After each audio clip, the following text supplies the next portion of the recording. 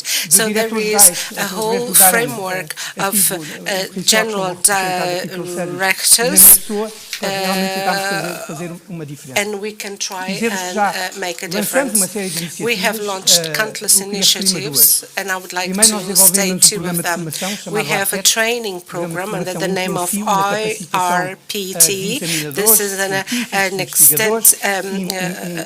a very extensive course, and we carry out research in our databases, which are accessible 24 hours a day, and they have automatic translation. We have 1.5 billion technological documents available in this database, and we are teaching how to carry out the research and how to make the best use of them. So these are specific capacity building programs, and we teach them how to research within the most relevant database in the world. So through the RPET, we have a specific program for examiners and researchers in Portuguese language.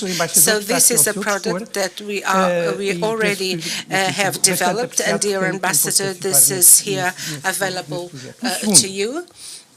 And the second aspect of which I'm very keen on, the OIB has developed with the National Institute and with science, technology platforms and other entrepreneurial associations. We have developed 300 little offers to promote the access of information to patents. So I've had the opportunity of speaking to Mr. Daring, and we have approached the possibility of setting up a training program which already with information existing in the African countries, inside the universities, labs, enterprises, so as we can disseminate this knowledge and also providing access to technological projects. And this project is ongoing. We have identified 13 countries for a pilot project. The WIPO would also participate through its offices, and we are now carrying out discussions with several organizations and different member countries. And when it comes to the CPLP, these are 3 countries: Angola, Mozambique, and with Cape Verde. So this program is about to be launched, and we hope that after the pilot program, I'm sure it will be an excellent program. And this idea of the twinning programs and to build the capacity to transfer technology for Africa. So these are very 2 simple proposals, dear Ambassador, and thank you very much for your attention.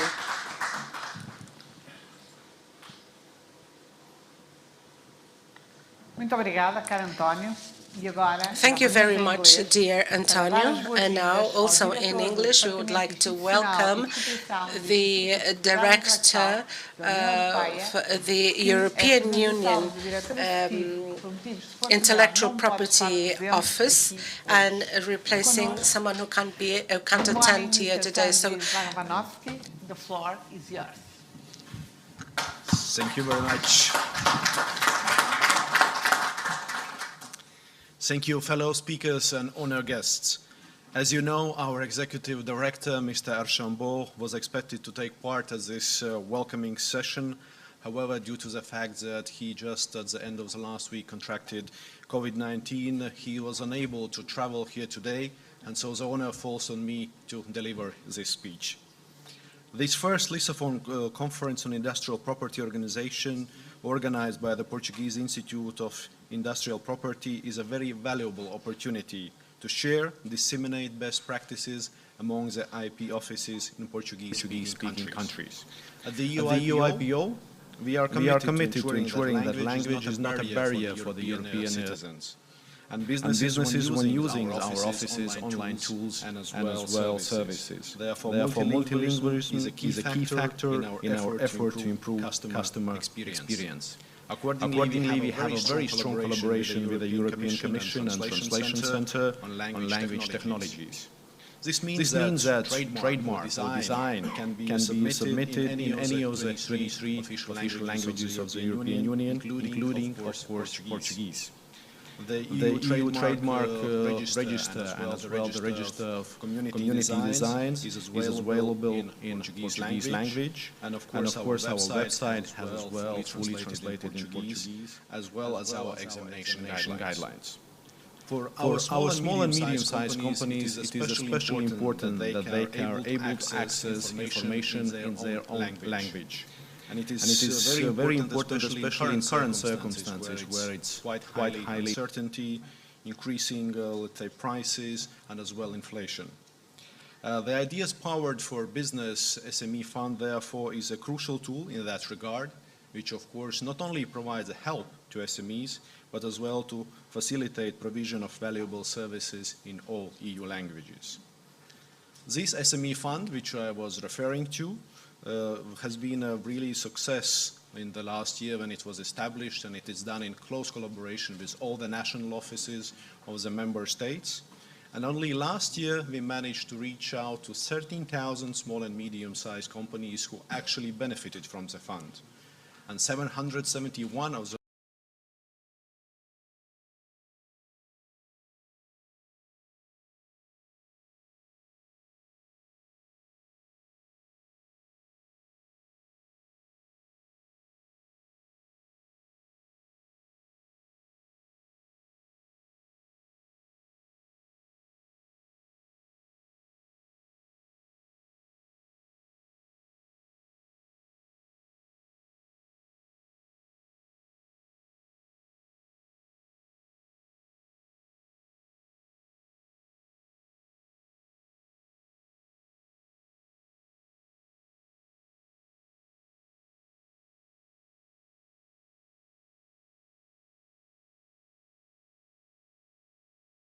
as well, the new IP Information Center in Europe will be of great importance.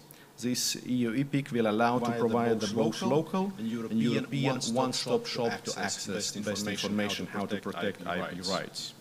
This means engaging the IP network we have created more deeply into ecosystem of innovating and business entrepreneurships. With this in mind, we are working very closely with the European Commission on a number of new initiatives.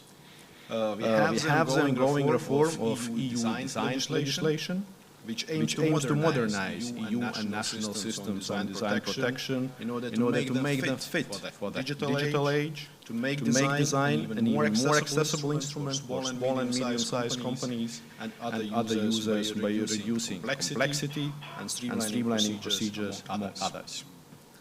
And then there are geographical indications. On one hand, we have the ongoing review of EU geographical indication schema for the agricultural products, while on the other hand we have a new proposal of creating EU legislation on craft and industrial geographical indications.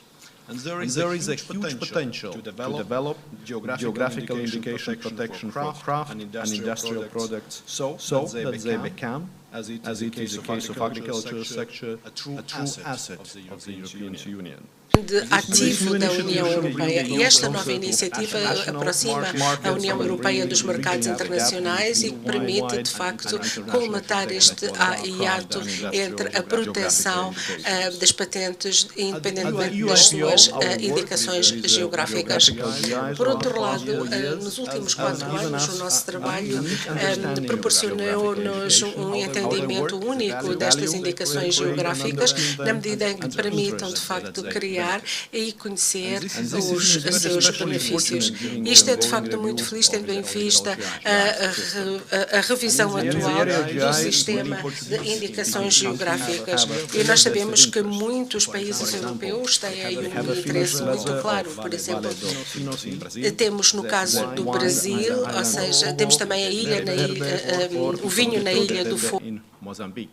And actually, the latter one, geographical indication, benefited from direct help of the EU IPO and our Afripi project in securing its registration, as it is the case for many other GIs around the globe. And of course, we cannot speak of GIs without mentioning the Douro or Porto wines. We are also working very closely with the European Commission and Director Generals for the responsible for the innovation in order to foster interoperability, research, and development. Our goal is to help to give EU businesses a competitive advantage in terms of attractiveness for investments and growth, especially in the area of medical innovation or telecommunications.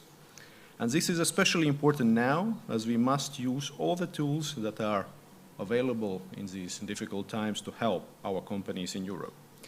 And in our increasingly globalized world, companies that choose to expand internationally must be very aware of IP involved, both to protect their investment, reputation, and market access. Last month, our executive director and I had a chance to meet Mr. Tang and agreed on a roadmap to discuss closer collaboration in third countries under the framework of EU-funded projects and WIPO actions in different regions. To be successful, we must embrace cooperation beyond our usual borders. And while for obvious reasons, the EU-IPO cooperation with the Russian Federation Service of Intellectual Property and the Eurasian Patent Organization has been halted, we are working in order to increase our reach outside the European Union and to add to already 51 concluded memorandums of understanding.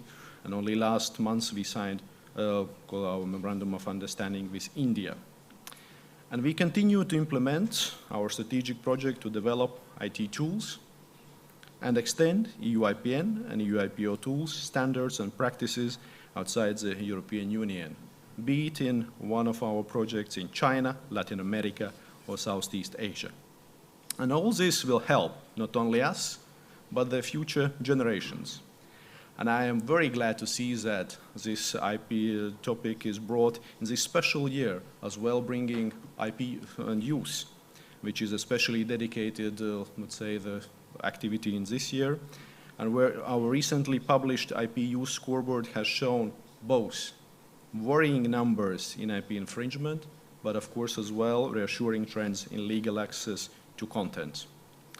Ladies and gentlemen, as we look out over an increasingly international and interconnected business environment, it is clear that organizations such as CPLP are a powerful instrument for advancement, for innovation, and for cooperation. And you have always our full support. Thank you.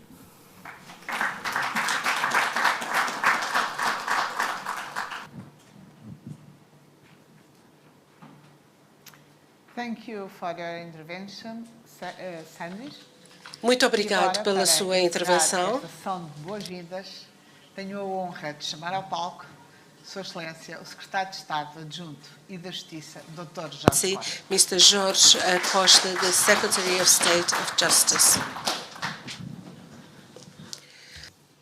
Bom dia a todas e a todos. Good morning. Não haverá muita gente nesta sala. We probably don't have a lot of you in this room who know I'm a magistrate of the Public Prosecutor's Office for many years. And usually, judges from the Public Prosecutor's Office ad-lib. I cannot ad-lib here, and I should not. I cannot, because I'm now giving my very first steps in this domain, and in order to avoid unnecessary risks, I will not dare to ad-lib. I should not ad-lib either, because I'm a newcomer in politics, and therefore I should not improvise when speaking in public. So I've got here my own notes so that I can make my presentation. da CPLP, Sr. Executive Embaixador, Secretary of Sr. CPLP, Diretor-Geral dear da Ambassador, Organização da OMPI, se ausentou Director General momentaneamente, of WIPO, who has Sr. Presidente left the do room Instituto momentarily, Europeu, tive ontem Chairman of o the grato prazer European de Institute. conhecer It was a pleasure Excelentíssimo to Sr. meet you representante do yesterday, diretor executivo do the Instituto da representative Propriedade of Intelectual the da União Europeia, EU IPO, cara engenheira, senhora dear Presidente do engineer, Conselho Diretivo, Chairperson of the governing body, estão aqui presentes directors of the different offices present here today, and all those who are following us online, ladies and gentlemen. First and foremost, falar assim, agradecer a I oportunidade would like para to estar presente thank you nestas for the primeiras opportunity jornadas to lusófonas attend da this first propriedade industrial, IP evento que Lusophone tanto conference, valoriza a an dimensão event inovadora that e values not económica only da the comunidade innovative dos and países de economic língua portuguesa, importance em of particular, Portuguese-speaking a importância countries, estratégica and also, in da particular, propriedade the industrial para a strategic promoção importance do of comércio dos países IP que to compõem promote the esta trade comunidade. of all the member states of this Minhas community. senhoras e meus senhores, Ladies a and gentlemen, estrutura da sociedade atual the very structure assenta of na today's geração do society conhecimento is e da based inovação. on the Como, aliás, o generating filme que knowledge foi and innovation. inicialmente aqui The video apresentado that we e que saw fala in na the era beginning digital. speaks Estamos about the perfeitamente, digital como age. diria o Aldous Huxley, And as num Aldous admirável Huxley mundo would novo. say, this is a brave E new daí a world. necessidade emergente Therefore, de refletir there's e an emerging sensibilizar need para a importância do to tema que raise está awareness aqui a towards this topic. acelerar o desenvolvimento do sistema Speeding de up the propriedade development industrial of the constitui, por IP isso, uma system oportunidade is therefore única a unique para alavancar opportunity não só to a leverage economia not only e o the economy desenvolvimento, and como também development, but para criar also ambiente favorável to foster à produção a de mais e conducive melhor environment inovação na for comunidade better dos and more países de innovation língua in the portuguesa. Portuguese-speaking community. A língua portuguesa é falada por cerca de 265 The milhões Portuguese de language is spoken pessoas by espalhadas por 5 265 continentes, million of people sendo o quarto idioma, e estamos a in ser all objetivos, the Sr. continents. Doutor, And we're being mais falado objective. do This is mundo the fourth e o language mais most falado spoken in the no world, hemisfério and sul. also in the southern Segundo hemisphere. dados da Organização das According Nações to Unidas, UN estima-se que em data, menos de 30 it is anos, estimated that in less than 30 years, and we all be here,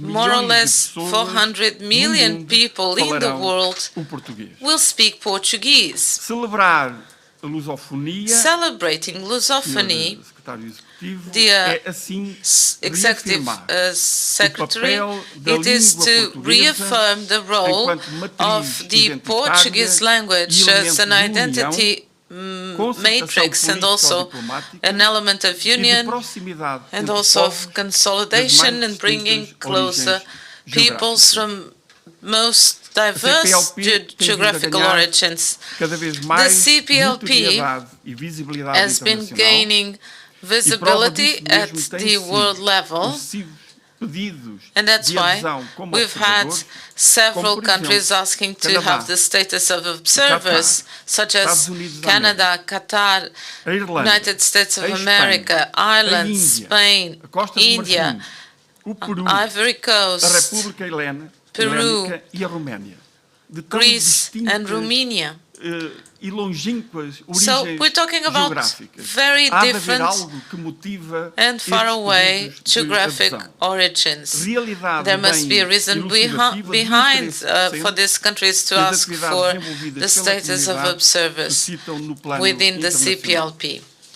As relações entre os países que integram a The CPLP relations são between determinantes para o futuro da CPLP propriedade countries industrial are nesta comunidade. determinant for the Razão pela future qual Portugal of tem atribuído especial atenção intellectual à property. That's why dinamização Portugal has e paid special densificação deste attention relacionamento to make these através da relationships criação more de fóruns dynamic de debate, by como este establishing e outros que já foram debate anunciados, fora, e de ações such as que this one sensibilizem and others para a that have proteção been dos mentioned direitos here da today, propriedade and also to industrial raise awareness no regarding espaço territorial IP da lusofonia. within apostar na propriedade territorial industrial Lusophone é space apostar or no Lusophone retorno space. económico Investing de in todo o IPs, esforço investing inventivo in e the criativo economic da sociedade, return of the e por creative isso effort importa of societies alertar at e large. consciencializar Thus, it is para as important to vantagens da raise proteção awareness destes about direitos, the advantages of nomeadamente protecting no papel such rights, que podem assumir namely the enquanto role ferramenta they can de have crescimento económico as an economic e de growth desenvolvimento tool social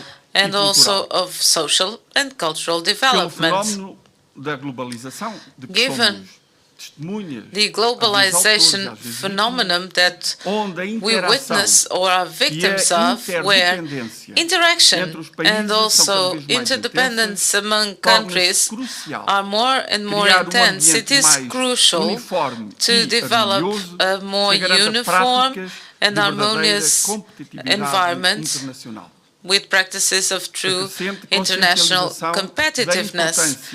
Dos direitos de propriedade industrial no quadro internacional, there's more awareness regarding IP, e there has unificação been da ordem also jurídica a standardization através of de uma the abordagem legal conjunta international entre order direito, with a ciência common e approach economia, between de forma law, a science and fortalecer a eficiência do economics mercado to internacional. further strengthen the Assim, efficiency e of the já quero international aplaudir market. o Thus, lançamento do I portal would like to da propriedade congratulate you industrial for da launching lusofonia, the será apresentado no final IP da sessão desta Lusophone manhã, web não portal só that will be porque presented at the espera end of ser this morning's espaço session. que promova Not only because we o expect crescimento this web económico portal e o to desenvolvimento promote tecnológico, economic growth, social e cultural, technological development, como, de but certo also social modo, and cultural, poderá but atenuar it can also, a to a certain distância extent, imposta mitigate pela localização the geográfica distance dos países given da CPLP. the geographic Será certamente localization uma of plataforma CPLP que countries. vai servir I'm sure às this will be necessidades da a propriedade web industrial da platform CPLP, that com will a partilha de informações provide a response e de to the needs of the práticas, melhor, CPLP das boas community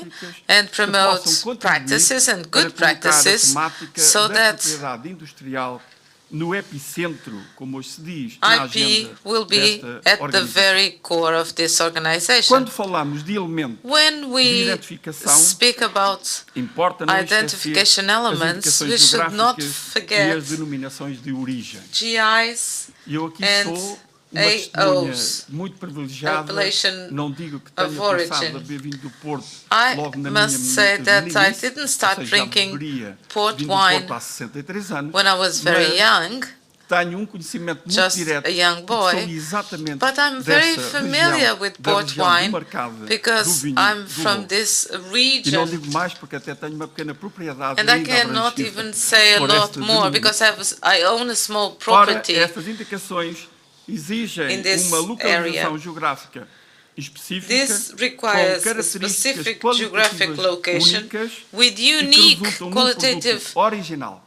features autêntico, that result into com an uma original, identidade authentic product intrinsecamente with associada an identity a that dado is local. intrinsically Aliás, ainda linked to a ontem, given na reunião que site.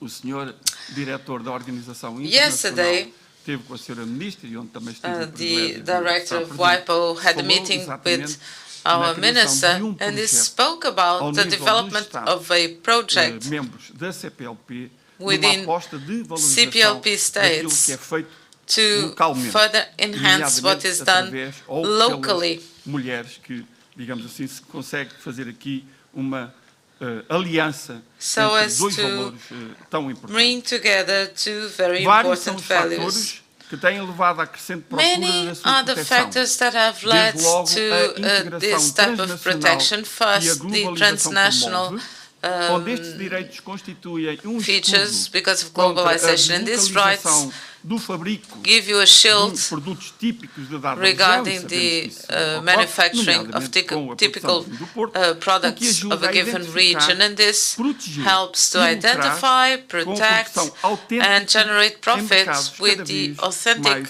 globalizados. manufacturing in Os increasingly direitos de globalized propriedade markets. industrial podem também IP ser rights elemento can de also reforço be das pequenas e médias a empresas way for se integrar SMEs to nos be modelos further de strengthened negócio destes if agentes económicos, integrated in the business principalmente na models of these estratégia economic da agents, internacionalização. namely in their Importa internationalization neste strategy. mercado global Within cada this vez mais global competitivo market an increasingly competitive market, we should invest in strategies that enable, on one hand, the sustainability of companies and, on the other hand, their productivity. Thus, it is essential to promote an alliance between the academic world, research centers and SMEs so that the resulting technology transfer can be based upon IP.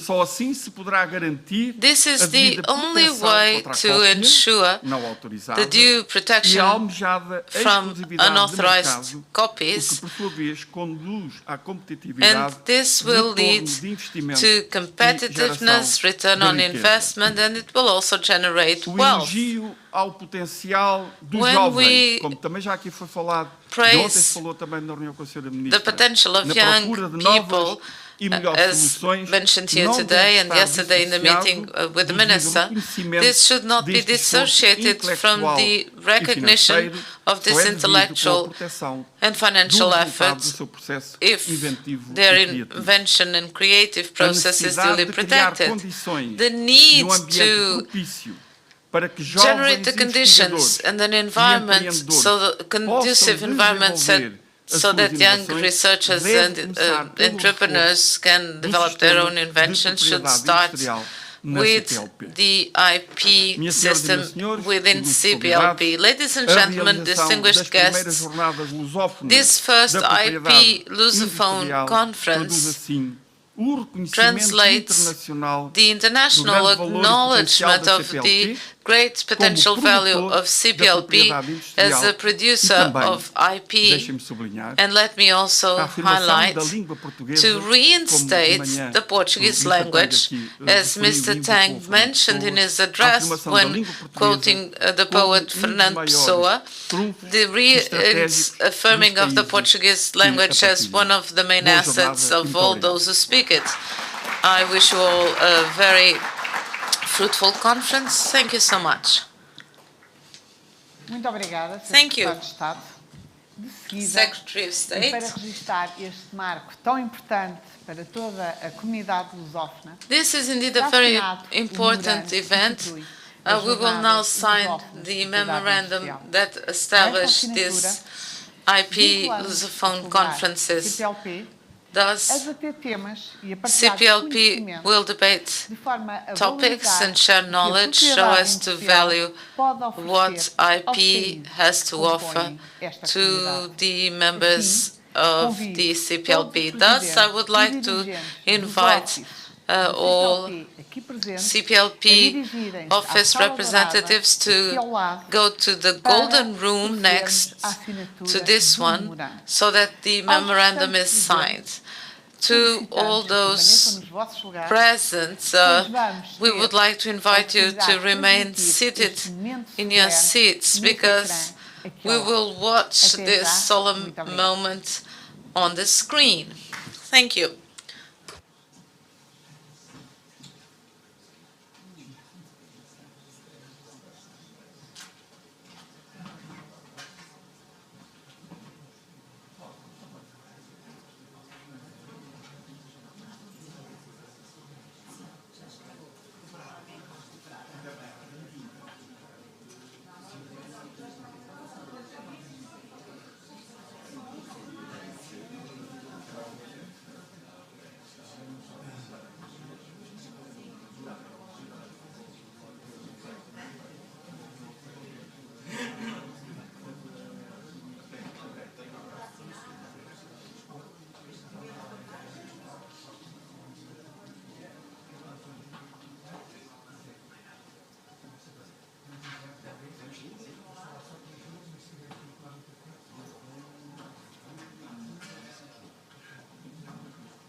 proceder à assinatura do memorando que institui as jornadas de propriedade industrial dos países lusófonos.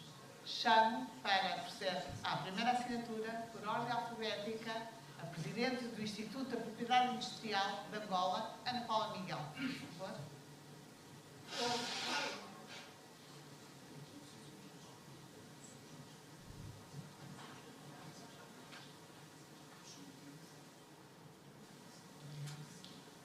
De seguida, o Sr. Presidente do Brasil, Dr. Cláudio Furtado.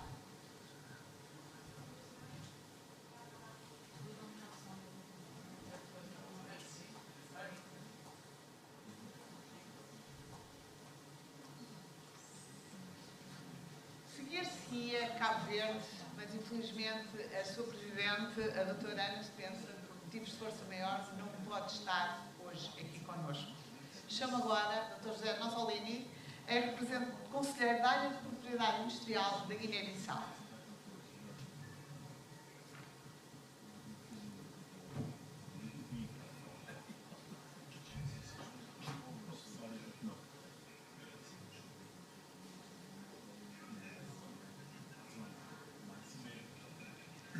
Chamo agora o Sr. Presidente do Conselho de Investigação Científica e Tecnológica da Guiné Equatorial, Anacleto Migu.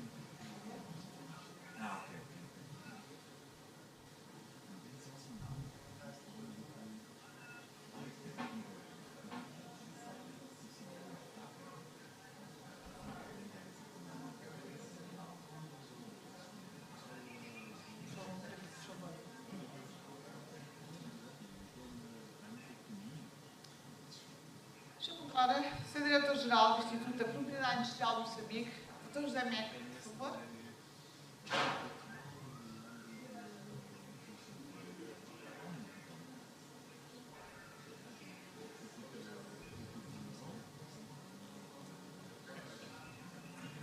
Agora, a Sra. Presidente do Conselho Diretivo do INPI Portugal, Engenheira Caberneira.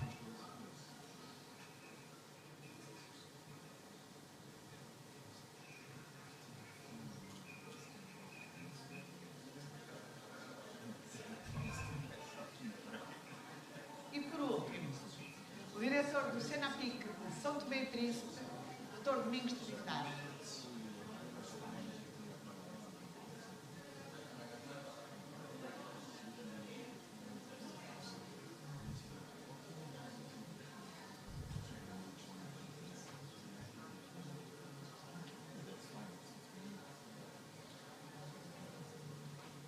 Muito obrigada a todos. Sugiro agora uma pausa para café de 15 minutos. Voltaremos daqui a 15 minutos de novo à sala principal, ao nosso auditório. Muito obrigada a todos.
Retomamos agora os trabalhos, com a mesa redonda. So we are now resuming the works with our round table, with the presence of the permanent member of Portugal within the UN and other international organizations based in Geneva. And this also counts on the participation of all the representatives of the CPLP offices. This discussion o papel da propriedade industrial enquanto motor da recuperação will focus on the role of the CPLP as a driver for recovery and cooperation. So good morning to all of us. I'm very pleased to moderate this roundtable. I have learned a lot this morning with what's been said about the intellectual property. For many years now, I was the representative representative of Portugal for the trade policy, which is the other side of the intellectual property, which generates value, which can be translated into imports and exports and economic activity. So I'm pleased to look at the other side of the same coin. I am pleased to give the floor to the different institutes of the Lusophone countries that are here with us. Well, I will try to allocate the same amount of time to all of the members. We expect 3 to 4 minutes per answer, and I will follow the order in which the presidents of the institutes are seated here, and the last will be the member of the Cape Verdean delegation, who is with us remotely. So we will be learning with one another, and we will better identify what we can do as the wrap-up of the policies we follow in each of our countries. I'd like to give the floor to Ana Paula da Costa Pereira, the General Director of INPI Angola. And the questions are, what's the role of the Institute of International Property in your country in the innovation process? How can the INPs help companies protect the results of their innovation? Second question, how do you assess the progress of intellectual property in your country? How do you interpret it? And taking into account the constant transformations of the several markets, how do you envisage the future of intellectual property in the long term? What is the role to be played by the CPLP on this topic? So you have the floor. Thank you very much. Good morning to you. It is an honor to be here sharing the experiences around these topics in our countries. And I would like to thank once more the host country, Portugal, particularly to Ana Bandeira, and also everyone attending the CPLP in representation of the industrial property institutes of each country. Now, as for the first question, the Angolan Institute of Industrial Property, in its capacity of the guiding institute for this manner, we have a lot. We are responsible not only in assigning these rights, but we also are in charge of dissemination. And dissemination is important so that the main stakeholders may be aware of the importance of protecting the industrial property assets. The IAPI has carried out this dissemination work in many institutions, such as universities and middle-level institutions, because we know that here a lot of work is produced at the level of industrial property. And we guide this institution so as to conduct the research on different databases, and also the search for the technology which is already in existence and it is available for the public, so they can use them to the best for their creations, to adopt some improvements, and also to offer it and to deliver it to the society at large. And the same applies to companies in such a way that we have carried out our disclosure at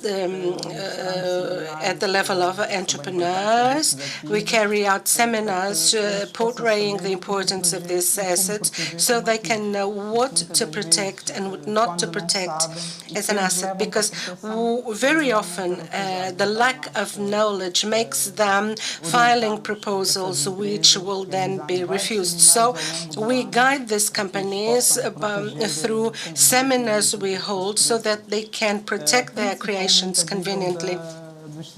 especially when it comes to do with trade incentives in Angola. I wonder if I am answering to all the questions, or if we will have a round. Probably we will have 2 rounds, and then so this you will only be answering to the first question, and then we will have the second round and the third round, and I believe this will be most interesting and interactive. So I would like to give the floor to Domingos Trindade, the director for SNAPC for São Tomé and Príncipe. Dear Director, you have the floor. Thank you very much. Good morning. So São Tomé e Príncipe SNAPC is a new entity. So far we have been learning by doing, and let me tell you that last week an ultimate decree was launched at the level of intellectual property. And during this process, we've been able to implement this institution, which is in existence since 2005. But while learning by doing, we have also paved the way towards innovation. So we have an agreement for kaki, but not much progress was made in this area. And at this point in time, we're thinking of working with our universities and the polytechnical institutes, and also bringing in the third sector, since one of our colleagues has a PhD on how to act in the third sector. A book was also published, and at the level of the University of Zimbabwe. It was also translated into 7 languages.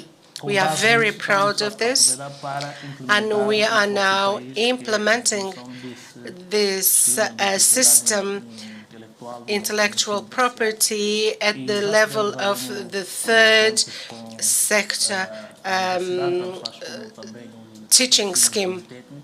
And on the other hand, at the polytechnical level, but now decisions will be enacted by the Ministry of Education. On the other hand, in terms of innovation, São Tomé e Príncipe has a great potential. We see that some positions operating in our country may not operate in Europe, but we do have the case of a youngster who has been the creator of Ecoblazer, and this has to do with producing coal, and he wants to register this invention. So we know that coal is not environmentally friendly, but São Tomé e Príncipe is one of the least devastated area, especially as it is a World Heritage area. And the innovation will allow us to save many trees, because they will use the cork of the coconut tree in order to produce coal. And so we are still analyzing to what extent can we make the best use out of this invention. On the other hand, we have visited another producer, and with its own means, he was able to create a machine that allowed him to process 2 tons of Luandin per week. But our problem is the technical and scientific follow-up of this endeavor, so that we can, at a later stage, apply for a patent. But everything is new. We are about to begin, and our experience is very little. Now let me give the floor to José António Nozzolini. He is a consultant for intellectual property in the Ministry of Industry in Guinea-Bissau. Thank you, dear Ambassador. Good morning to all of you. As you know, the General Directorate for the Industrial Property in Guinea-Bissau, this is a public institution founded in 1985. And the General Directorate's role is that of monitoring, producing advice to institutions, research institutions, universities, and also in the productive sector. At this point in time, a project is being developed together with the EU funding and the FRIPI, which is also an international an intellectual property organization, so as we can create a platform bringing together innovators and research centers, as well as the productive sector. This platform will be basically for the collaboration, and it will identify projects in the field of innovation and provide support to innovators. Guinea-Bissau is also part of the WAPI family, and the WAPI has developed projects in the field of innovation and has also made the SAID an institution, and this is a center for innovation. And this is takes place every year. Last year, we were awarded a prize for a machine for processing cashew.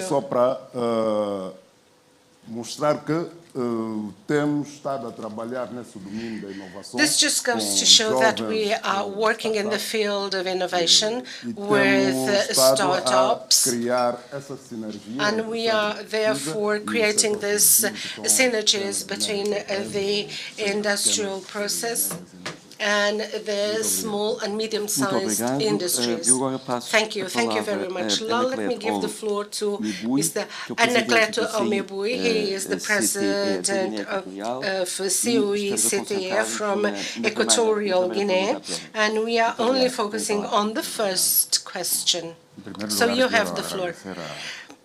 So first, let me greet CPLP for the invitation in order to participate in a topic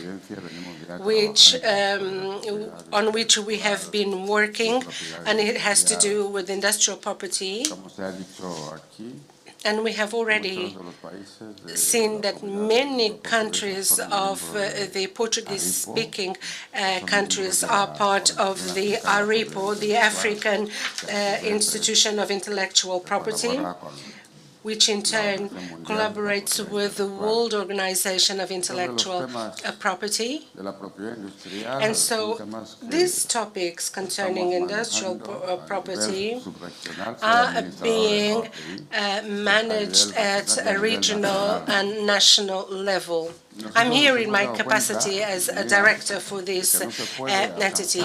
We believe that we cannot follow the development unless you have real scientific knowledge. And this knowledge are the ones that give us the power to go ahead with our development. If there is no knowledge, there will be no knowledge, no inspiration. The government has became aware of this importance, and so in order to develop, in order to avoid a superficial development, we have created the concept of scientific research, which is under the umbrella of the government, and that these developments should sustain several areas. In the year 2020, we've had something like 72% growth in the field of oil. However, we should therefore diversify the production, and this is where we stand. And we wanted to invest in human capital, intellectual property. And when we talk about industrial property, it is important for us to first to include intellectual property, because this industry is part of the traditional knowledge, is also part of the uses we made in our environment. And so every time we establish a trade exchange, then we can be able to move towards the right direction. A ministerial meeting was held in Abidjan on different geographical regions, and we believe that all the industrial advances should be known and protected by the states.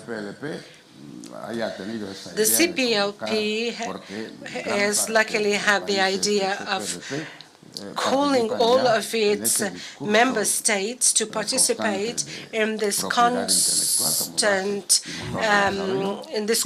idea of industrial property development and intellectual property development. And this is where we've been working at the level of invention and research. And research mainly because in so doing we will be able to provide the legal protection to these industrial researchers, taking into account the cultural origins of our country. On the other hand, when we consider the industry and development only from the trade point of view, then we tend to neglect that these matters should be followed in person, because one cannot establish a dialogue or an exchange if you're not proud of what you have and what you can offer. So globalization allows each one of us to be in its place, to control what it has, and can give the best you can. And so we are establishing alliances with the national universities, international universities, in order to raise the awareness around intellectual property, so that the industrial property can come as a consequence of the intellectual property. Thank you very much. Now let me give the floor to José Joaquim Mac, the General Director for the Intellectual Institute of Mozambique. So you have the floor. Let me say, regarding our office, the IP office, it is a public office under the umbrella of the Ministry of Trade, and Commerce, and it was established in 2003, and it manages the IP system in Mozambique. Regarding the question asked, our government program 2020-2024 foresees that we should incentivize and consolidate the IP system. So our office defined that we should make more common the use of IP. Secondly, to incentivize young people towards innovation. And thirdly, training. We have an agreement with the Ministry of Science and Technology and Higher Education. And we have defined that for this 5-year period, we have to support 100 innovators. This means that in our economic and social plan this year, we will have at least 10 innovators. And we visit the provinces and we identify the young people with the necessary capacity, and we help in preparing, rather than patents, other ways of solving the local problems. And in some cases, we're able to establish the connections with the industry and with businesses. So these innovators don't pay the fees, and we give this exemption. And this is how we incentivize our work with universities. Muito obrigado, Sr. Diretor-Geral. Passo agora a palavra a Ana Bandeira. Thank you, Director General. Let me give the floor to Ana Bandeira. Senhora Presidente. Obrigada. Sr. Embaixador, começo por agradecer a sua presença neste tão importante encontro. First of all, I would like to thank you for your presence in this conference. You have been a reference for us, the Portuguese office in Portugal, and for CPLP. We've been able to organize this first IP conference.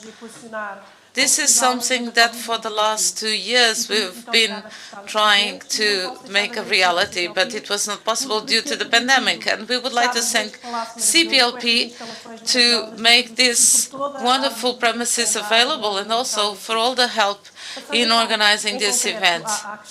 Now, let me address your question. INPI is a public office under the umbrella of the Ministry of Justice that is responsible for the management and attribution of industrial property rights, and this results from the protection of innovation. So, innovation in industrial property that generates tangible assets, and this enable a return on the investment made. Industrial property, as we all know, is not known by the public at large. So we, our office, we should try and identify the existing needs in our society and to advise about the advantages, because this generates many advantages in the protection of industrial property. Working closely with innovation, INPI, our office, also must be innovative in the way we work to reinvent ourselves. Thus, our main mission is the attribution of these rights. We know we need to be swift in the attribution of these rights. They must be duly grounded and robust rights, and thus we need modern legal instruments, agile instruments adapted to the existing needs, and our industrial property code is recent, it dates back to 2019, but this is indeed what the Portuguese government believes. We are now in a legal amendment process because needs have arisen to amend this code. The reinforcement of our technical team, we need examiners that are able to provide a response within a useful period of time. The society at large wants industrial property rights, but they need a swift system. And then our IT system should be able to respond to the existing needs. We are now going through the digital transformation plan of our office, and we're very focused so that our IT systems are swifter, more efficient, and more user-friendly. The pandemic made us speed up the technological component, and our users can carry out all the acts foreseen in the Industrial Property Code digitally. They don't need to go physically to our office. During the pandemic, we needed to develop a platform for remote interaction, and our society, our users can perform the different acts, and those who carry this out online, they get a reduction of 50% of the fees, and this is a government incentive to facilitate digital technologies. Of course, we do not only have the mission to do the attribution of rights, but also to disseminate the culture of IP. And our office will always be open to attend and participate in the organization of seminars like this one. We know how important it is to disseminate this message, and we only do not attend when it's not at all possible. We have also an IP Academy available in our website, so that each business user can ask for training. And let me finish by saying that we have witnessed a growth in our IP culture. Of course, we have other partners, public entities, the private sector also, and all the professionals in the field of IP, and they make it possible to promote the best way possible IP. Now, I would like to give the floor to Cláudio Vilar Furtado, the chairperson of the IP office in Brazil. You have the floor. Good morning. First and foremost, I would like to thank you for giving me the opportunity to be here today as the four-year chairman in office to attend such an important meeting here in Lisbon. At the CPLP office, head office. We've had the opportunity to participate in meetings.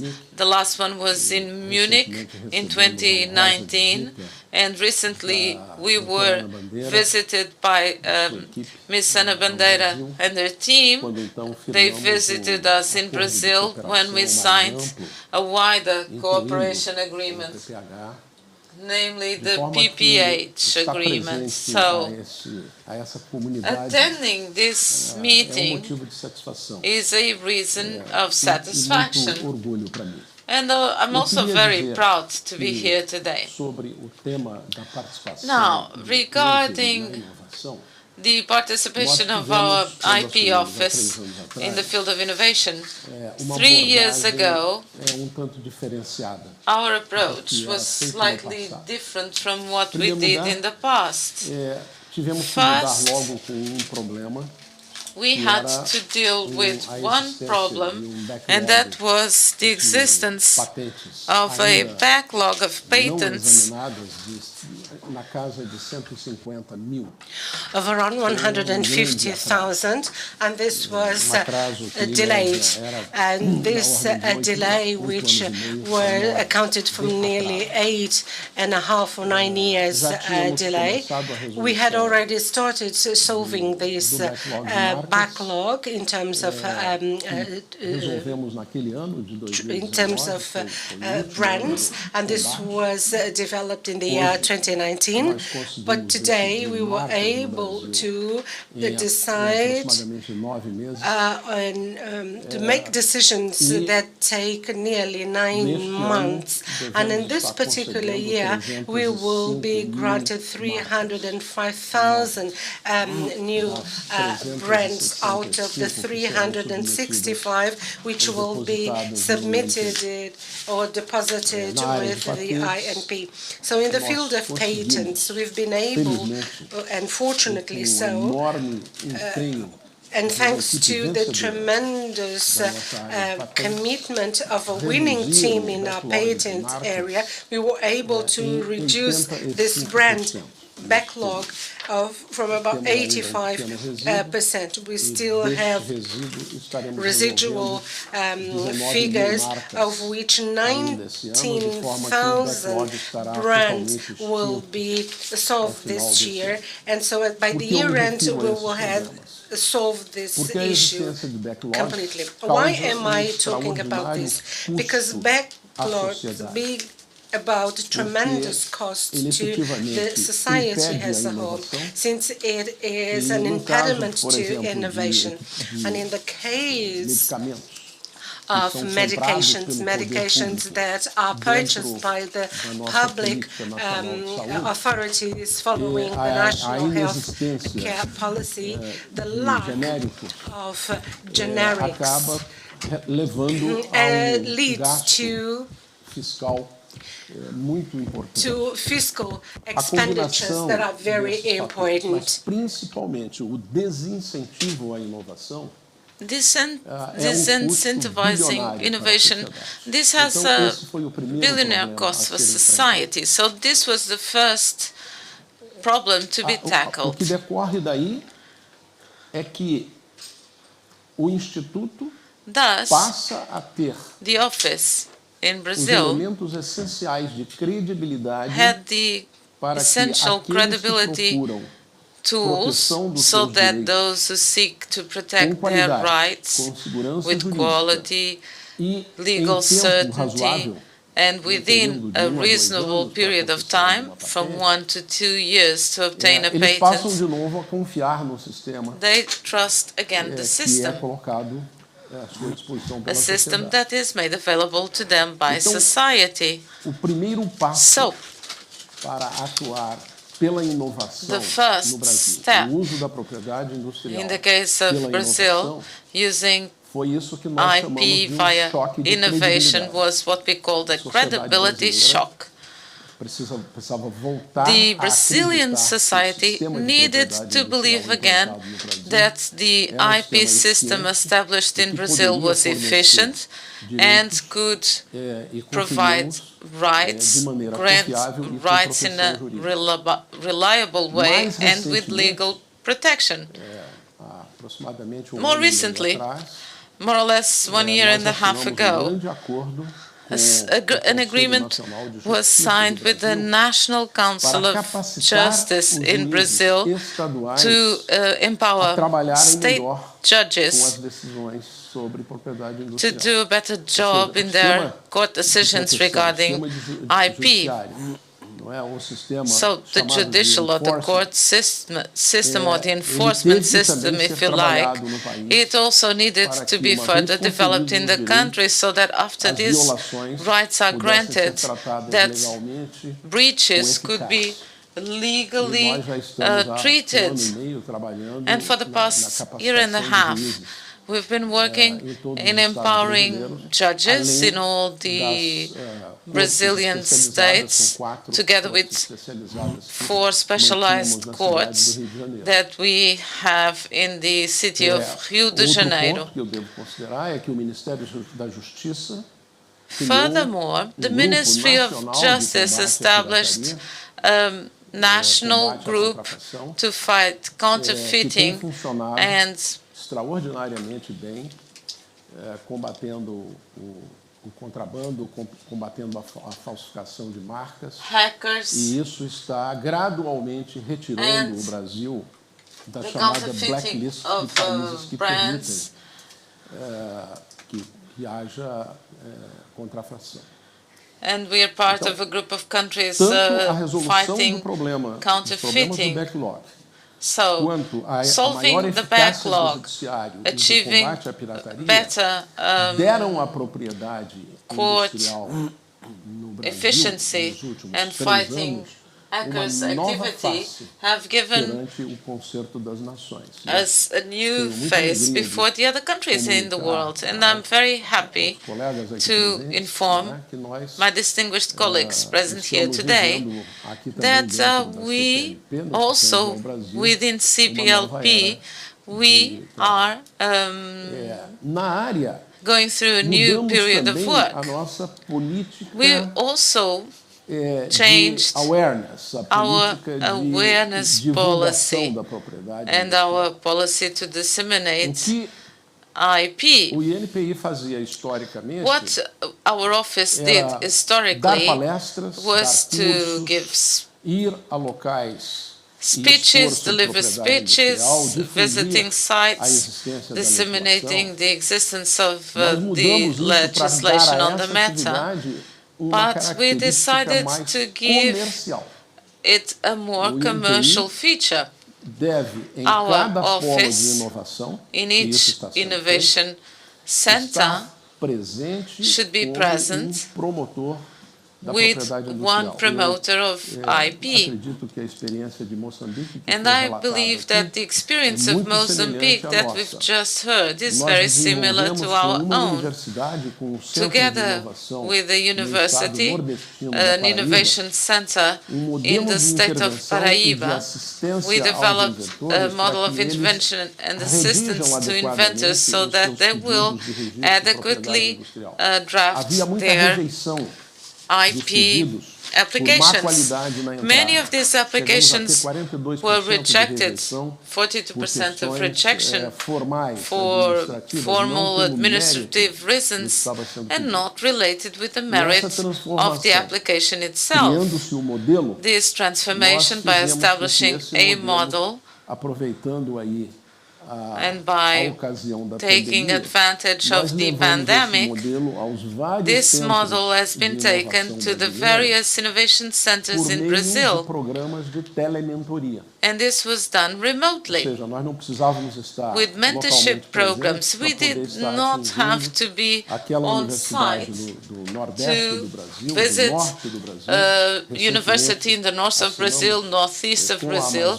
Recently, we signed with Amazonia, and we are in Manaus, the capital city of Amazonia, taking into account the developments of biotechnology or the tropical bioeconomy. Just to give you an example, but we are present in all the states of the country. And our centers that were only dissemination centers centros de propriedade industrial, inovação, negócios e inovação. É esse o título. And it's a business and innovation center. The program is called Pro-Inovar. Absoluta consciência de que and why? A concessão we do direito, are fully aware ela of the fact that necessária, mas ela não law é suficiente is necessary, but it's not enough for innovation. Trabalhar we naquelas coisas que needed promovem a to work suficiência. on E essas what coisas, promotes além da sufficiency. inventividade, And this is além related with do uso inventions, de of course, mecanismos como and the o use depósito of de mechanisms patentes such provisórias as enquanto the o deposit of processo provisional científico está se patents while desenvolvendo. the scientific process Nós is being precisávamos estar developed. presentes We needed to be junto present ao inventor, junto aos and to centros be de together with the desenvolvimento, inventors desde o and the primeiro development momento, para centers transformar from the very first aquela minute inventividade que vai to se tornar um transform dia uma this patente invention that num will someday become elemento a de patent negócio. into E a é isso que business é a element. inovação. And this Se is não innovation. chegarmos a esse ponto, If we eu sempre disse aos meus are unable colaboradores, to do this, I've always told disseminar to é ajudar a our plantar, co-workers to disseminate is to help ajudar no to plant desenvolvimento the da seed produção, and also no to crescimento help da in the produção development agrícola e of the colheita. agricultural E essa production colheita and to é do o que the nós harvesting. estamos hoje promovendo. And this Com harvesting isso, is what nós we're já doing estamos today. chegando atualmente a 8 So mil today patentes we have nacionais 8,000 national patentes nacionais submetidas ao INPI. patent applications submitted to our office. In the past, it was around Então, em 3 anos, nós 5,500, atingimos give or take. So querendo chegar we've reached ao this final do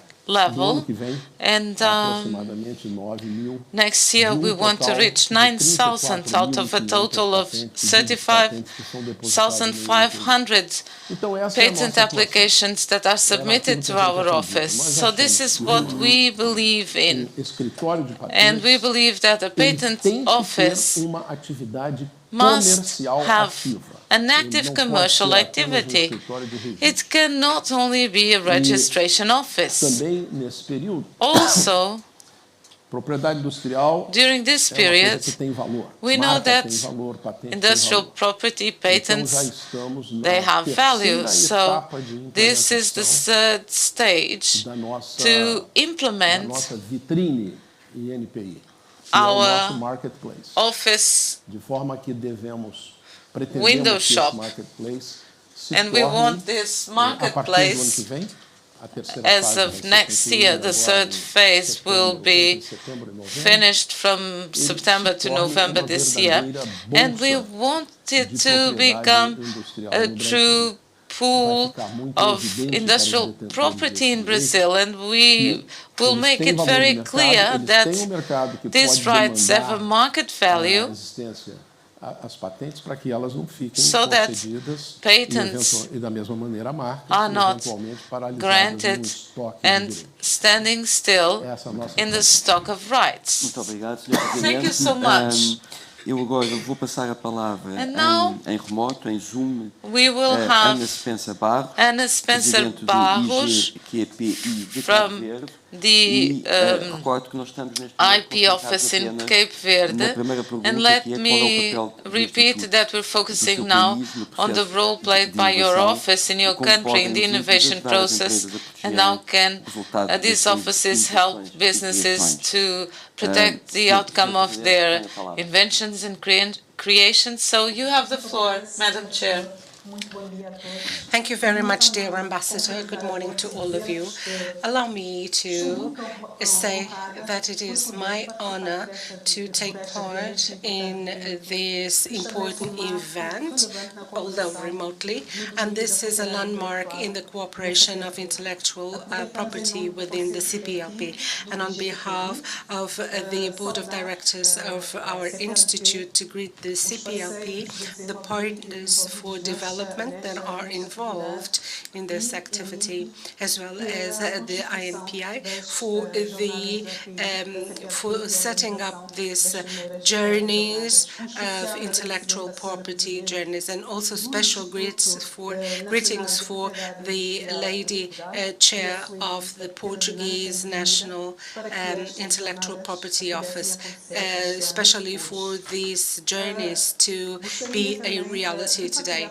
Also allow me to share with you the experience of the Institute of Management and Intellectual Property, since this is a public institute under the umbrella of the Ministry of Industry, Commerce and Energy. This was created in 2014, and the mission of which is to promote, protect and advocate the rights for intellectual property in our territories in Cape Verde and also at international level. And it is also in charge of coordinating the whole system of intellectual property in our country. So we are a young institution.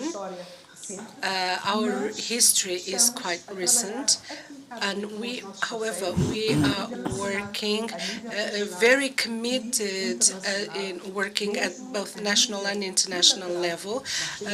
We establish bilateral relations. We have cooperation with the National Institute of Portugal, and we are also developing a cooperation with the Patent Institute in Brazil, and we expect to work together towards a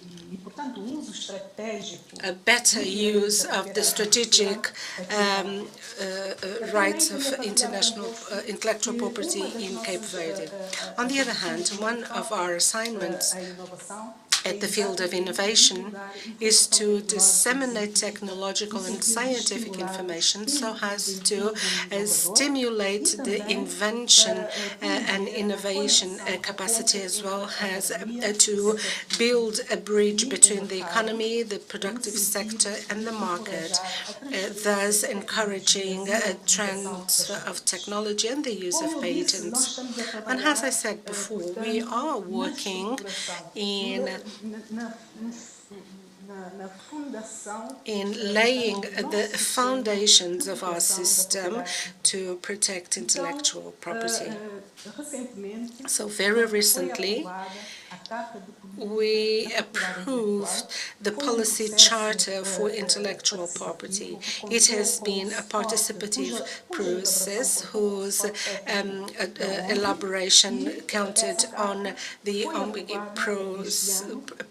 support, and this was approved this year. But when it comes to innovation, it sets up the 7th strategic axis under the title of the insertion of intellectual property in policies of development in order to aggregate value and create innovation. And so they decided to include a set of strategies to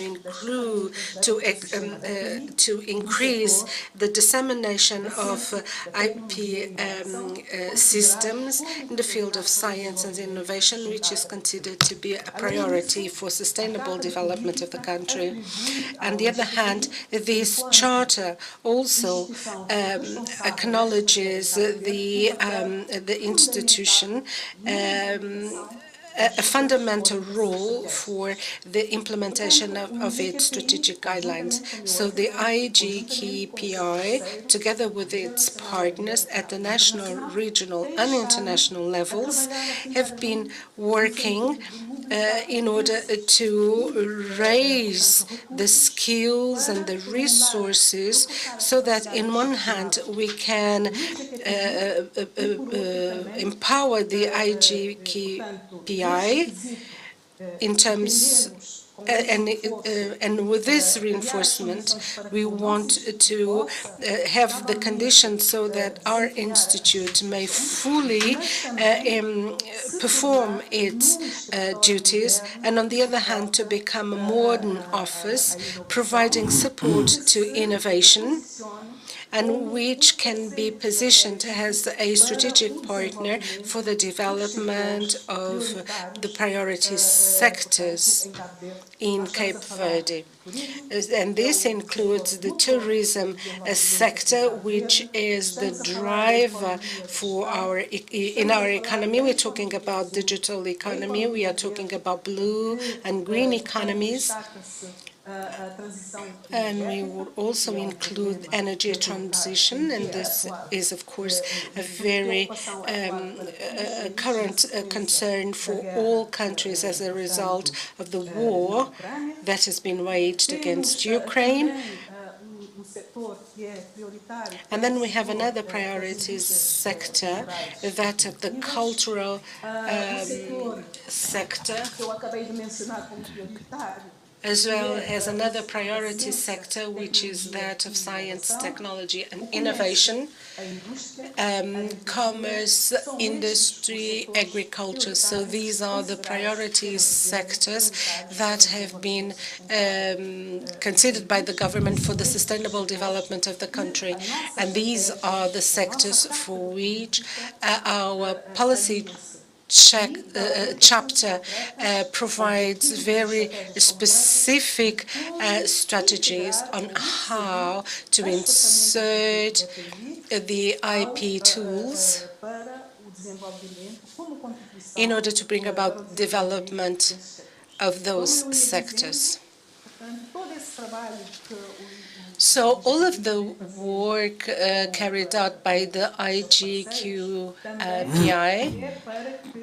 together with its partners, aims at the conditions that will allow for a national system for protection of intellectual property aligned with the development strategies for the country. And of course this brings about, it aggregates value, protects our cultural identity, and on the other hand, allow me to share the following, because during the opening session, many initiatives were mentioned by many countries of the CPLP, and Cabo Verde is also a part of it. When it comes to innovation, we also have initiatives that are being prepared and probably will be launched this year, and this is the case of the INPI, which provides for the creation of centers for the support of technology and innovation. Another project supported by the European Patent Office, together with the university, we will be launching the pilot project this year, and we also have other activities that impact and stimulate innovation, such as the launching of the support to 200 young entrepreneurs, and the IGQPI has been contributing at the national level.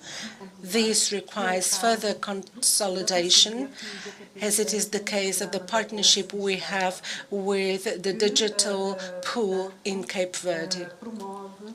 This program promotes and provides support to young entrepreneurs for a technological-based project, and our institute has been a partner which promotes the use of intellectual property in the different stages of the development of this project until it is launched into the market.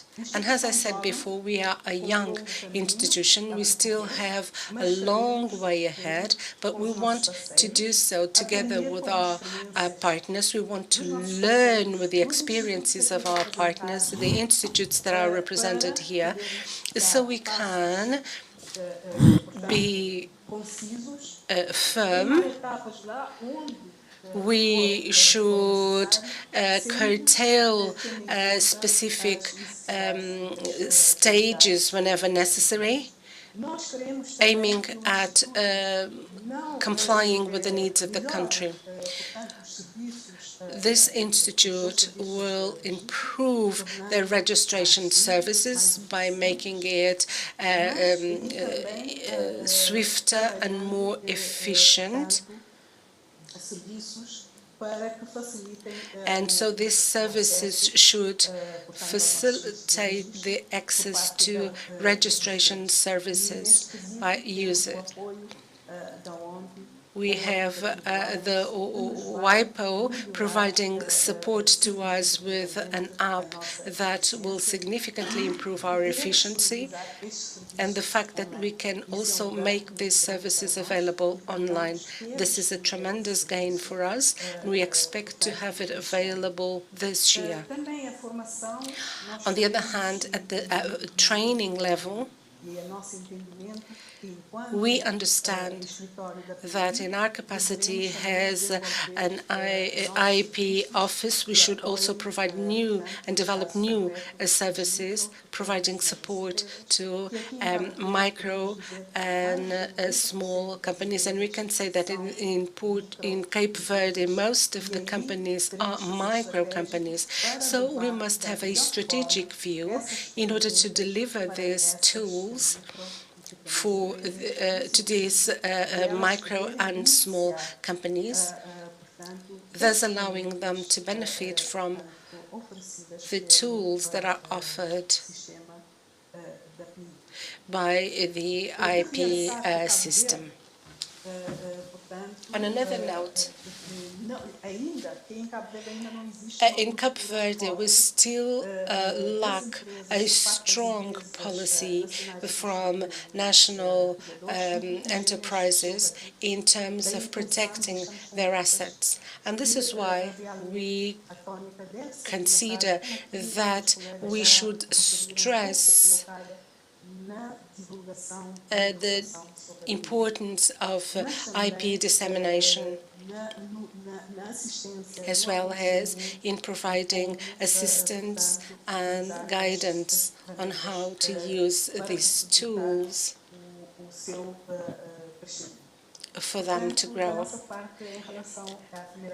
So as for the first question, this is what we have to offer to you. Thank you very much, dear President. Now we will start with the second round of answers. And allow me to ask the dear President to be quite brief. Some of you have been able to comply with my request of using only 4 minutes. And now, if you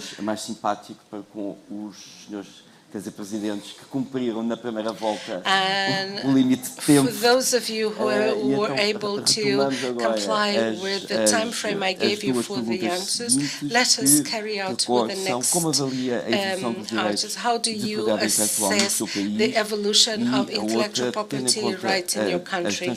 And in view of the transformation of the society, how do you envisage the future of industrial property in the medium and long term?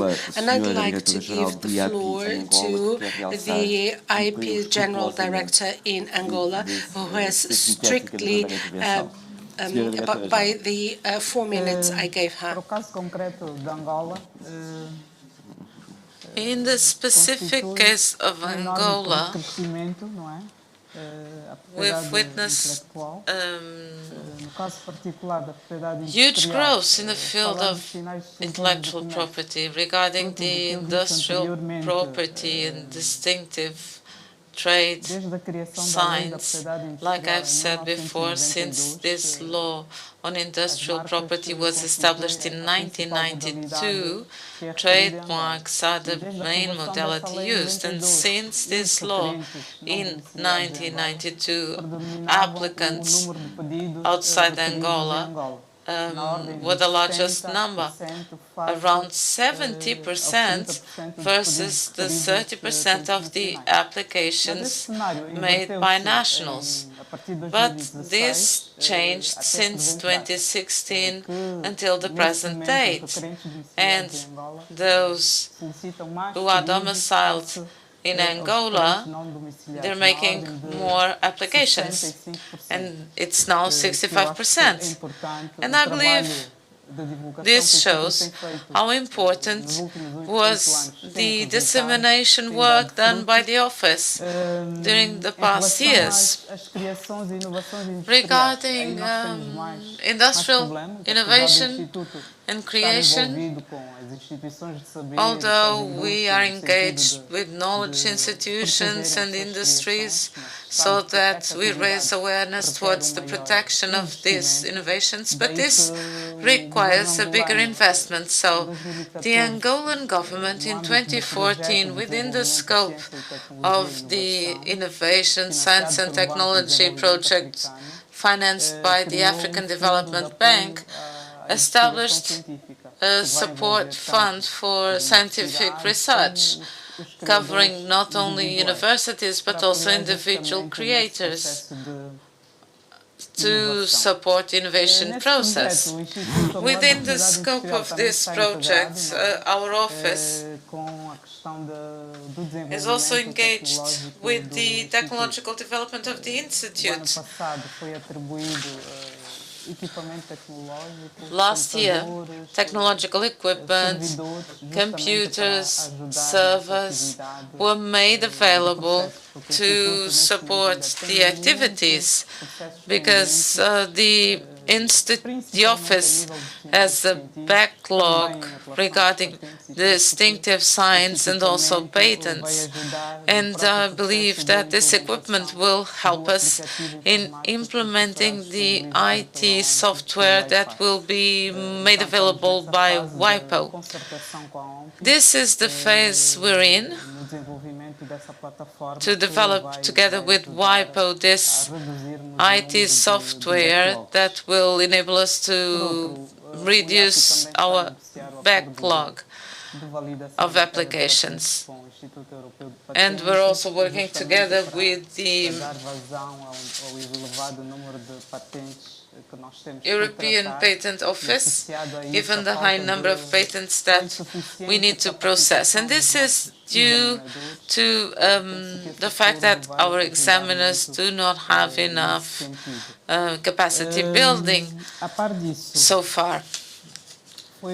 Together with all of this, recently we established the specialized court for industrial property that will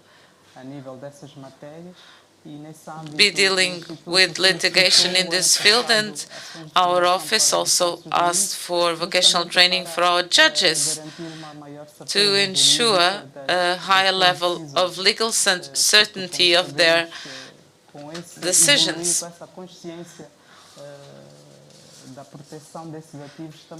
Knowing that we need to protect these assets, of course, the number of disputes will increase, and our judges need to be conveniently empowered to face this challenge, to decide upon disputes in this field.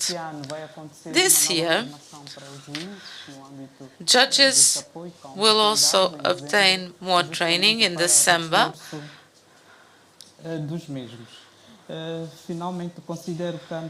I also consider there is a need to have a stronger intervention of the system as a whole. It's not enough that our institute has the competences, trained staff, if the other stakeholders in the sector, because industrial property, if the other players don't have the same or similar competences, we need also to develop further these other sectors such as DG, taxes, judges, so that the system is more efficient and regarding these matters. And this is what I had to share with you, and I believe I did not exceed the time slot I was given. You're an excellent example, Director General. And now I would like to give the floor to the Director of SENAPIC from São Tomé and Príncipe. Thank you, Ambassador. In São Tomé and Príncipe, industrial property rights are now becoming better known. when there are conflicts, sometimes they are in the market, but they did not register their trademark, and then they make a complaint. There are some of these examples.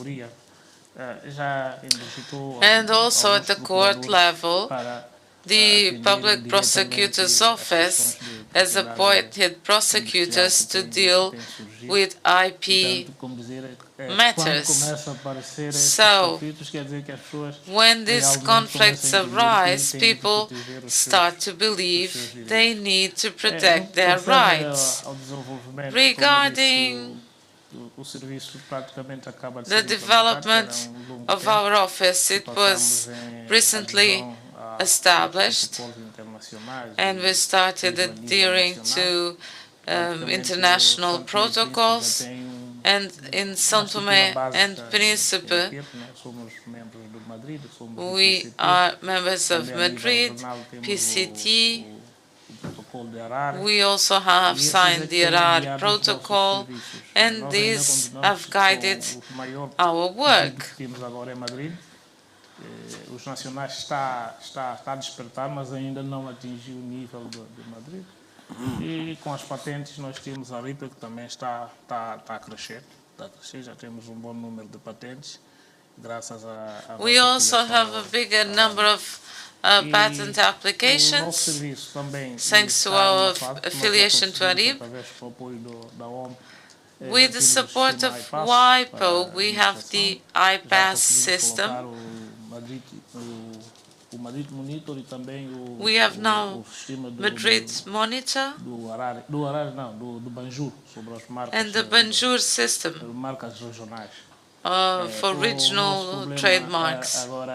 Também já instamos a OMP, tanto faz com a ARIP, era a formação dos nossos próprios gestores. And we're also training our managers, because we're just users now, but we want to improve at the management level. Quanto, digamos, a cooperação, eu acho que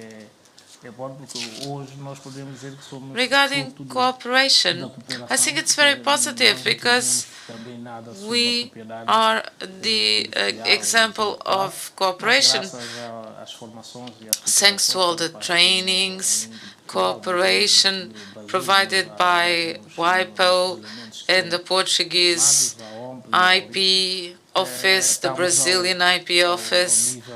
We are now starting to manage our own assets. On the short and long run, we should continue to make efforts in this direction, and within the CPLP family, we can tackle more concrete matters, such as the Lusophone trademark. We could further develop it to strengthen the cooperation between the CPLP countries. Thank you, Director. And I will now give the floor to the advisor, José Antonio Nozzolini. Thank you, Ambassador. As I previously mentioned, we are members of WAPI, and since we joined WAPI, we no longer apply the national law. This happened in 1997, so we adopted the Bangui Agreement. The law on IP in Guinea-Bissau is governed by the Bangui Agreement plus the other member states. All the examinations, the entire process is carried out by WAPI. Só faz exames administrativos e transmite todo o processo para WAPI. At the national level, we only take care of the administrative process, and everything is afterwards conveyed to WAPI. Recently, with the funding of WIPO, we developed our own strategic plan.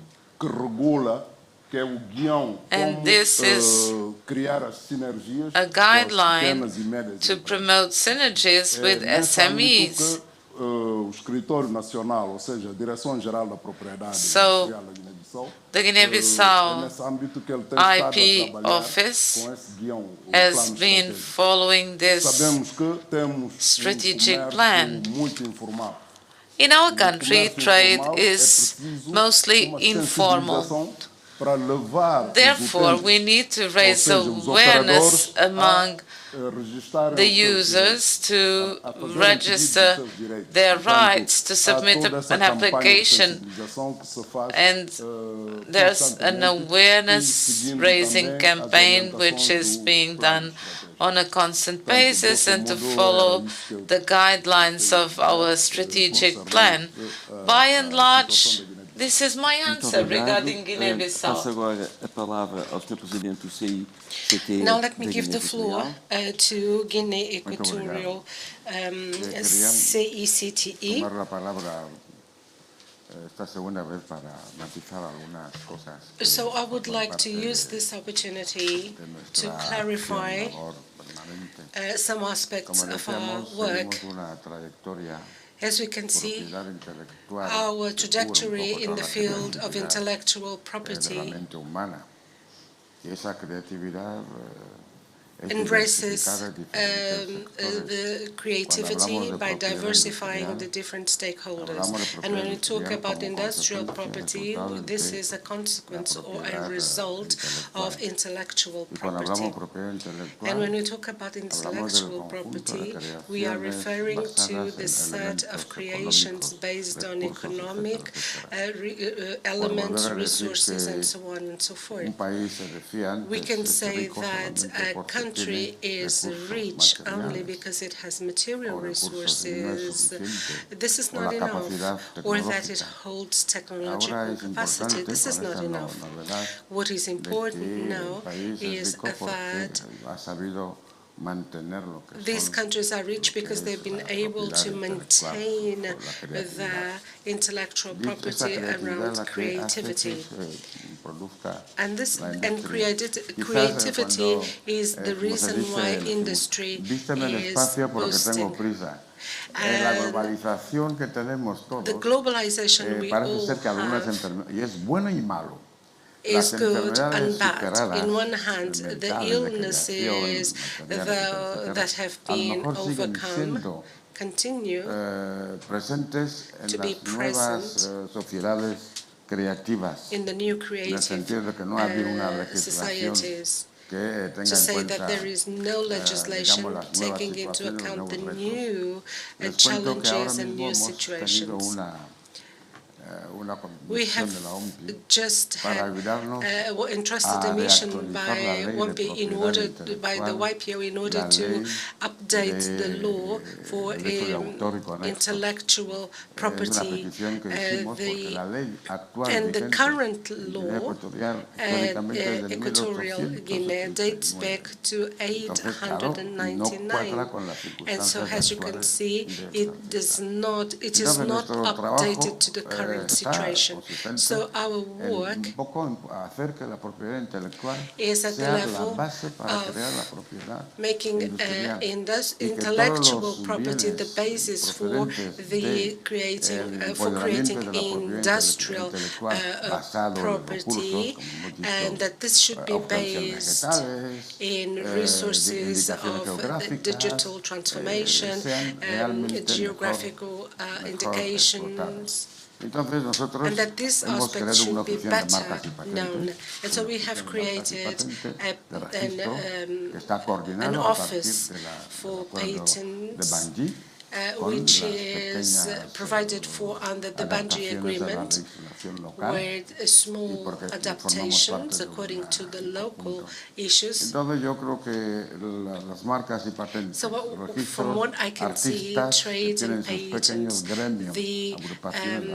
the small groups of artists allow to protect their own creations. And so there is an intellectual empowerment promoción de of our producción, productions. And this is porque why eso es lo we've que been va a crear la promoting production, industrialización, since this para is que la what ley will de bring about propiedad industrial industrial sea mejor, industry, perita, and so mejor, that the mejor intellectual aplicada, property law mejor, can be útil a better esta cooperación que management nosotros and estamos more insistiendo useful para dentro de within the régimen scope of this internacionales, cooperation at an international level de la with OUA the o de la OMPI, CPLP, etcétera, the etcétera. Porque EUA, or hablaremos the con WIPO, seguridad because we will la be misma lengua. talking Es muy importante. very Por eso el far trabajo que more. hacemos We will have better es un grounds trabajo to talk gradual. about this Ya les digo, estamos of adaptando setting la up ley de this work. propiedad And since I intelectual said we are y de adapting derechos de the autor y derechos intellectual conexos de property 1870 law, y pico. Por lo which tanto, dates esa ley back es of fundamental para 700 hacer una ley and so, independiente and we want to have an individual de independent la propiedad law industrial. ¿Y por qué? Porque for les estaba industrial diciendo que property. cuando And nosotros why? Because, nos as I hemos said, estancado de alguna manera when we por el boom del are desarrollo de la stopped producción in petrolífera, view no hemos of pensado en the lo que es propiedad boom intelectual of oil y por lo industry tanto no hemos pensado en development, la diversificación we inmediata should de not los we should focos de make the producción most y de out desarrollo. of this Entonces ahora development. estamos intentando And invertir so en la we are now trying to industrial invest para que la in industria industrial tenga, pero esa diversification. industria se So está this utilizando actualmente a través de industry intercambios, pero no queremos results que esa from industria exchange, sirva únicamente para and we establecer wouldn't like this niveles, industry digamos, to be superficiales used de only to cooperación establish intelectual, superficial sin la intellectual presencia misma cooperation de cada uno de efforts, de nuestros even if países it takes the miembros collaboration para of poder, each of these porque la cooperación countries. que es la capacidad que tenemos de Because interactuar cooperation entre is todos nothing but en la the igualdad, capacity we en la have entrega de lo to que yo tengo, interact hay que ser conscientes de and lo to que yo share tengo what para I que yo le have dé y yo to sepa valorar others. lo que usted también me va a And dar. also, Si usted me dice sí, dame, if you say, well, y you yo no sé can lo que give te me pueda dar, this, and por you eso say, well, I una don't know what I cooperación can global give you, es then importante que this nos is ayude a why valorar global cooperation la propiedad is intelectual a important partir de los to recursos que add the esos value recursos, to saber cómo esos intellectual recursos, antes de capacity. entrar en el And this is mercado based on competitivo the internacional. resources. And Me this falta que will la be propiedad done industrial before tenga we go to the justamente international su propio level of papel, industrial marcas y patentes. or Muito obrigado. property. Muito obrigado. Thank you. Muito Thank you obrigado. very much. Passo agora a Now palavra let me ao give the Sr. floor Diretor-Geral to de Moçambique. the Mozambique's IP General Director. Thank you very much. Avaliando a implementação do sistema. Well, assessing the implementation of the IP system in Mozambique, Podemos dizer que positivo. we can say that it is positive Desde 2003, because since 2003 up to now, more than 86,000 rights have been registered, and out of them, 80% are distinctive signs of trade, and this only goes to show that a lot of work has to be done in terms of industrial application, and this is where patent comes to play, because the focus goes more toward industrial designs and utility models, but we must raise incentives around innovation. We should pay attention to patents. We should work together with universities, and this is something we have already started. The other focus is aggregating value to national products. For instance, if we take the geographical indications, we've had tremendous support from the WIPO and IFRIC in order to register the first geographical indication. And at this point in time, we are working with the Ministry for Development of Rural Agriculture in order to register the flavored rice from Zambezi. Also to register pineapple from Nicodala, not neglecting Mozambique. shrimp, and this is our focus. Ms. Nozzolini has been quite supportive to us in the past, and we are now having a lot of support from Aripo since we are adding value to national products. Economic agents start now paying attention to the industrial property rights as a tool that will enhance the value of their intangible assets. And so they are coming closer to these concepts. But they still are faced with maintenance issues. At international level, the inclusion of Mozambique at a regional level. Notice that we are members of ARIP and also members of the WIPO. So this is a conjugation of efforts that will only benefit the IP system in Mozambique. Let me give you an example. We are now at the stage of digitalization of our projects, and we want to reach the online procedure. We've had already the support of WIPO, and our relationship with Aripo, when it comes to the empowerment of our staff, because most of IP staff is youngsters. I am the older one, and I hope that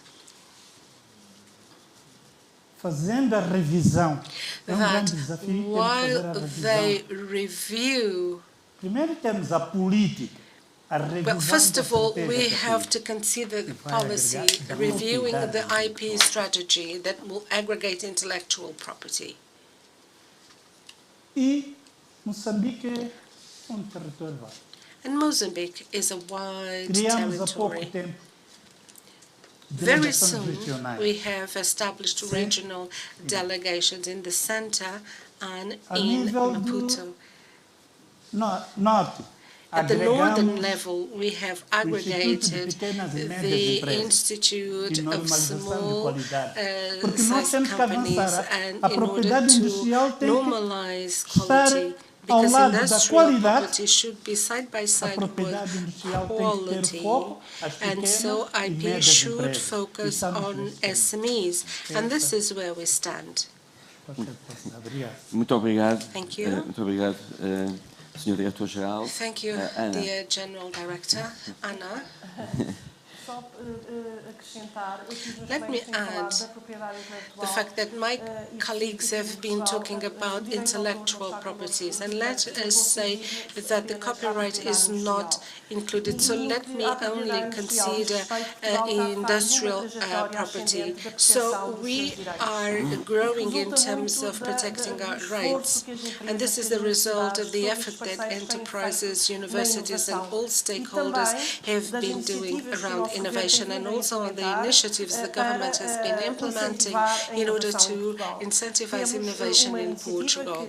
We have countless initiatives, one of which is by exempting universities from paying specific rates when it comes to the number of inventions. And the level of inventions in Portugal hasn't yet reached the level we consider as desirable. During the pandemic, we have grown considerably at all levels of industrial property. We are a European case study. In the past, we've had 25,000 brands in a single year, and this means that per 1 million inhabitants, Portugal ranks in the same position of the UK and Germany. So when it comes to brands, we are at top 3 in the European ranking. ranking. So in terms of geographic indications we have countless cases, and I won't dare talking to you about each of them.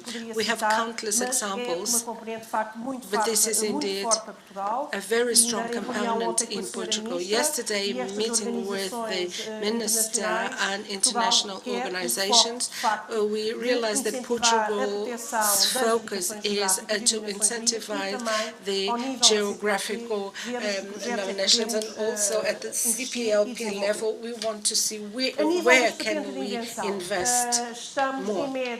In terms of invention patents, we have around 1,000 patents per year, and this is still little.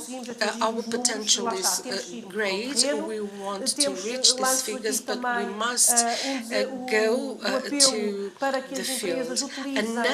We are also appealing companies to use the funds that the EU WIPO make available for us. Last year we had 20 million to support these SMEs, although this fund was only directed for brands and design. This year it includes patents, and this is why I call the SMEs to use these funds.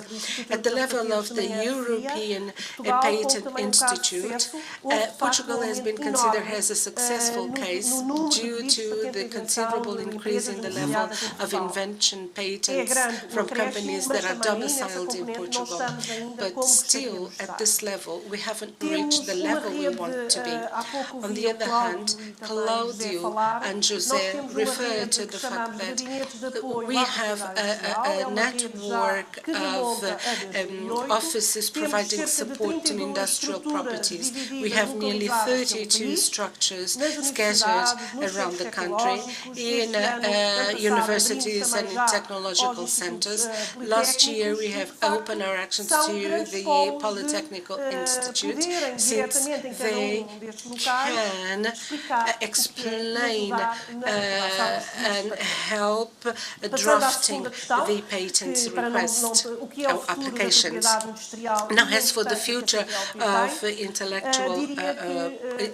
industrial property, I'd say that the future is promising. Digitalization causes the fact that tomorrow is totally unknown, and in terms of industrial property, they should also follow the same pace of this process and make technologies more updated, for instance, such as the artificial intelligence and all other tools that will only streamline the role played by industrial property. So what are those areas where we in Portugal want to invest more? We want to invest more in the youngsters sector, and we want the youngsters to be aware of this at a sooner than later. And so the Institute of Industrial Property, if you visit our webpage, you will see that we have launched very interesting stories. We have even launched a story that will explain 6-year-old children what industrial property is all about. So I would like to invite you to visit our website. Second priority, we know that SMEs, and according to EU Commission, would say that only 9% of EU SMEs invest in industrial property. And if we think of Portugal, we know that Portuguese entrepreneurs are made up of a majority number of SMEs. We also talk about protection and innovation, but we should not neglect enforcement. Advocating intellectual property, this is also very important. And in Portugal, we have a group, an anti-counterfeiting group, of which WIPO is a part, and we carry out a lot of awareness-raising campaigns, drawing the attention for the problem of counterfeiting. We will also authenticating a city in Portugal together with a WIPO, and this is about telling that a specific city is immune to counterfeiting. And in concluding, the role played by CPLP, this is very important. We know that this language, Portuguese language, is spoken by nearly 300 million inhabitants. But in terms of our strategic goals, what are they at the WIPO level? We want to put the Portuguese language as one of the working language. We are discussing with the General Director and will do whatever we can in order to carry out all this proposal. We have signed one memorandum of understanding, and we expect next year to be done in Angola, because we will do so in an alphabetical order. So Portugal has been the first. The next, and this project is some project that we will not allow it to fade away.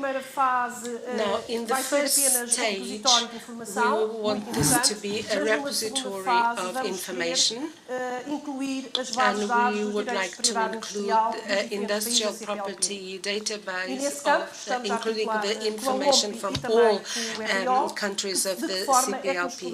And we are now articulating together with WIPO on how to go about this issue. On the other hand, together with the WIPO, we decided to launch a program that will promote and provide support to industrial property. It is our desire to also include the counterfeiting group of CPLP there. And this is where we would like to exchange experiences in order to know what each one of us is doing in this fight against counterfeiting. We are also considering the possibility of widening the Padlib network, and I believe that Cape Verde and Mozambique are already there. And this is about transfer of technology in research centers, and we clearly want to adhere to this project.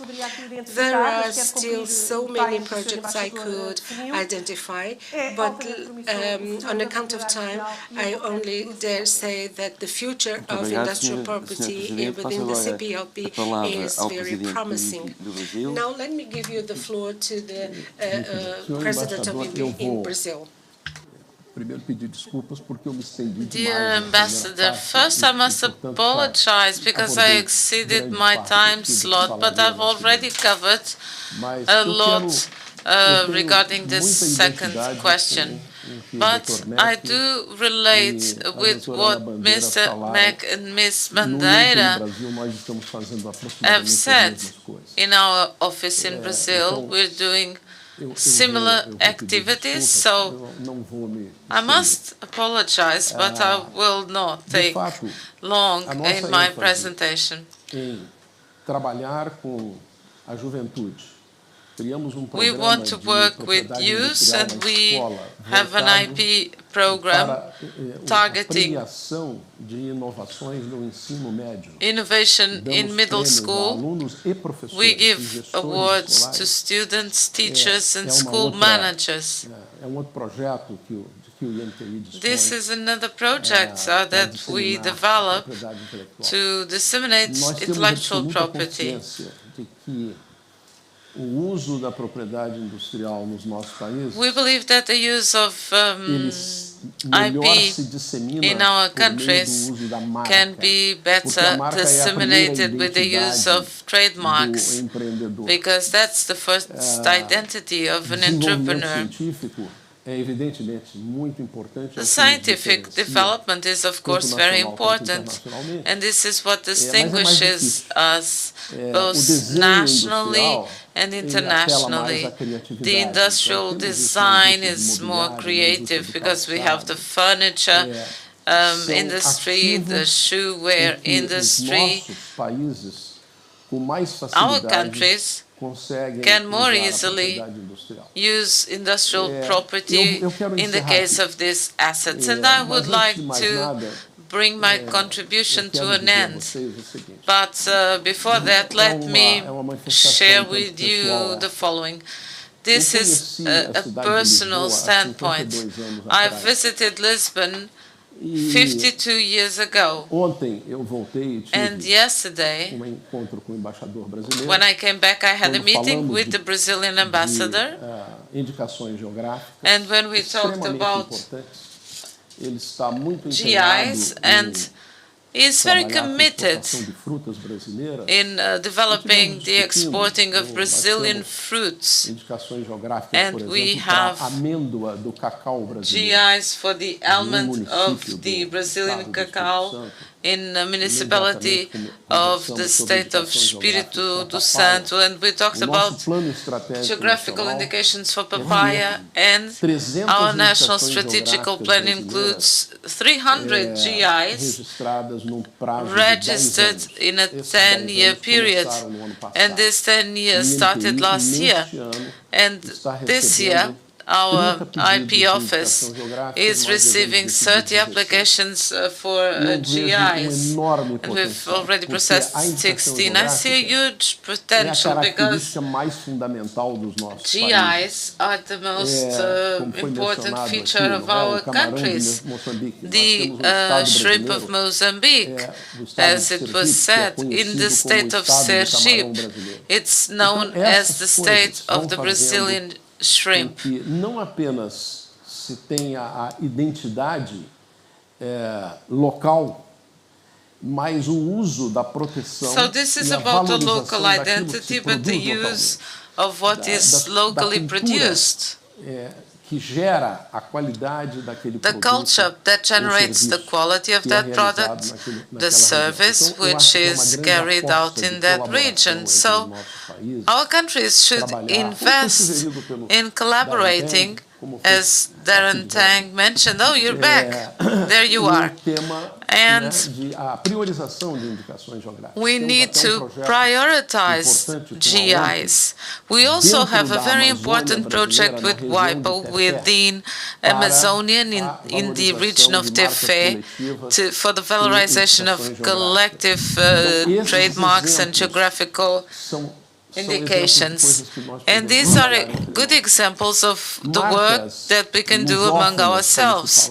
Lusophone brands or trademarks, as we used to say in the past, should be replaced by an effort so that we all join the Madrid Protocol, because it already exists, so that the brands, trademarks in our countries are welcomed and respected in each of our communities, and the same for industrial design. So I think there's no need to repeat what has already been said, and I would just like to repeat that I'm very happy to be in this city.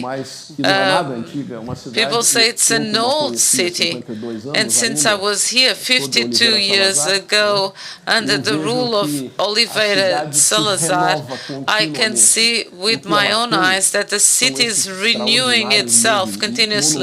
What we find in Lisbon are these wonderful buildings even before the 17th century, and they gift us with joy and culture. And I hope that Lisbon will always continue to be a city smiling and dressing like Maria João in such a beautiful way. Thank you. Eu passo agora a Thank you, Chairman. para a última intervenção. Let me give the floor to Cape Verde, to the chairperson of IGQPI. I will be even briefer.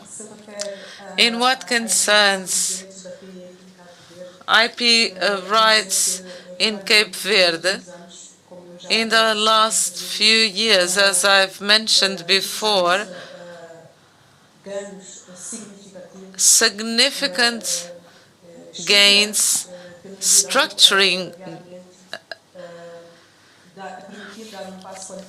advances that will enable us to give a qualitative leap in our IP system. I've talked about the policy which has been approved in Cape Verde. This is a new cycle that we're defining for the coming 5 years. And in fact, IGQPI, our office, is working with the planning DG, leading this planning. And this is an instrument that is part of the Sustainable Strategic Development Plan of Cape Verde for the coming 5 years. So work is being done by this DG, and the purpose is to integrate IP and the guidelines of the policy charter on IP in those sectors that are considered to be key sectors, as I've mentioned before. So this is indeed a very important process for us. We can plan the activities to be developed by our office, but we can also include in the programs and plans for transforming key sectors.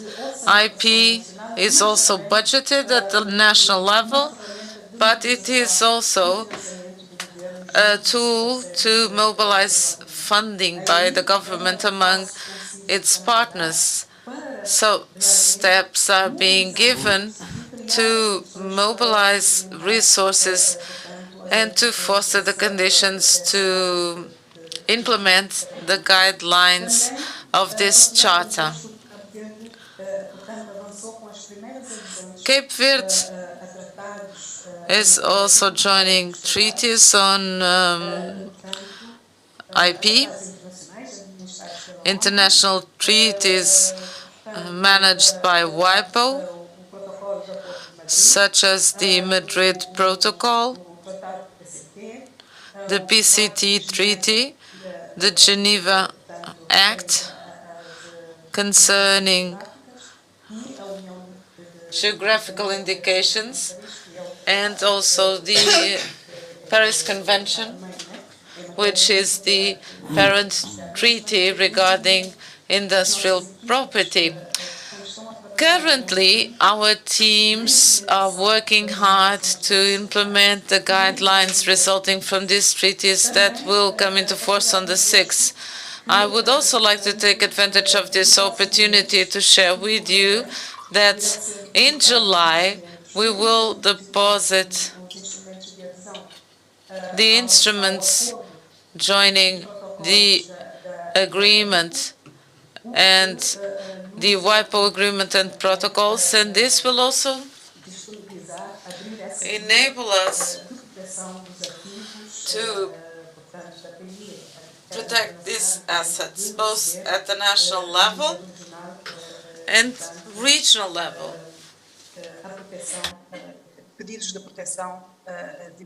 And to receive protection applications. We've also had an extraordinary technical support that was given by WIPO to register the first appellation of origin, and this is a group that is in the island of Fogo, where we have extraordinary conditions for the product that exists there. Within the scope of this process, we've also relied on the technical support of the Institute of Wine and Vineyards of Porto, Instituto da Vinha do Porto, e que contamos, portanto, continuar esse apoio, porque aqui falou-se na interligação We've also talked about IP and quality, and within this process we need to further develop quality because we want protected products and quality so that we can have the respective benefits. And in our case specifically, when we talk about tourism, we cannot forget this.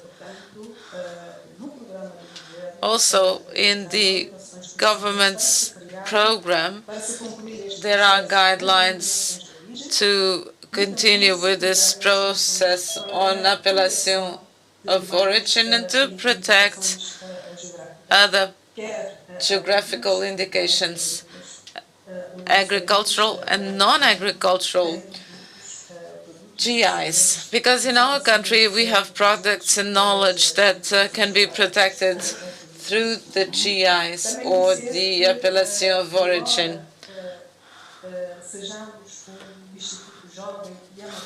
Although our office was recently established and it was not well known among our businessmen and women, public institutions,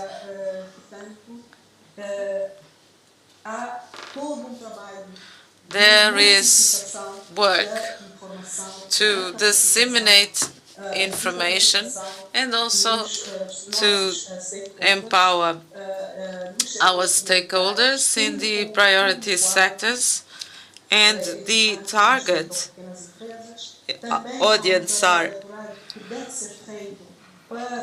SMEs, and of course there's all the work to be done to foster the technological development of the country, and in that we must engage, of course, universities, research and development entities, but we must also work with the enforcement of industrial property rights. And we are talking about the sector of justice, customs, inspection services, and others. And we've also planned, with the support of WIPO, the training of the staff of these entities as a starting point. And I'm persuaded that we will continue this partnership so as to empower these entities to better perform their duties in the field of industrial property. Thank you, Madam Chair. We now can continue with the next section in our agenda. I would like to thank the chairpersons of our IP offices. I've learned a lot, and I believe I can work directly with the WIPO Director General. I believe now we'll be watching a video, and we must leave the stage while we watch this video. Thank you so much.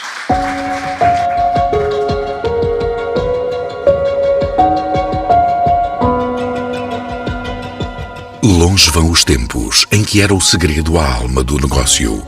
Em 1837 é publicado o primeiro diploma que reconhece a propriedade das descobertas dos inventores. A propriedade industrial, a que hoje chamamos também PI. Em 1976, quase um século e meio depois, nasce o INPI. Instituto Nacional da Propriedade Industrial, com o objetivo de proteger a inovação e a competitividade do país.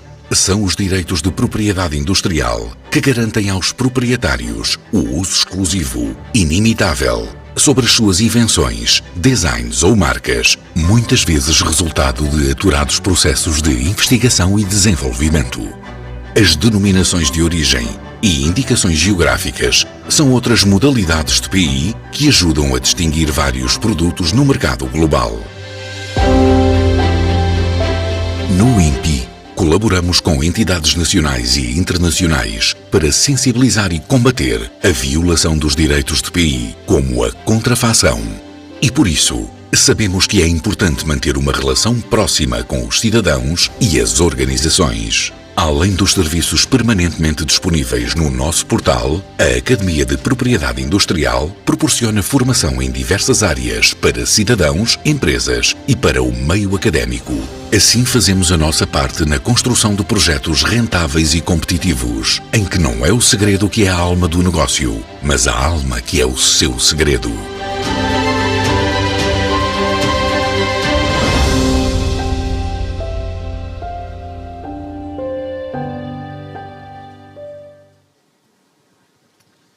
Depois deste belíssimo filme sobre a So, história after do this nosso beautiful footage on the story of the INP, we will now start the panel on the strategic para partilhar a sua use experiência e of saber nesta matéria international of o industrial Presidente da Agência para o property. Investimento So the Externo, President for para o Investimento e the, Comércio Externo de Portugal, the Agency for External Trade of Portugal, please use the floor.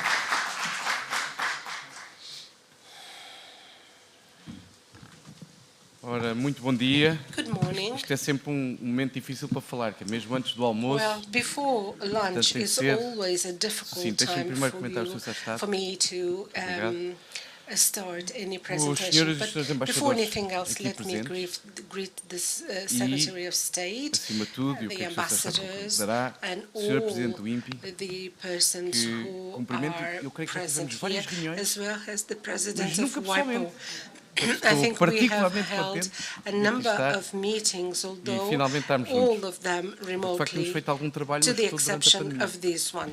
E tem funcionado. E, Which portanto, goes to boa say tarde a that todos. working during the pandemic, todos da audiência, estão although aqui, remotely, justamente estão a has seguir. provided its fruits. Para nós, a ICEP, e o Sr. Presidente sabe isto, é de For facto um us, grande the gosto estar aqui ICEP, nestas primeiras jornadas It lusófonas is da propriedade a industrial. pleasure to take E part porquê? in this Porque, como Lusophone o Sr. Presidente journeys sabe, on e eu creio industrial que property, os and demais myself, embaixadores que aqui estão, e o because Sr. as também, all of you, the isto para nós é de grande ambassadors present importância. and Isto é uma also matéria the da qual nós Secretary of já vimos State, falando há this is bastante a tempo matter to e which acreditamos we que, de facto, attach o que está aqui a ser great feito hoje importance, é um and we passo believe that importante na what we direção are doing certa. today is a leap forward vai towards valorizar the right o espaço da CPLP, position, e isso é since uma matéria this com a qual a will ICEP está enhance the totalmente value comprometida. of CPLP. Também reforça It a will cooperação técnica also e os bons strengthen laços de the trabalho technical entre nós cooperation as well as e, the sobretudo, good a relationship boa articulação among económica us, entre os and above países all the good e que é um economic esforço que já tem, articulation eu diria, among the mais de different 25 countries, anos, an effort mas de which facto started está a viver um momento more than especial. Eu já irei 25 falar years ago, disso but especificamente. it is living Deixem-me a primeiro, new momentum. e há pouco antecipei-me And I'll pouco, go about this in congratular just a few minutes. o INPI, However, o Instituto Nacional de let Propriedade me Intelectual, na pessoa da greet sua Presidente, the Doutora Ana INPI Bandeira, through e também Ana as congêneres Bandeira, todas que aqui and estão also presentes its da counterparts CPLP, que ainda por cima from hoje do que percebo, CPLP, assinaram um memorando de entendimento. because as Que, far as I mais uma understand, vez, mais um they sinal have signed na direção an certa MOU, a e Memorandum passo certo. of Este Understanding evento insere-se, towards the inclusive, right dentro de um direction. conjunto de iniciativas, So para this nós está no includes a eixo number 6 of das initiatives atividades do under reforço dos the sistemas axis nacionais number da 6 propriedade industrial for da the CPLP reinforcement e of da agenda national estratégica para a systems consolidação da of cooperação industrial económica da CPLP property, de as well 2022 a as to 2027. fulfill Foi assinada the por todos os economic Estados-membros da CPLP agenda no passado of dia 29 de abril de 2022. 2019. O Sr. Embaixador confirma. Muito bem, perfeito. Nós, a ICEP, consideramos que, de facto, este é um momento Within the marcante e único nas relações ASAP, entre we os países. consider this to be Porque, nos últimos meses, a se tem benchmark assistido in the relationship of all reforçar the CPLP muito member concreto, countries. estruturado, Because over the e eu last diria years, we organizado, have witnessed the da cooperação económica e do reinforcement trabalho da of agenda economic económica e comercial dos cooperation países. and De also facto, é on the importante importance of the referir economic isso. Nós estamos num momento em agenda. que agora temos de o We capitalizar e are avançar para a living frente, times e também irei where falar o que é this que must estamos a must fazer move ahead. nesse sentido. And now I'll bring Para nós, to a ICEP, you nós não temos everything qualquer we're doing dúvida que o around sistema this de registro de topic. propriedade industrial At the intelectual da CPLP ASAP, é um we objetivo have ambicioso no doubt that Mas, this Sr. goal Presidente, is an deixe-me ambitious dizer one. nós já However, falamos disto há let alguns me anos reiterate e nós achamos that que é um objetivo in the absolutamente past, possível. we have Portanto, de facto, quite a few years eu back we espero que considered consigamos this goal to be ter aqui highly resultados, porque em termos expected. práticos, isto é um fator determinante para o incremento da competitividade e da segurança das empresas da CPLP nos mercados da CPLP e, sobretudo, nas respectivas regiões económicas em que todos estes países operam. E, por isso, esta é uma matéria em que, deixe-me, antes de entrar no objetivo And específico, before coming to the specific há cerca de let me say that the 4-5 ASAP 4 to 5 years ago has established within its strategic plan a set of para goals podermos fomentar a agenda which will económica allow to da CPLP boost e a the agenda economic agents, Aliás, foi the lançado economic pelo agenda Dr. of the nome da agência. CPLP. E na altura, uma das And back then, rubricas one que tínhamos of defendido era the exatamente isto. items Era que, de facto, devíamos we fomentar considered uma harmonização was e sistema to que boost permitisse a segurança the harmony industrial, of a das marcas, system a nível da that CPLP, que would fosse encourage mais comum possível trademarks e que within the fosse prático e CPLP, útil para todos. something which Aqui temos sempre will que pensar be coletivamente. practical E, portanto, and tenho de common admitir to que all of hoje em us. dia, So I eu creio must que para o Luís em admit particular, that que nos é today particularmente grato e estamos this particularmente day contentes is com isto. Achamos, de very facto, special este é for um us, instrumento and we are muito very valioso para a happy capacitação das since empresas the e dos beginning. empresários We believe that e no this reforço instrument da segurança is e valorização valuable to reinforce dos seus the ativos. relationship of companies and their assets. E por isso, eu, do lado da ICEP, só podem contar com o So nosso apoio from our e com o side, nosso interesse from e com a the articulação que for ISEP, necessária you can connosco count para que isto possa on our avançar. support and Deixa-me aqui só articulation dar necessary so também umas we can palavras sobre move a ahead. perspectiva que nós temos sobre Concerning a CPLP, the quer dizer, outlook we have ultrapassando, for the obviamente, o que todos CPLP sabem, and a going escala da beyond CPLP, o everything facto we de know termos uma about the língua comum. scale, the common language. A verdade é que temos de aproveitar bem este momento In fact, we should para, make the de facto, most conseguirmos out of capitalizar this moment resultados práticos so para as we nossas can empresas capitalize practical e para os nossos results for empresários. our companies and our Se nós estamos entrepreneurs. todos a antecipar bem If we are estamos all todos a making trabalhar, the eu acho que right no sentido que a anticipations, CPLP assuma uma and since we are preponderância all cada working vez for the maior, CPLP to eu diria até a become nível more global, and pela sua more própria escala no important mundo, at the temos global de começar level a in view of its tangibilizar scale in the nas nossas world, agendas, nas and we nossas must start ações. translating Se this nós queremos into isso, temos our de facto agendas garantir and que as achievements. empresas We should da CPLP therefore de make todos os sure países that também sentem the esses benefícios enterprises de forma of the tangível. CPLP E por isso, also benefit from this nós, initiative. através da atividade da agência And e from das the nossas delegações, activities of our de facto, sobretudo temos agency presença and through our e temos delegations, atividade we em todos are os países da present CPLP in all e, portanto, countries estamos of the absolutamente CPLP, comprometidos and we com are esta dimensão da agenda absolutely comercial e económica committed em toda a with CPLP the commercial and e, em economic particular, agenda within the por CPLP, este passo que more estão aqui a dar. so as a Também nos result congratulamos, of the step e a todos we os demais are Estados-membros, giving pela Constituição, no today passado dia 18 with de the fevereiro, signing of the memorandum. do célebre The Fórum das past Agências de Comércio e de February Investimento da CPLP. 18, with the Forum Foi algo of que as Commerce agências em conjunto Agencies trabalharam of the CPLP, durante vários anos para conseguir concretizar e agora logo a seguir à many pandemia years of work conseguiram firmar e conseguimos de facto have passar a ter este elapsed fórum until we e were que tem um able espírito de to cooperação que eu também creio que se set up presencia aqui this hoje e que é muito forum. importante, porque esta cooperação vive This muito também de cooperation interagirmos frequentemente entre nós, depends de on acertarmos agendas interaction, e de trabalharmos on para o objetivo aligning comum. our agendas Este Fórum and das working Agências é o towards common corolário goals. deste trabalho desenvolvido And com this todas as topic congêneres. of the agencies is very Eu falo na important perspectiva since ICEP it desde 2016, involves the 2017. work of Mas para all nós, a countries ICEP é and também grande us, ponto de the partida. ISEP. And this is E é the ponto de partida most para o reforço da important consideração de starting uma estratégia point integrada to e agregadora consolidate an para a cooperação integrated económica e strategy which comercial will entre os países aggregate da the CPLP. economic E nesse cooperation âmbito, acreditamos que o Fórum das with Agências, que já CPLP teve a sua countries. primeira So we reunião em believe 26 de that abril the Forum e of que inclusive também já teve Agencies umas that interações started subsequentes, irá last estimular as trocas comerciais e a captação de investimento para todos os países. E isso através de quê? Primeiro, da cooperação que estabeleça procedimentos e processos de partilha de competências que concretizem o reforço do quadro operacional das agências, que posso afirmar está a ser feito, está já a ser feito com bastante interesse e bastante dinamismo. Da realização de missões empresariais conjuntas para a prospecção de novos mercados e novas oportunidades. Da realização de eventos regulares de captação de investimento neste espaço comunitário, nesta lógica de todos em conjunto, mas também um trabalho a desenvolver na harmonização do enquadramento legislativo das parcerias público-privadas no espaço da CPLP. Isto é uma matéria em que nós acreditamos que terá também uma grande ligação com o fomento do investimento conjunto, pela criação de instrumentos de apoio ao investimento e comércio intra-CPLP, aquilo que estamos aqui a fazer hoje, mais uma vez, com o Presidente, e pela harmonização legislativa sobre a liberdade de investimento e facilidade de repatriamento de capitais no âmbito do investimento privado no espaço da CPLP. Nós acreditamos que com estas iniciativas, que é o que está acordado entre todas as agências para o comércio e para o investimento no âmbito da CPLP, irá resultar uma maior capacitação institucional das agências e das agências da CPLP, o que será essencial para o desenvolvimento das nossas economias e fundamental para a melhoria do ambiente de negócios do nosso país. Exatamente como hoje tivemos a oportunidade de assistir à assinatura deste memorando, que incrementa a cooperação técnica no domínio da propriedade industrial, vai exatamente neste sentido. E por isso, acreditamos que esta consolidação da cooperação dos países da CPLP trará uma maior preponderância da comunidade no panorama económico mundial. Será aquilo que nós, de facto, agora temos de trabalhar para tangibilizar aquilo que nós percepcionamos e sabemos. So we must work even more in order to implement everything we know should be delivered. Em que o todo pode ser muito maior. CPLP is an example that exatamente isso que nós temos feito all of us can be together, can be better than individually, and I believe that we are all doing. Aqui também aproveito a presença do Governo.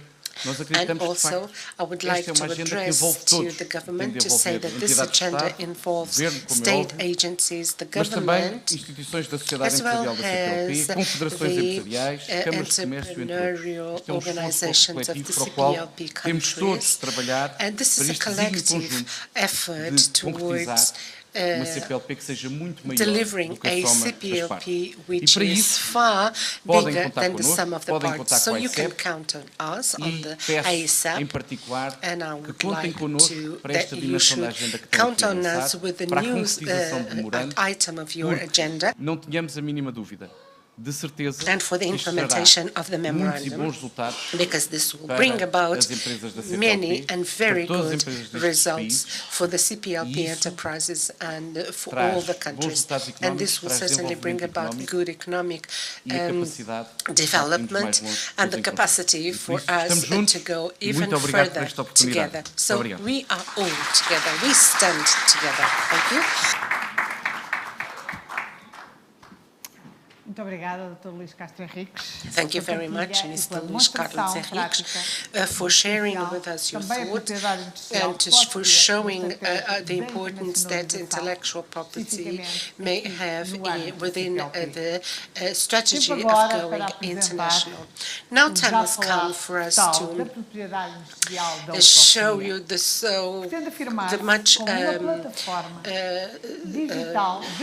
so-called new portal or website for the Lusophone. This website will be presented by Margarida Martias. Thank you very much.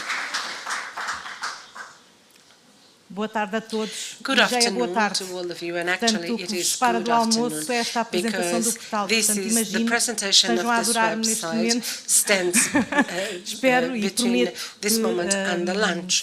So I will promise to be brief and that you will enjoy what you see. So dear colleagues, dear friends, it is my pleasure to present to you the website of industrial property. Esta é uma reativação de um portal antigo que tem estado estagnado ao longo dos últimos anos e pretendemos que nesta era da transição digital, nesta era da sociedade da informação, é crucial ter uma forte presença digital e a nossa comunidade tem de também estar nessa presente com um site renovado, que seja a porta de entrada de todos nós, com informação especializada na área da propriedade industrial.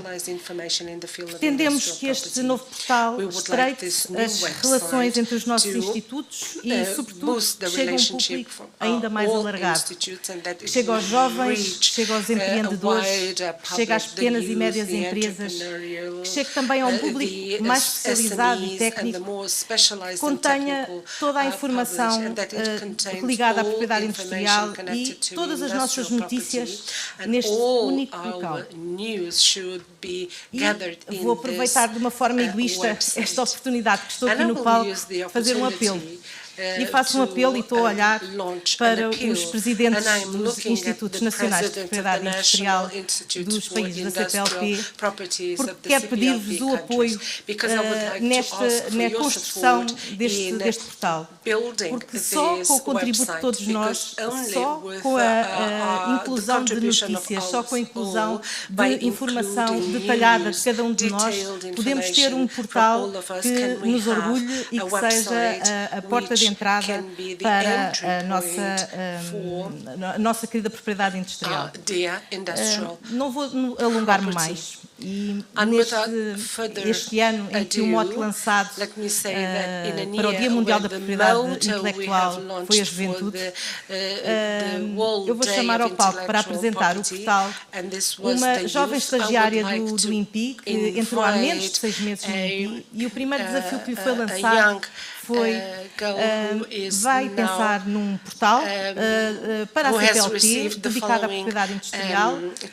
Demos algumas orientações e apresentou-nos um projeto fantástico. Por isso acho que é merecido dar o palco aos jovens e para isso chamo ao palco Maria do Carmo Ribeiro para apresentar o portal, a quem peço uma salva de palmas. Obrigada. And to whom I would like to ask for a round of applause. Thank you. Olá, bom dia a todos. É com enorme satisfação e privilégio que me encontro aqui com vossas excelências na apresentação do novo portal da propriedade industrial da Lusophone. O objetivo deste portal é disponibilizar um website intuitivo e simples para que o principal foco sejam os conteúdos de propriedade industrial. Queremos ser um convite claro às nossas empresas, jovens empreendedores, investigadores, criadores, refletirmos sobre os conceitos-chave que deveriam caracterizar esta nova ferramenta digital: propriedade industrial, sustentabilidade, cooperação, criatividade, desenvolvimento, oportunidades, investir, educação e empreendedorismo. A partir deste processo criativo foi desenvolvido este layout que, mais do que moderno, seja de fácil interação. Começo assim a apresentar um menu sobre nós, uma área dedicada à criação deste portal, com o objetivo de apresentar o projeto no contexto da cooperação com a CPLP. De seguida, encontramos o separador Propriedade Industrial, um menu dedicado às diferentes modalidades de PI e à sua proteção. Uma vez que a informação é vasta, esperamos receber os contributos dos diversos offices para o atualizar assim que possível. O objetivo é possibilitar aos utilizadores um ponto único de informação, de forma a explicar o que é a propriedade industrial e como podemos proteger as nossas invenções, os sinais distintivos de comércio e os desenhos ou modelos. Naturalmente, e tendo em conta os objetivos deste novo portal, criamos um separador dedicado à legislação em vigor nos diferentes países, como também alguns acordos e tratados internacionais. E para o desenvolvimento, e tal como a doutora Margarida teve a oportunidade de explicar, esta é a ideia central deste novo website. Acreditamos que este deveria ter por si só um separador diferenciado em atualização. Aqui iremos privilegiar estudos e outros materiais que vierem a ser produzidos nos diversos países sobre o impacto da propriedade industrial no desenvolvimento económico, cultural, ambiental e social. Encontramos também um menu dedicado às notícias, devidamente identificado pelo país de origem e ou proveniência, e caso seja comum aos vários Estados-membros da CPLP. Para finalizar a apresentação do separador superior, temos os contactos dos offices de cada país. E voltando ao homepage, decidimos dar destaque a diferentes temáticas. O primeiro dedicado à apresentação do portal, como porta para a inovação. Um outro dedicado então às notícias. E o mais central, com ênfase a alguns projetos e eventos. O menu Oportunidades de Inovação irá dar a conhecer no futuro alguns projetos que fomentem e promovam a inovação e criatividade dos mais jovens, nomeadamente oportunidades de negócios e empreendedorismo no âmbito da CPLP. Tivemos também a preocupação de dar foco aos projetos internacionais, como o INPI Latin America e o Intellectual Property Rights and Innovation in Africa. E para finalizar, também demos um grande foco e destaque na luta anti-contrafação, onde encontramos informação de caráter genérico e estratégico no combate nos diferentes Estados-membros da CPLP. Pretendemos que o portal seja efetivamente uma porta para a inovação, pelo que é essencial e imprescindível permitir aos utilizadores. Há aqui um problema técnico. Já está. Peço desculpa. Permitir aos utilizadores a remessa de mensagens para a equipa de gestão. Aqui está o separador Fale Connosco. Nós queremos efetivamente que as pessoas falem connosco e tirem as vossas dúvidas, a dúvida dos utilizadores. E os Estados-membros, mais uma vez aqui presentes, com o link direto para cada office. Temos também um mapa do site, a política de privacidade e as perguntas frequentes. As perguntas frequentes darão uma resposta às diversas questões que possam surgir aos utilizadores em matéria de propriedade industrial, de caráter genérico, sem comprometer qualquer individualidade legal dos países. Importa também referir que o portal é responsivo e quer isto dizer que está adaptado para a versão móvel, uma vez que a maior parte dos utilizadores acede à internet através de telemóvel. Encontramos, então, para finalizar aqui o nosso endereço do novo portal, pelo que vos convido a conhecer e a seguir. Seria com muito gosto que daríamos então esta nova entrada deste novo portal. Estamos muito felizes com a criação do novo portal da Propriedade Industrial da Lusofonia, um projeto ambicioso, mas essencial no contexto atual de grandes desafios e altamente transformadores. Apesar de ainda estar em atualização, irá certamente no futuro contar com o contributo de todos. Muito obrigada pela vossa atenção.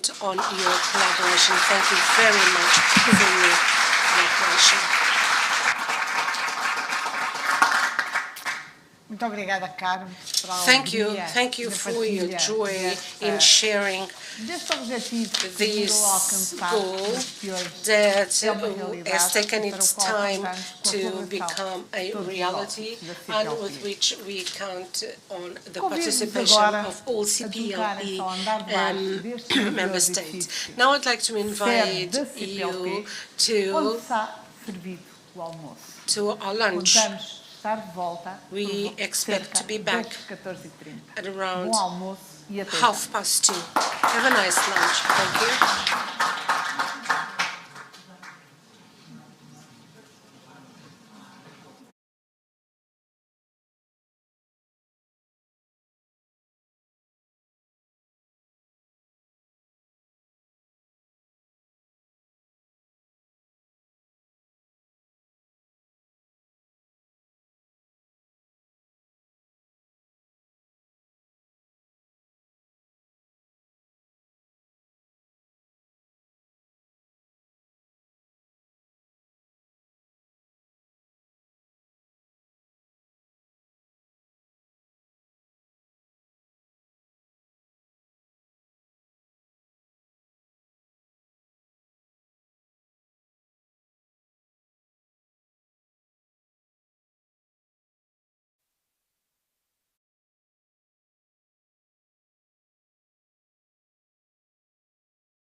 almoço tenha sido do vosso agrado e dou. I hope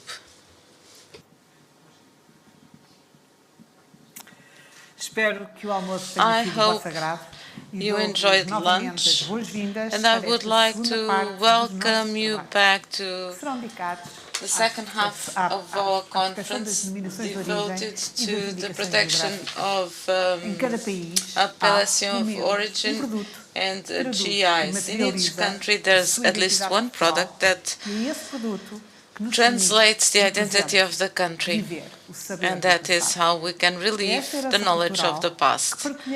This is what we're sharing in this panel that illustrates the importance of the historical connection of the product with the region. In the coming 30 minutes, we're going to talk about the protection of our tradition with the Chairman of the Institute of Vineyard and Wine, Bernardo Gouveia, and Alexandra Grazioli, Director of the Department of Trademarks and Designs of the WIPO. Muito obrigado, Maria João, pela apresentação. Quero cumprimentar em primeiro lugar todos os presentes. And first, I would like to greet all those present. Ambassador Macieira, dear engineer Ana Bandeira, thank you so much for organizing this event and for the invitation I received. I would like to greet all the representatives of the Portuguese-speaking countries community. Thank you for your presence. And of course, I would like to thank Maria João and all those involved in the organization. I was invited to talk about wine, a product that exists before the Portuguese language. And if there is a product that translates the importance of an AO and GI, is indeed wine. And I've had the opportunity to hear this morning the Deputy Secretary of State of Justice to talk about the criada em oldest demarcated area antes do terremoto de Lisboa, that was created before e que de facto hoje the ainda earthquake of continua Lisbon, com uma força e uma capacidade de afirmação very além strong, fronteiras única. even E isso beyond the deve-se a algumas borders razões. of our country. Eu vou tentar And this is passar due to several na minha reasons. apresentação In my o que é o meu ponto presentation, de vista do que I will try to foram share essas with you razões, ou que são hoje em dia, what o que nós are procuramos fazer today hoje em dia and what we para try to do today reforçar o to papel further das denominações de origem reinforce e indicações geográficas. the role É muito of importante perceber, antes de eu AOs começar, and que GIs. no que se refere ao produto Before I vinho, start que é um produto que de regarding facto wine as a transversalmente product, está presente, penso eu, which is em toda a comunidade de expressão língua present in the portuguesa, entire não community só of nos the países que o Portuguese-speaking produzem, countries, Angola, not Moçambique, only Cabo countries that Verde, mas produce também it, nos outros que não produzem, mas que o consomem. not O only produto those that vinho, de produce facto, it, but é um produto also que tem uma enorme consume it. transversalidade It a is nível global. E o mercado do vinho e o consumo do cross-cutting vinho é product, ancestral and e wine continua a atravessar as culturas, consumers as diferenças civilizacionais em todos os países do mundo, e é uma manifestação extraordinariamente única do que é a nossa autenticidade enquanto país e a nossa diversidade regional. Perspective regarding us as a Portugal, country and our authenticity as a wine producer. É um país pequeno, Portugal mas is indeed a tem small todo o seu country, território, continente e ilhas, but throughout the marcado pela territory, cultura da vinha. in the E, de mainland facto, and in the desde islands, there's tempos this anteriores à sua culture nacionalidade. of wine E growing, esta even before the country was presença well da cultura da defined. vinha And this manifesta-se nas presence of suas the culture regiões of com uma wine enorme diversidade. is present Ou seja, como país pequeno que somos, de in facto, our conseguimos various apresentar regions in a do very Minho diversified ao manner, Algarve from produtos up e vinhos north to the extraordinariamente Algarve diferentes in the e que south. refletem uma forma, uma We have vivência wines that are very diferente different, das comunidades trabalharem and they este show produto. how different Nós, communities Portugal, temos mais de grow 250 and produce castas wine. autóctones. And we have Vamos many falar aqui em 250. different E types of estas castas fazem parte daquilo que nós chamamos o nosso património vitivinícola. É um património que nos esforçamos por preservar, por dar a conhecer a todo o mundo e que é utilizado pelos nossos produtores como a manifestação, em primeiro lugar, da nossa diferenciação e da diferença das suas differentiation that we have. Ou seja, se virmos different o território de varieties Portugal, of podemos grape. ver que em termos Portugal, vitivinícolas, nós temos 14 indicações geográficas e 31 denominações de origem. Em algumas denominações de origem ainda temos várias subdenominações. Ou seja, é de facto de uma riqueza e de uma variedade extraordinária. Para vos dar alguma ideia, uma região DOC ou IG tem que ter um chamado caderno de especificações, que é organizado numa comissão interprofissional chamada Comissão Vitivinícola Regional, é proposta, neste caso, ao Instituto da Vinha e do Vinho, e proposta à Comunidade Europeia. Porquê? Porque cada denominação de origem e indicação geográfica tem que ter, de facto, especificidade. Não podem ter uma característica semelhante. Este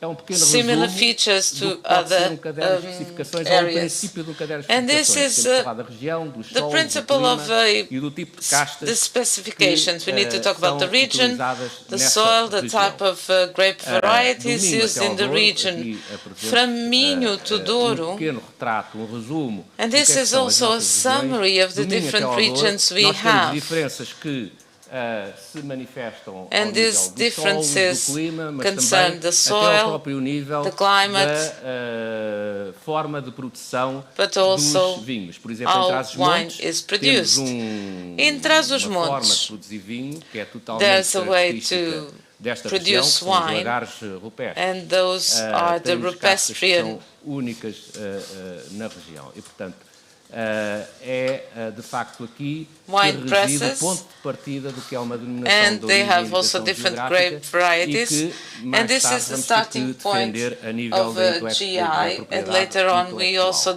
need to protect it at the level of Beira Interior, intellectual property. Dão, So you see Beira Interior, Bairrada, Dão, Bairrada, Lisboa, com as suas Lisbon, subdenominações, with the different Setúbal, appellation, Alentejo, and then Alentejo, Isto and foi the só para vos dar Algarve. uma This ideia is do que é just to que é give a you nossa a notion diversidade em termos of the vitivinícolas, que se exprime ao nível das diversity denominações de in origem wine production. indicações geográficas. And this E, finalmente, is covered Madeira by e AOs Açores. and Em que GIs. é que And then tudo isto se finally, materializa? Madeira and Em termos Açores. práticos para o consumidor. How is Materializa-se this selo de garantia, translated regarding símbolo de the garantia, consumer? que You cada have a comissão symbol of vitivinícola, guarantee depois de fazer uma that série de each controles wine producer e de, region, after going through the control atribui and ao all produtor the a possibilidade de monitoring, aplicar esse gives selo the numa garrafa. producer E é uma to forma use de this o stamp on the consumidor bottle. ter uma And garantia like que, this, de the facto, consumer aquele produto has a guarantee tem that uma característica this única product e é produzido has a unique numa feature, determinada denominação and de it origem is ou indicação produced in a given geográfica. E todas as appellation of regiões origin têm or este geographical selo e indication. todos os produtos só podem So ser all vendidos regions com have a denominação stamp, com and este selo.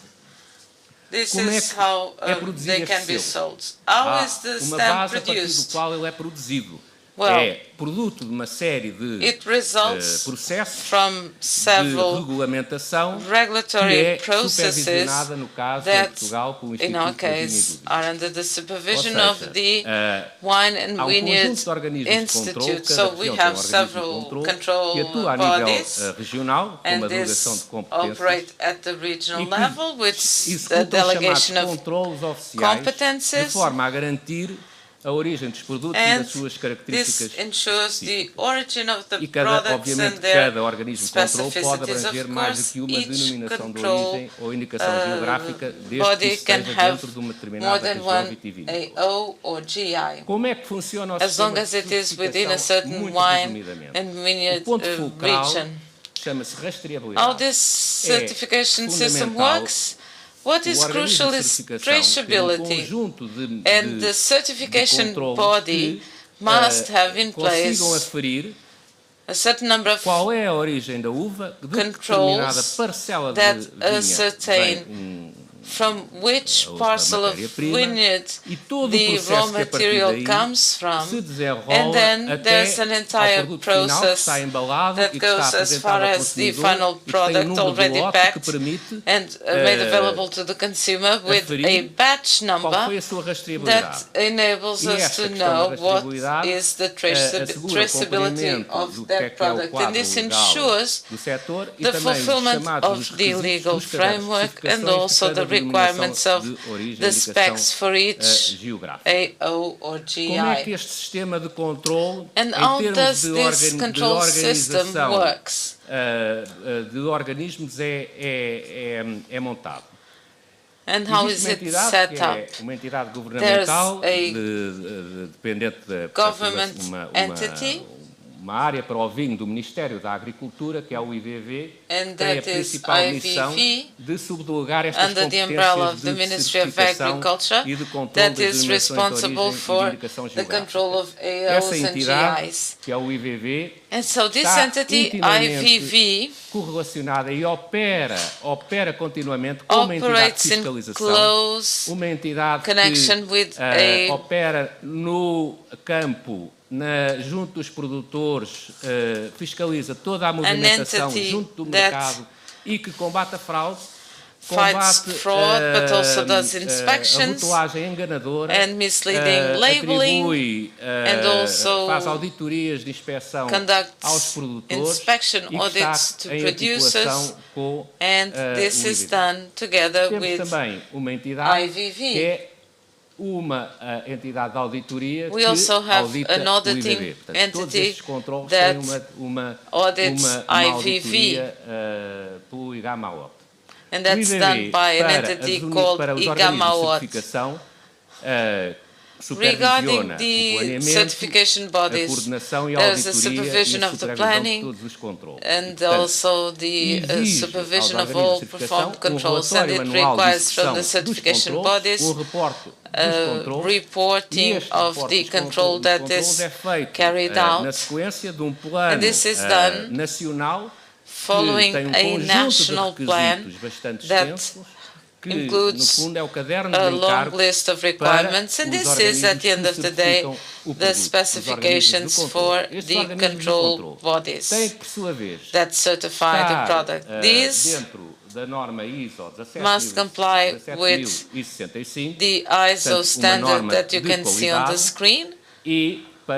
Que cumpram com os requisitos and in order to fulfill the standards acreditação requirements, they're also accredited by IPAC, a state entity that audits control bodies regarding their operational activities, and on an annual basis issues a report and an assessment regarding how these control bodies are implementing their duties. The control bodies, together with accredited labs, constantly test the products, and this is done for each specific region. Certain regions can have certain requirements, for example.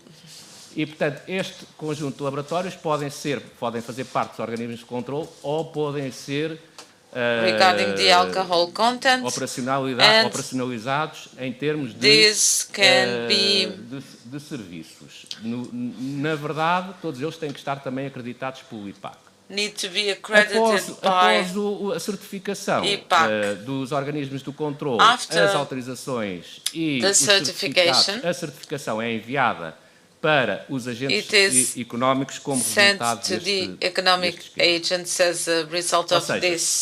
em termos de OIG, há várias especificidades. There are a certain number of specifications for AOs within the national and European framework. There are a certain number of requirements that need to be fulfilled. Das uvas the quality tem que estar comprovada em laboratório sensorial, os vinhos têm que ser todos provados, in a sensorial lab, and it is also about the traceability to ascertain that the products are from that site region and the same geographic area, that the production is done in that geographical area, and that the grape varieties are not from other grape varieties not allowed by the national and European law. Regarding the AOs, there's the possibility that producers resort to a percentage that is not from the region, and that is 15%, so it's a different level of demand, and there's a difference between an appellation of origin, AO, and the geographical indication, GI, which is more encompassing. The certification of the product is controlled at 100% at the analytical sensorial level. The labeling is also approved previously by all the CVRs, and the guarantee stamp is made available. So this control is not only of an administrative nature, they're also physical, namely the grape varieties in the vineyards, the counting of product stocks to check if they are in accordance with the declared production, the certification guarantee stamps that are used by the producers, and if they have not been counterfeited, and finally uma vigilância no palco de vendas, no mercado, ao nível da distribuição e da distribuição física e digital. Namely, in the case of physical and digital distribution.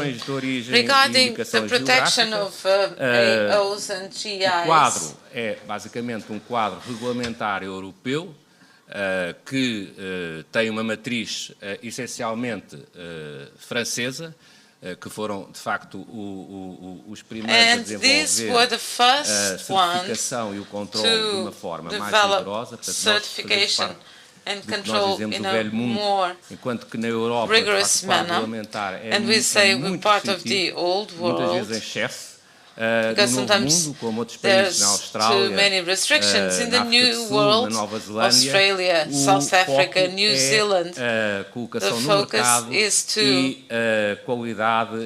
make this available in the market, and also it's about quality and food safety. In Europe, we're a bit more complicated, and this gives us some leverage regarding marketing, and we have more to sell in terms of attributes.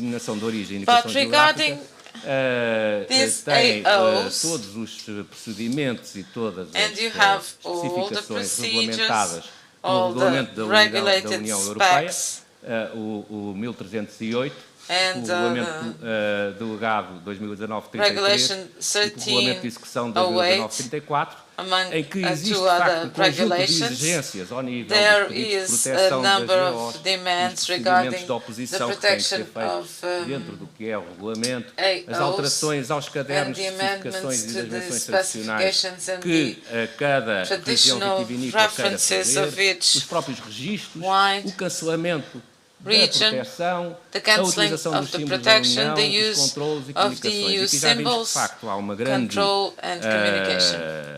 As we've seen, there's a strong connection with what is within the intellectual property domain, because if this is not translated into the intellectual protection of trademarks, and also regarding AOs and GIs, all this work is not enough in order to protect consumers.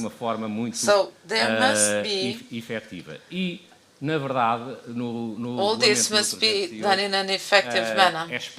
In the regulation, it is also foreseen that any direct, indirect use of the protected name, use of ingredients, any abusive use, copies, abusive copies, evocations are punishable. there are legal consequences, and also regarding fraud and the counterfeiting of the origin, natures or qualities of the product. All this also has a sequence which is subject to the inspection of ASAI in Portugal. This regulation is currently being amended. The EU has a strategy called the Farm to Fork. We've translated this as from the field to your very own dish. And the focus we see regarding the European strategy is that it's not only the sustainability, which is linked to the protection of AOs and GIs, is in the hands of consumers and also safeguarding the intrinsic qualities of the products specific to each country and each region, and also how this is presented to the consumer. And this will be increasingly restrictive, subject to more inspections, but in the case of wine,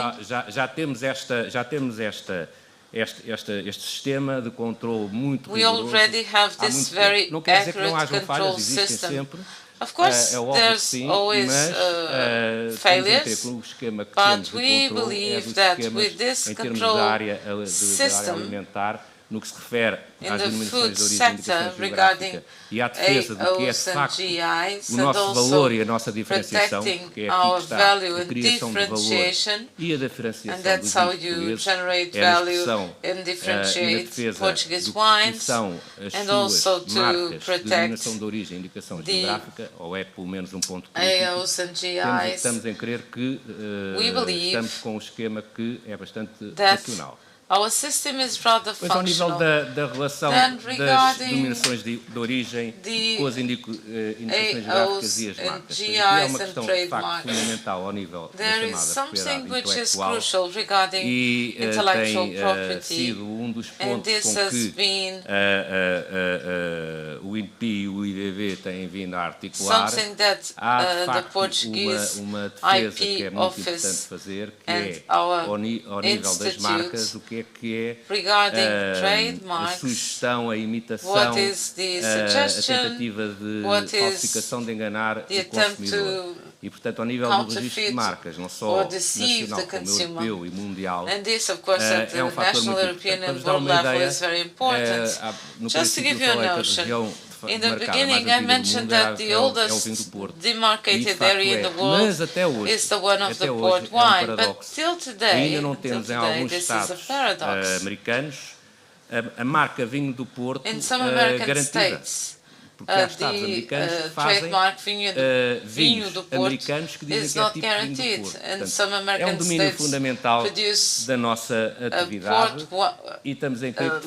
que com um controle cada vez mais digitalizado e ao nível da União Europeia, or a similar port wine muito product. mais focalizada no que é we have this surveillance, and this is do que é apresentado the control that we have in the market, and we believe that this muito importante para o setor. will be very important for the sector. E era basicamente And esta a minha mensagem. This is my presentation. Não sei se correspondia ao que se pretendia. I hope I met your expectations. Mas apenas dar uma ideia de quão importante de facto é a propriedade intelectual para o intellectual property for the wine sector. Thank you so much for this opportunity.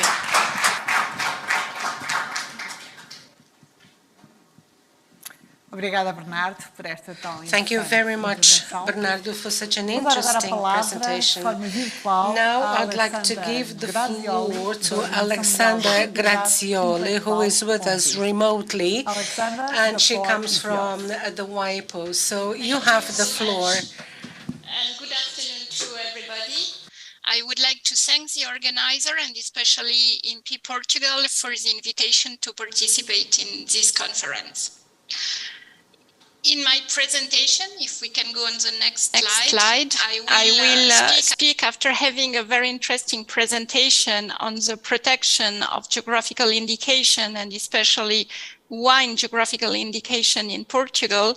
I would like to move to the international framework and novelty happening at the international level concerning the protection of geographical indication, and more specifically, the development at the level of the Lisbon system, an international registration and protection system for geographical indication managed by WIPO, and also speak about geographical indication project that WIPO is currently managing throughout the world, and seeing a bit the lessons learned and interest of this GI project.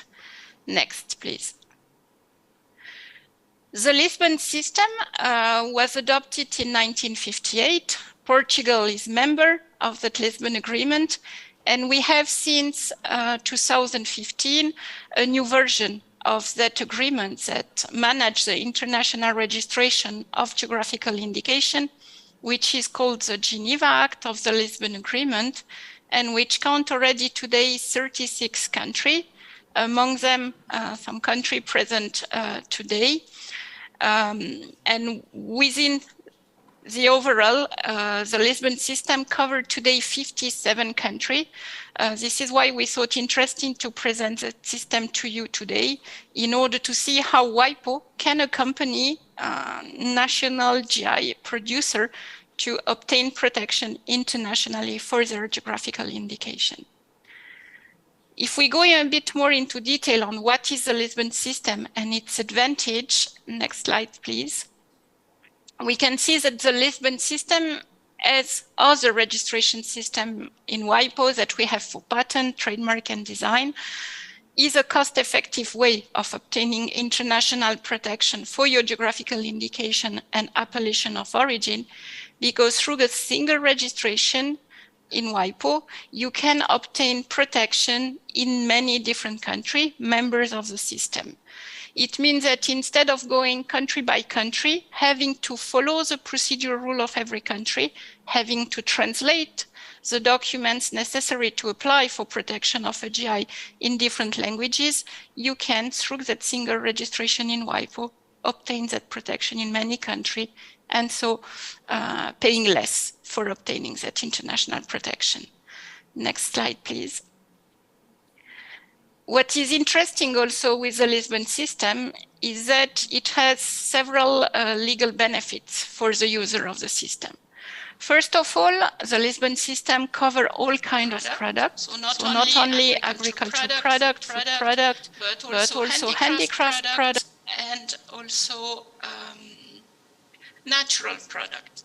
If you can come back on the previous slide. Another interesting benefit of the Lisbon system is also the level of protection that it offers to registered geographical indication under the system. And that level of protection is considered to be very high internationally, as it corresponds to a protection against any usurpation and imitation of the geographical indication registered under the system. Also interesting, the protection of geographical indication under the Lisbon system is indefinite in time. As long as the geographical indication is protected in the country of origin, it will continue to be protected under the Lisbon system without the need to pay renewal fees. And finally, once registered and once protected in a member of the system, the geographical indication cannot become generic, cannot be considered to be generic in that country. So this is also a very efficient protection for the user of the system. If we move now to the next slide, you can also see that with the revision of the Lisbon Agreement, once adopted the Geneva Act, the Lisbon system includes now several flexibility. It has included with the revision the concept of geographical indication. Before, the Lisbon system only covered appellation of origin, which is a narrow definition than geographical indication. But now with the definition of geographical indication, all countries that have ratified and implementing the WTO TRIPS agreement and the definition on GIs under the treaty can easily join the system by having defined the geographical indication concept at national level. The new version of the treaty also fully recognizes the different type of legislation that exist in WIPO member for the protection of GIs. As you know, several countries have developed a specific system of registration for geographical indication, but other countries also protect GIs through the trademark system. Finally, the Lisbon system includes several safeguards concerning prior good faith trademark. It also precises that generic terms are not obliged to be protected as geographical indication.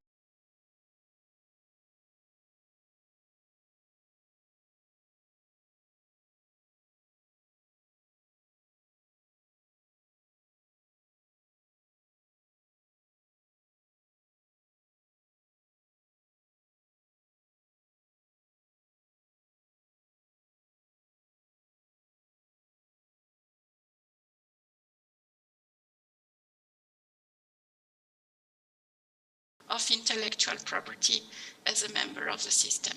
Next slide, please. Just to show briefly how the system works, what is important is that the geographical indication is protected in the country of origin when the geographical indication is, that the country is member, of course, of the Lisbon system, and then following a request by the user of the GI to their national competent authority, they can file an application directly to WIPO. WIPO make a formal examination and then send the registration to the other member of the system. And each member has 1 year then to decide if it protects or not the GI on its territory. So you see, very simple. Next slide, please. You have here different examples of appellation of origin and geographical indication protected under the Lisbon system. And you can see the variety of products that are covered by this geographical indication. And if we go to the next slide, you see here the Lisbon Express. Vemos aqui a base de dados de Lisbon Express e do Boletim de Lisboa, nos quais podemos consultar toda a informação relativamente a todos os IGs existentes no sistema, bem como saber o ponto de situação deste sistema de Lisboa. Recentemente, lançamos um programa muito importante que permite automatizar a gestão do registro no âmbito do E-Lisboa e, portanto, gradualmente iremos abrir este sistema E-Lisboa para todas as autoridades competentes e que fazem parte deste sistema, por exemplo, Portugal, Cabo Verde, e em breve teremos também aqui outros países.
valorizar a tradição e para ser utilizado em termos do desenvolvimento local e sustentável, e assim podemos ver que é possível tornar-se uma oportunidade para os produtos protegidos nos países da CPLP, por exemplo, no caso do cabrito de Tene de Moçambique, o vinho do fogo. Portanto, vemos que existe aqui um grande potencial para que vários outros países possam utilizar o sistema de Lisboa. Analisando agora brevemente os projetos que estão a ser liderados pela INPI em termos da comercialização destes produtos de indicação geográfica e das marcas, explicam, portanto, os interesses de vários países em aderirem ao sistema de Lisboa.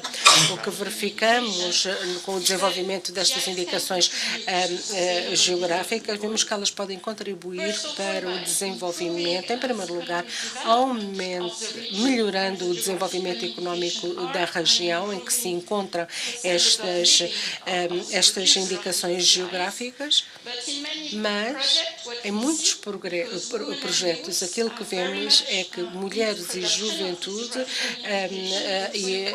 portanto, esta questão da capacitação das mulheres e da juventude é uma outra parte, e também vemos que estas IGs podem desenvolver com o objetivo de preservar o ambiente, conservar o ambiente e também o reconhecimento e a valorização de produtos e tradições emblemáticas, na medida em que a maior parte destas indicações geográficas são o resultado das tradições que têm vindo a ser transmitidas de geração em geração.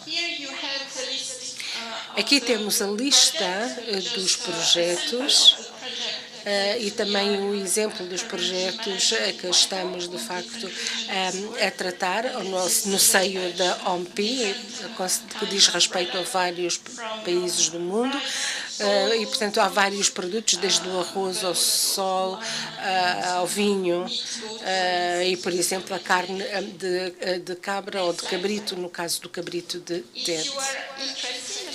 Se estivermos interessados, eu gostaria de convidar-vos a visitarem este portal de Lisboa, do Sistema de Lisboa, e que se registrem para receberem a nossa newsletter através da Lisbon News e seguirem também os nossos webinars. Muito obrigada pela vossa atenção. Muito obrigada aos oradores deste painel pela perspectiva que nos deram das denominações de origem e das indicações geográficas, uma perspectiva da sua grande importância. De seguida, com a moderação de Daniel Traça, a quem chamo ao palco, Daniel, reitor da Universidade Nova SBE, vamos descobrir quais as atividades em matéria de propriedade industrial que podem ajudar as PME a otimizar o seu desempenho inovador enquanto agentes cada vez mais influentes na economia. Tenho a honra de apresentar a composição deste painel, que conta com a participação de Telmo Vilela, do Instituto Europeu de Patentes,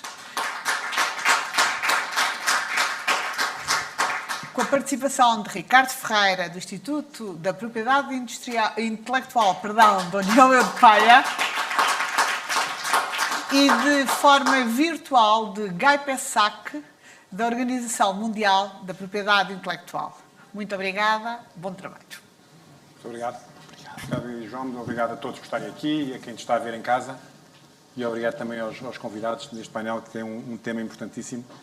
Muitas vezes fala-se destas questões da propriedade industrial, de inovação, num contexto que às vezes as PMEs ficam de lado e, portanto, interessa às vezes passarmos algum tempo a falar exatamente desse problema. Temos o Gui Passar que está a participar de casa, não sei se é de casa, mas por vídeo. Já tenho aqui alguém. Great. So, I'll have to be speaking in English to you. Eu terei de falar consigo em inglês. Imagino que não irá responder em português, mas se puder, ótimo, mas pelos vistos há interpretação. Consegue ouvir-me? Ótimo. Muito agradecemos a sua presença aqui hoje e agradeço também pelo convite para moderar este painel. Começamos precisamente consigo. A primeira pergunta tem de ser muito genérica. Estamos aqui para falar sobre a propriedade industrial. E qual é a importância destas atividades? We tend to think of them for large companies doing very dramatic innovation. How important are these for the strategies of SMEs? And is the question referred to me? Yes, please. The other ones I'll speak in Portuguese if you don't mind. Thank you for this invitation. Well, this is an excellent question, and I will not repeat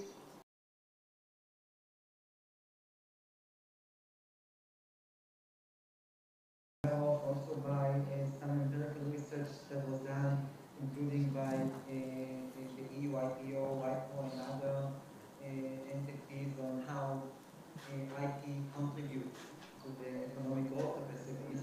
But referring directly to your question and the interface between small companies and large companies, so I would beg to argue that IP is practically an element that further stimulates the ability of small companies and high growth companies to grow and find the market location in between larger companies. And I will just mention very briefly 3 dimensions. The first one is that with the right conditions, IP is extremely important in order to have access to financing. And this is something that entry-level companies and startups are practically desperately seeking for. So if they smartly use their intangible assets portfolio, this can provide them with the funding that they can grow with, and then also compete with larger companies, incumbents and companies which are more established. And the second element is that with the right conditions, IP is crucial to ensure a competitive, decentralized, and diversified market. So here also, IP is an asset that enables emerging SMEs to obtain their competitive advantage and market position, as opposed to funding. IP is based on intangible assets which are largely based on knowledge and R&D.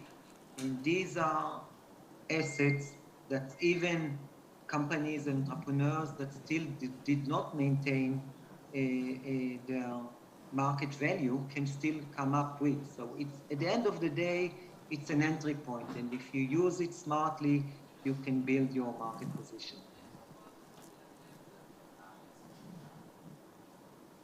Thank you very much, Guy. We're going to continue the discussion on our side of the table. And so I'll ask Ricardo, maybe we'll start with you, continue to talk to us, and again, also looking at Portugal, because SMEs are very important in the Portuguese economic fabric. There are important issues of productivity deficits. I was already moving to English to start. No, eu a dizer, sorry, Guy, if you want to follow us, you have to follow us on YouTube. Otherwise, you're going to have a hard time. Mas estava aqui a referir-me aqui ao Ricardo e estava aqui as PMEs, nomeadamente em Portugal, são uma parte muito importante do nosso tecido empresarial. Sem dúvida. E também o são em muitos outros países que falam português. E são as empresas onde o déficit de produtividade é maior, onde o gap é maior relativamente a outras empresas internacionais. E, portanto, eu gostava que olhasse também um bocadinho para a situação do que se passa em Portugal e para ver até que ponto é que, com aquilo que se passa aqui, numa perspectiva mais geral espaço Fala Português, do espaço económico Fala Português, de que forma é que para estas pequenas e médias empresas, esta atividade de inovação, esta atividade de propriedade industrial faz a diferença ou pode fazer a diferença no sentido de melhorar a produtividade e de poder conduzir a um aumento dos salários que conseguem pagar? Não, boa tarde. Antes de mais queria agradecer a oportunidade de poder estar presente. Queria agradecer ao INPI, ao CPLP e a todos os presentes. Queria dar-lhes as boas tardes. Como bem disse o Gui, concordo plenamente com o colega anterior. Estamos a falar de cerca de 20 milhões de PMEs na União Europeia, que representam cerca de 99% das empresas da Europa. Por isso que são claramente, como bem disse, a espinha dorsal da economia europeia, são fundamentais para a União Europeia. A União Europeia necessita cada vez mais das PMEs, contribuem para 67% do emprego e estes dados mostram, sem dúvida, a importância das PME na economia. Mas também há um problema que está identificado, é que menos de 60% chegam a sobreviver 5 anos. Portanto... ok. Temos aqui um problema técnico. Problema técnico, peço a vossa melhor compreensão, será resolvido rapidamente. Podemos continuar. Está melhor assim? Sim? Ok. Portanto, basicamente, como dizia, deve ser o micro. E assim, está melhor? Está perfeito. Assim melhor?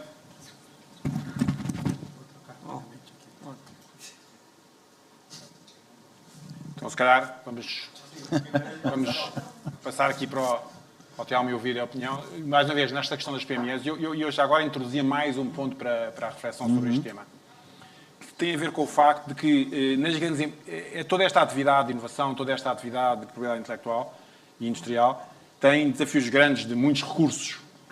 E às vezes estas pequenas e médias empresas têm mais dificuldade no tipo de esforço que é feito. E tanto eu, se calhar, agora vou passar para o Telmo, mas depois podemos ir ao mesmo tema.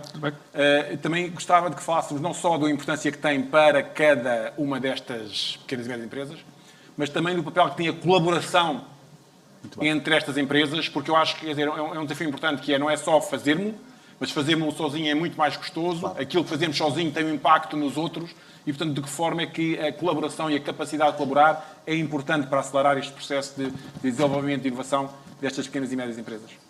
Muito bem, bom, em primeiro lugar, muito obrigado também pelo convite para estar aqui presente hoje, é um enorme prazer. Obrigado ao INPI, à CPLP, o INPI é um pouco também a minha casa, onde estive já há alguns anos com muita satisfação, e há muitos destes projetos que hoje vemos aqui também já em velocidade de cruzeiro, que foram iniciados nessa altura, outros projetos novos, e portanto tenho muito prazer em estar aqui enquanto representante do Instituto Europeu de Patentes, enquanto responsável pelas atividades de cooperação internacional do Instituto Europeu de Patentes, com uma comunidade que, claro, me é muito, muito querida, com muitos amigos, muitas pessoas que conheço já de há longa data, para partilhar algumas visões sobre estes temas importantes relacionados com a proteção da propriedade industrial, nomeadamente das patentes. Em relação à questão que me colocou, bom, eu gostaria de começar por dizer que a propriedade industrial e as patentes em particular são importantes para as PMEs, como são para grandes empresas, como são para as universidades, para os centros de investigação e desenvolvimento e para os inventores individuais, que continuam a ser também uma grande franja dos solicitantes de pedidos de patente, nomeadamente a nível nacional. Claro que as PMEs têm uma estrutura muito, muito particular, e o Gui falou aqui de um aspecto extremamente importante, sobretudo quando falamos de PMEs de base tecnológica, estamos a falar de spin-offs, de startups, que são, basicamente, têm o seu modelo de negócio alicerçado numa nova tecnologia, e as patentes acabam por ser fundamentais, um passo fundamental na proteção desse conhecimento, nomeadamente depois quando estas empresas necessitam de capital semente, de venture capital, e, de facto, uma das primeiras coisas que os investidores fazem, de facto, na lista do due diligence, é verificar se estas tecnologias estão protegidas por patentes de invenção, porque, de facto, se não estiverem protegidas por patente de invenção, então perdemos este ativo intelectual e qualquer pessoa no mercado pode fazer uso dessas tecnologias. E, portanto, é um elemento fundamental para quem quiser internacionalizar, para quem se quiser afirmar como uma empresa de base tecnológica. Claro que as PMEs têm algumas dificuldades também que são muito... Estamos a falar de uma base muito alargada, de facto, daquilo que é o tecido económico da União Europeia. Até porque a União Europeia tem um conceito de PME que é bastante banda larga. E, portanto, por isso é que a Ana dizia aqui de manhã que 99% das nossas empresas em Portugal incluem-se neste conceito de PMEs. Inclusive aquelas que nós achamos que são grandes empresas. E eu lembro daqui a uns anos atrás... temos lançado aqui no INPI uma iniciativa que se chama PAG, que era o Programa de Aproximação às Grandes Empresas, porque, de facto, quando começamos a verificar os portfólios de patentes, e Portugal é engraçado e é curioso, eu vou elencando aqui uns temas atrás dos outros, se falar demais o professor, por favor, corte-me a palavra. Mas é engraçado porque Portugal tinha uma tendência, ao longo dos anos, de ter... os pedidos de patente eram, sobretudo, apresentados por universidades.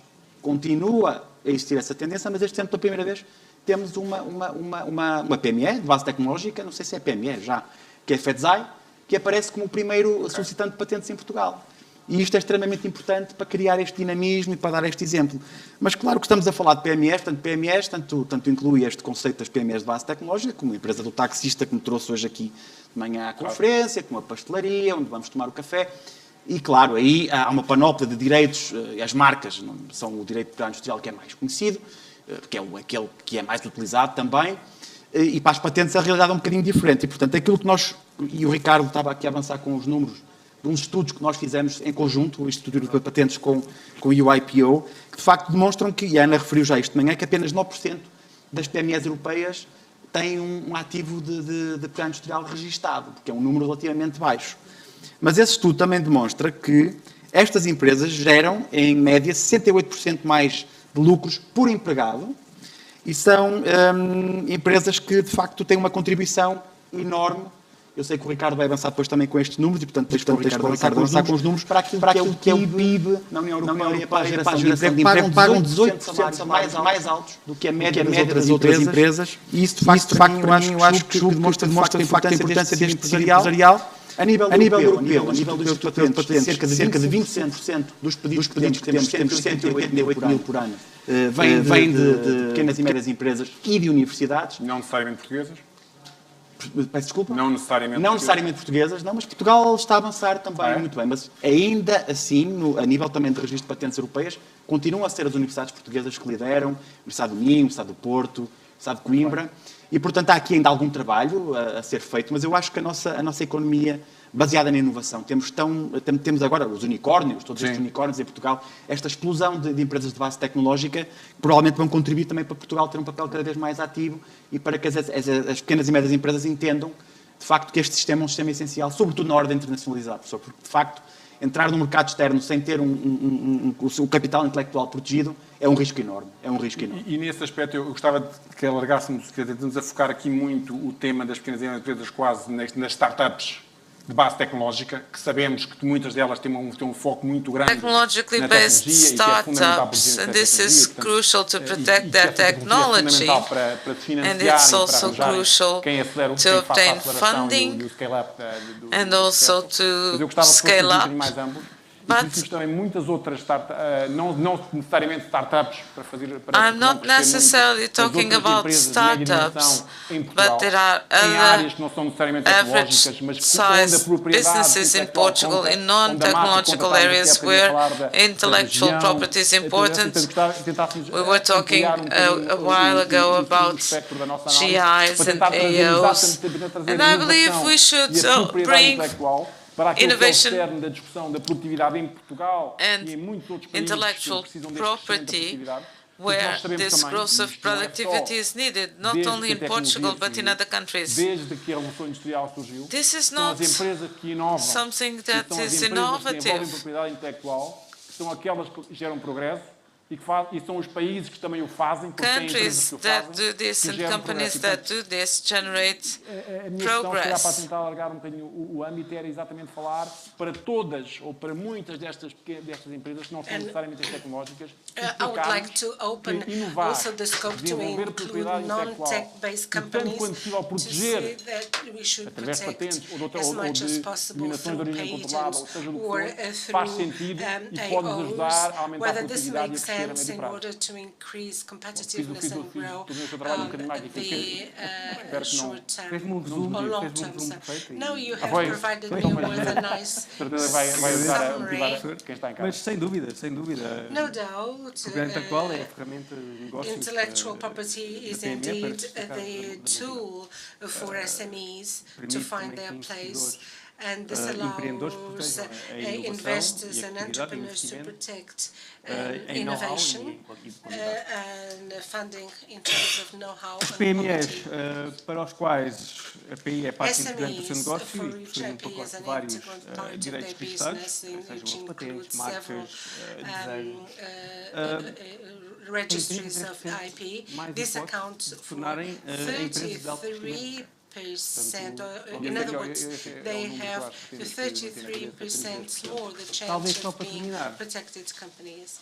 And to conclude, it is important mas não é garantia de sucesso. To register, but this is no guarantee for success. And we believe SMEs should develop IP strategies based in their business model strategy in order to use intellectual property rights to the best possible extent, so this can become an indicator for the good management of this company, so more than merely protecting it legally. I'm not sure you're following all that's been said here. I couldn't understand. Okay, so I'll try to very briefly. Apologies for this. Yeah, I'll briefly translate, convey to you. So we've been talking about the role of. I tried to broaden the scope beyond what were just the fast growth tech companies into a broader scope of small and medium-sized enterprises that have all sorts of other types of innovation, intellectual property development. And the issue that came around was about that first, as you mentioned, that it was key to find equity and capital, that it was key to internationalize, but also that it was not just about registering a patent, it's also about having a strategy of innovation, a strategy for intellectual property. And I'd like to follow up on that because, and again, keeping our focus on the SMEs, one issue that I mentioned before, and I like to insist on this, is the role of collaboration. To develop innovation is very expensive, and some of these small and medium-sized enterprises, for example, we were just talking about trademarks before, and so and regional appellations. All these things require a lot of collaboration. I mean, what is your view on how important collaboration is for small and medium enterprises, for them to develop their intellectual property? So how important is that, and what do you think are the main challenges and the ways to overcome these challenges of collaborating? Well, collaboration would be extremely important, yet at the same time, I would say for certain types of SMEs and also for certain types of innovative inputs. So I think as much as we speak about SMEs that are R&D dependent, we look from a global perspective, many SMEs do not have the internal capacities to practically generate and produce the technologies that they require, which means that at the end of the day, in the early stages, they are largely dependent upon either external parties or collaboration in order to have the full innovative/technological package that they require in order to finalize their product development and also enter markets. So here collaboration is key, and I would say that again collaboration at the end of the day touches upon a variety of layers all of which IP is an essential infrastructure. So if we speak about collaboration in research, something that becomes more and more frequent or to some degree a necessity between various SMEs, then this collaboration involves the exchange of knowledge, data, in some cases intangible assets which are already protected by formal IP right. But IP is practically the infrastructure, the language through which these SMEs can determine the conditions on which they collaborate, the conditions on which they provide access to other participants' intangible assets, the conditions on which they decide to go together to markets, not necessarily always, by the way, and the conditions upon they allocate the revenues and the profits. Now, the modalities are extremely diversified and they change, but whatever are the modalities, at the end of the day, the only infrastructure to build up these types of collaborations is IP. Because IP is practically the currency that they exchange and also the mechanism to which they decide upon the terms and conditions. So just to speak via a metaphor, if people need a contract in order to collaborate in general, people that are engaged in the intangible spheres or in innovative ecosystems, first of all, they need IP in order to set the terms of conditions, and they also need to know IP and to have the IP skills to do it in a way that maximizes their collaboration. The only other element that I would mention is that if so far I concentrated on collaboration between SMEs, reality is complex. And in reality, the two other main counterparts of SMEs would be either the academia or the governmental sector. Now, both the academia and the governmental sector are significant players in the field of innovation at the end of the day.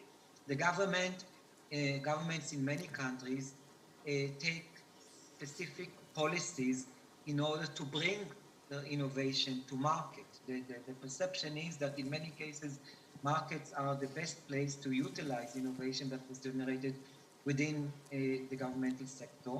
And it's also a way to stimulate market.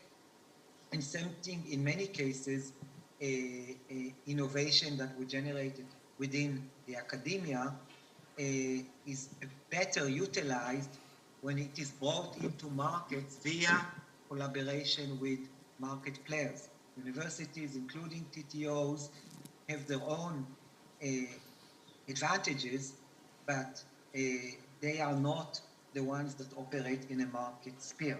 And here also, collaboration is the key word for each one to find its added value. And here also, again, IP would be the infrastructure through which collaboration is built. So I would say that collaboration is key, and the minute we said that collaboration is key in the innovation ecosystem, IP becomes key as well. Thank you very much. I think there's some very important points there. Not just highlighting the role of collaboration, but actually that IP is the currency under which collaboration actually happens. And that allows actually collaboration to be successful because, you know, it's not easy to collaborate with companies that many of them are actually your competitors. And so IP is a great way of actually setting the boundaries and the limitations for that collaboration. But the second very important point is to bring not just, you know, the collaboration between different companies, but actually, and now I'm going to switch to Portuguese, mas também toda a dimensão de and now I will switch into Portuguese to show to you the role that other interventions are. And Guy refers to policies and government policies as a means to promote and speed up these developments. So, coming back to you, Ricardo, falar bocadinho da parte das políticas can we talk about policies? É que as políticas públicas podem fazer diferença para ajudar as PMEs nesta dimensão. E eu gostava de trazer aqui uma dimensão nova, a interação entre as políticas públicas e as associações do setor. Associations, for instance, in Portugal, temos associações setoriais, e de forma que essa interação, este triângulo entre estas PMEs devem colaborar, devem desenvolver uma estratégia individual, mas também coletiva, de inovação e de programa atual. As políticas públicas e as associações setoriais, como é que tudo isto cria um ecossistema que acelera este processo de inovação e este processo de desenvolvimento da propriedade intelectual? Talvez esclarecer, fazer um ponto prévio que o EUIP não é um órgão de decisão política. So IPO is not, we are a mere technical agency from the European Committee, who is e o papel legislativo.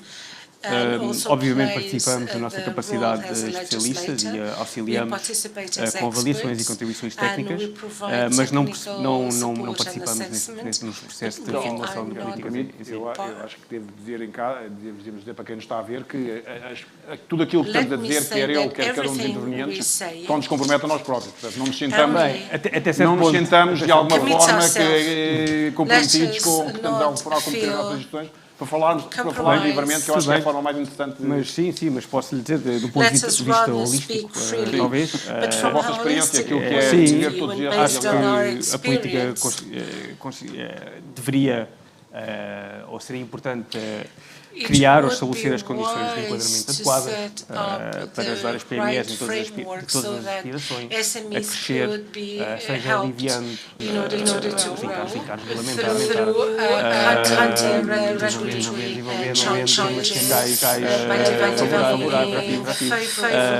criando condições de favorecimento também facilitando o acesso ao mercado, obviamente, apoiar e criar essa also to support and está a defender uma atitude de criar this point of view whereby the infrastructure should be first legal in the first setting legal framework so that later enterprises can carry out this activity. Whereas my question is, should we also talk to a e de preparar grupos com muitas vezes just like vamos estar em empresas ou ficamos mais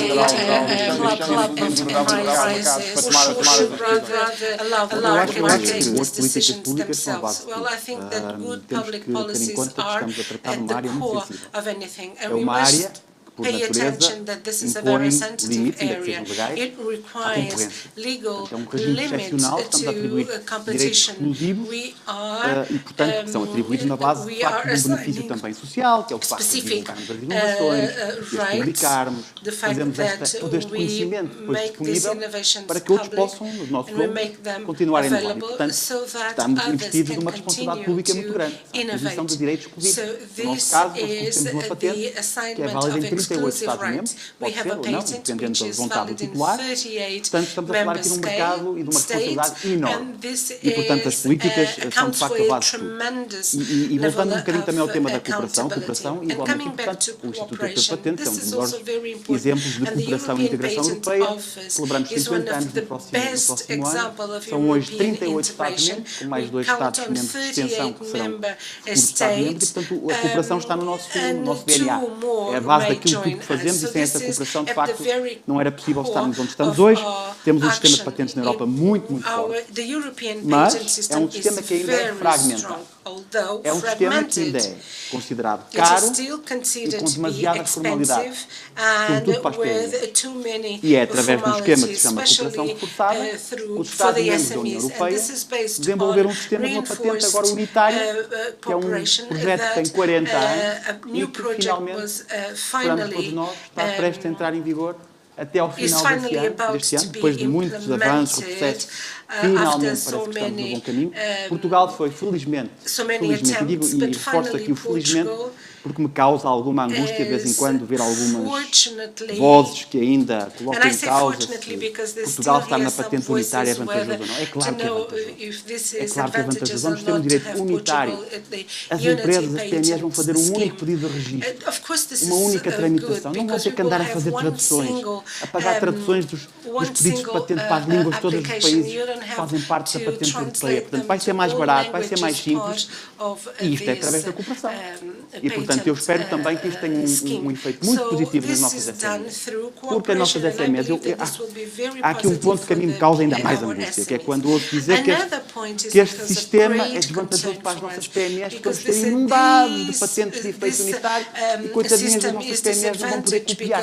Mas nós queremos uma economia baseada no copycat ou na inovação. Nós queremos uma economia baseada na inovação.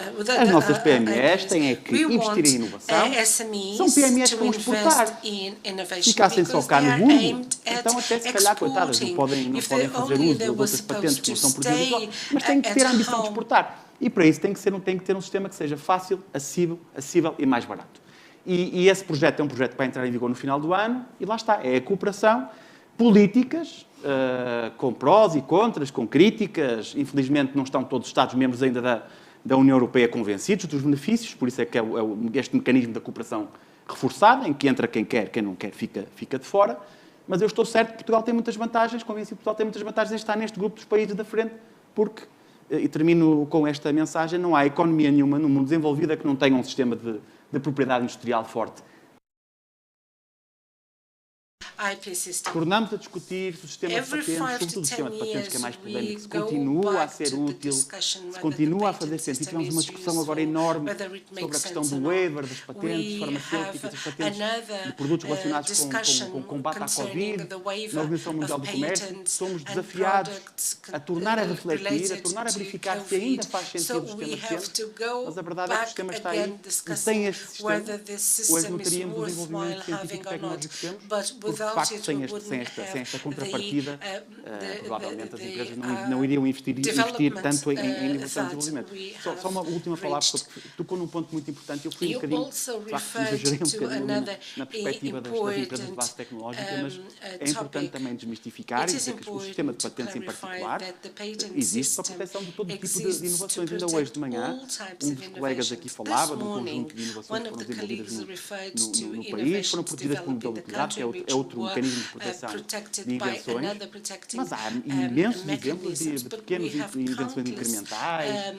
Todos nós aqui, muitos de nós aqui deram já aulas de propriedade industrial, falamos muitas vezes do exemplo do post-it, uma daquelas PT inventions, mas que gerou um negócio que todos nós conhecemos, e portanto não é só de facto, tem toda a razão quando isto não pode ser encarado como algo complexo ou para empresas de base tecnológica, não. O sistema existe e pode ser utilizado para diversos setores de atividade, e eu depois na minha intervenção que virá a seguir vou inclusive mostrar um vídeo onde vos vou apresentar algumas das invenções que acabamos de premiar no nosso European Invent Award, uma espécie de Oscar da inovação na Europa e a nível global, e vamos ver alguns exemplos de inovações extremamente simples, mas que de facto são casos de sucesso. Nós também temos no nosso website uma página só com casos de sucesso de PMEs, uma delas portuguesa, uma spin-off do Instituto Pedro Nuno de Coimbra, e portanto é importante passar esta mensagem. É complexo, é difícil, mas está acessível, existem mecanismos de apoio, de facilitação. Temos uma rede de patos livres, 300 patos livres na Europa,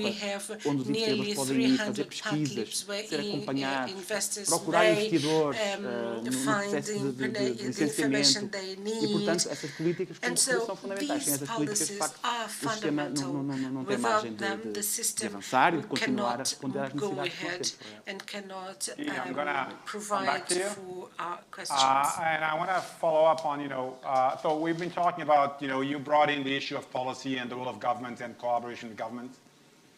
We've been talking about that issue, and what has come around is really this notion that, a fundamental role for government is to build a scaffolding that allows these SMEs to start their own strategies. And we've been talking about how so many of, not just the general infrastructure, but how much of it has been put in place in the context of cooperation among governments to actually facilitate these elements of innovation, namely in the European context.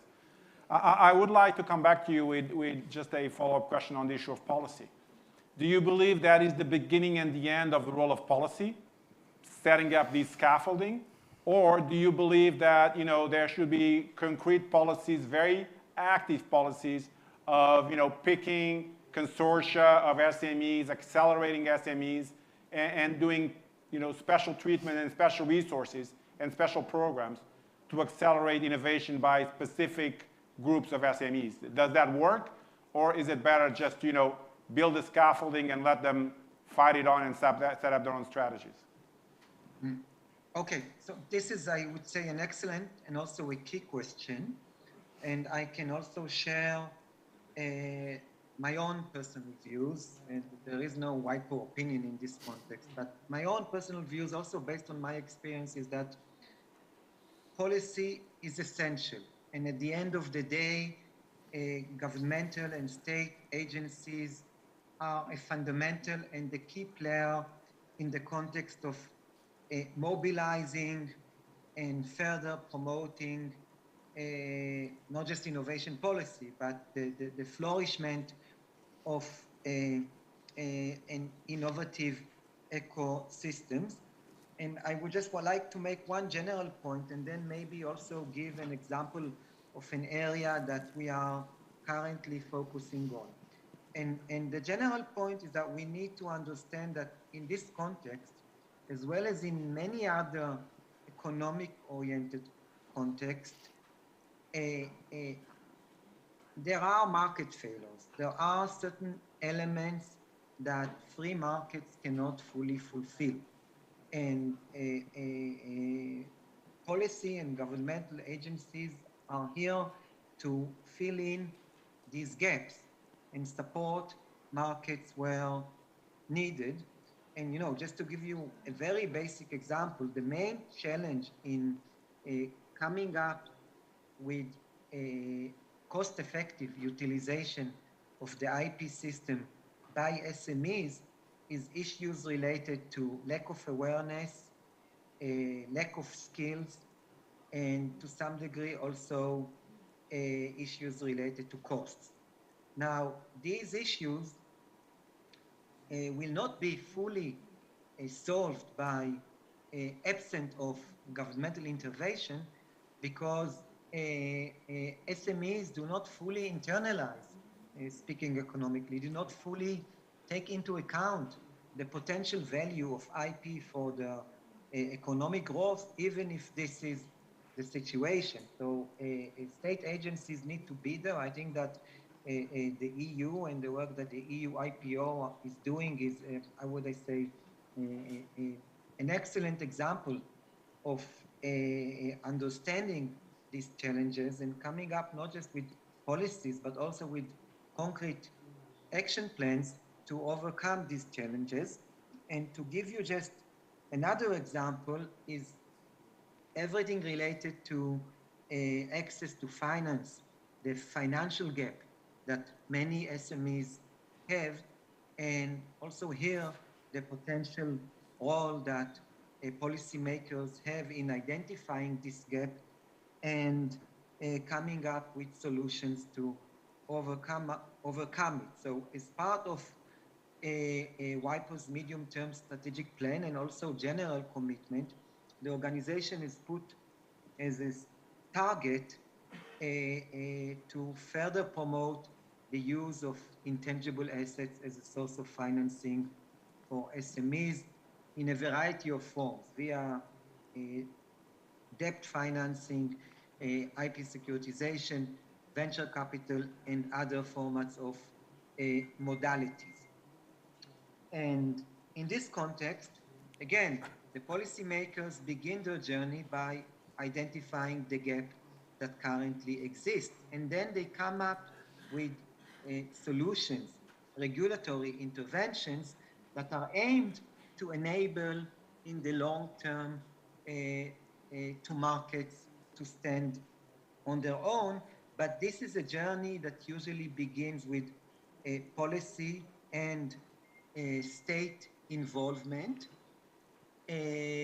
Just to, how would I say, mention to all of us that venture capital that currently flourishes via private market mechanisms in many countries also began via state support and state intervention. And this is just another example, and I think that I will stop here. Thank you very much, Gui. Ok, eu vou então tentar resumir um pouco. Nós temos 10 minutos, eu vou dar a última, antes da última ronda. Falamos aqui de uma série de temas que eu acho muito importantes. O primeiro foi da importância de toda esta área de inovação e do desenvolvimento de propriedade intelectual para aquilo que são as pequenas empresas e as médias empresas. que é fundamental fazê-lo, porque é a única forma, no fundo, de exportar, de entrar em mercados internacionais, de ganhar produtividade, que, no fundo, é aquilo que permite o desenvolvimento dos países. Também explicámos que não é necessariamente fácil, que há muitos desafios para as pequenas e médias empresas, e falámos, sobretudo, do papel da colaboração nestas pequenas empresas, mas também da necessidade de terem uma estratégia. É preciso uma estratégia, ou seja, não é uma questão de patentes, é uma questão de estratégia, e que depois diferentes formas, a colaboração, as patentes, são formas de se conseguir implementar essa estratégia. O terceiro ponto foi o ponto também, eu acho, fundamental, foi trazer que esta colaboração e tudo isto exige um papel fundamental dos governos. E falámos de políticas públicas, no sentido de criar um ambiente em que as PMEs tenham esta segurança, seja fácil, não seja necessariamente muito dispendioso, tenham esta segurança, mas falámos também de políticas mais ativas, de ir apoiar estas pequenas e médias empresas, porque para elas é mais difícil do que para as outras, porque é mais caro, porque muitas não conhecem esta realidade, e portanto falámos da necessidade de a política pública também ser muito ativa para trazer as PMEs para dentro desta ação. E para concluir, eu ia se calhar dar aqui, temos cerca de 6 minutos, portanto 2 minutos e meio a cada um antes de concluir. Guy, as well to you, and I'll put this question in English so that everybody can follow. Another 2.5 minutes before we conclude, to explain how each one of your organizations is actually what you are doing in your organizations to help SMEs to foster the engagement in innovation strategies and in intellectual property development by SMEs. So I will start here with Ricardo, and then I'll finish up with Guy on what's happening over there. Ok, muito obrigado pela pergunta. Muito resumidamente, no EUIP temos um programa PME, que foi criado no âmbito do Plano Estratégico 2025, atualmente em vigor, que basicamente isto, muito resumidamente, assenta em 3 pilares. Informação para as PMEs, em que através de um one-stop shop conseguem aceder através do webpage they can have access Powered for Business, a toda a informação business, fidedigna to all the e também de relevant, uma forma reliable simples, information, para que and also in a simple way, so that a PI, SMEs understand portanto, está aí tudo property. disponível. Também temos noção que às vezes as necessidades das PMEs requer também um trato personalizado e, portanto, também criamos essa possibilidade. Destaque 2 ou 3 iniciativas. Temos o que nós designamos os EDR, que são os Effective Dispute Resolution, em que isto foi criado no âmbito também das soluções às dificuldades criadas com o Covid-19. Conseguimos implementar um centro de resolução eficiente de disputas online, seja através da mediação, seja através da arbitragem, da conciliação, para as pequenas empresas, podem fazê-lo através de Zoom, podem fazê-lo através de Teams. Temos em conta as dificuldades e a dimensão da empresa. Criámos, e que foi mencionado esta manhã, o APIC, que é o Centro de Informação da Propriedade Intelectual, o Centro Europeu de Informação de Propriedade Intelectual, e, claro, a estrela da companhia atualmente é o Fundo PME, que permite apoio económico that provides economic support no que toca to businesses a taxas de registro regarding registration ao IP scan, fees and the IP scan serviço diagnóstico, and that's permite às the empresas diagnostic perceber o service ponto em that questão enables companies e to ajudá-los understand também a criar where a tal they stand estratégia exactly, que é and to develop a strategy which is Então, se me of permite, the eu utmost focaria um pouco mais importance. até na cooperação que nós temos com esta I would comunidade de rather países, precisamente focus para on the tentar cooperation we have with this democratizar o community acesso of aos sistemas countries. de patentes, facilitar a informação, descentralizar, porque penso que são as atividades mais importantes neste âmbito. O EPO tem uma dimensão, de facto, enorme, portanto, as nossas iniciativas na Europa têm outro tipo de dimensão, tipo de peso financeiro, mas eu focar-me um bocadinho naquilo que estamos a fazer com este conjunto de países que me parece fundamental, é a cooperação que nós temos com esta comunidade, foi reforçada em 2009 e temos vindo a fazer uma série de iniciativas, sempre com o apoio também do INPI português, do INPI brasileiro, com a participação de todos os outros offices, mas sobretudo de tentar capacitar os colegas nestes países, de dar acesso às nossas bases de dados, ao portfólio das nossas academias. Nós temos uma academia de Propriedade Industrial enorme, que se transformou completamente agora durante a pandemia para transformar todo o seu conteúdo em conteúdos online, mas parece-me que o mais importante é precisamente isso. Esta rede que nós temos, os 300 centros, que se chamavam antigamente PATLI, porque eram livrarias de patentes. Hoje em dia é tudo digital. Quando trabalhava no INPI, recebemos CD-ROM, tínhamos um computador, e as pessoas tinham que vir até nós, fazer as pesquisas. Hoje em dia isto é tudo digital. E eu acho que se queremos chegar às PMEs, temos que ir às PMEs. Não podemos esperar que as PMEs desloquem às nossas capitais, que investam aos locais. E, portanto, hoje de manhã a Ana falava aqui de uma experiência que nós tivemos há uns anos atrás, e que ainda continua de alguma forma, que foram os GAPIs, foram pequenas unidades centralizadas, que falam a linguagem dos criadores, porque elas estavam em universidades, estavam em centros tecnológicos, estavam em instituições empresariais, e isto permitiu a Portugal ter um salto enorme, por exemplo, a nível de pedidos de proteção, nomeadamente patentes. Portugal tem hoje aproximadamente 1.000 pedidos de patentes por ano, é um número já considerável e respeitável para a dimensão do país. E foi um bocadinho essa política da descentralização e de ir à fonte, de colocar pessoas que falam a mesma linguagem para tornar a linguagem mais simples, mais acessível. E na altura houve outra contribuição que era um sistema de incentivos que nós conseguimos criar na altura com fundos europeus que permitiam realmente cobrir grande parte das despesas com a proteção e com os honorários dos profissionais que também trabalham nesta área, que são um elemento super importante do sistema. E isso na altura permitiu um salto enorme. Portanto, para estes países, este tipo de políticas provavelmente é um ponto de partida. Centralização e algum apoio público. Decentralization, some public support. Não ficar à espera. No gabinete à espera que venham falar connosco. Instead of na linguagem deles. waiting in their offices for people to knock at their doors. I guess you're still with us.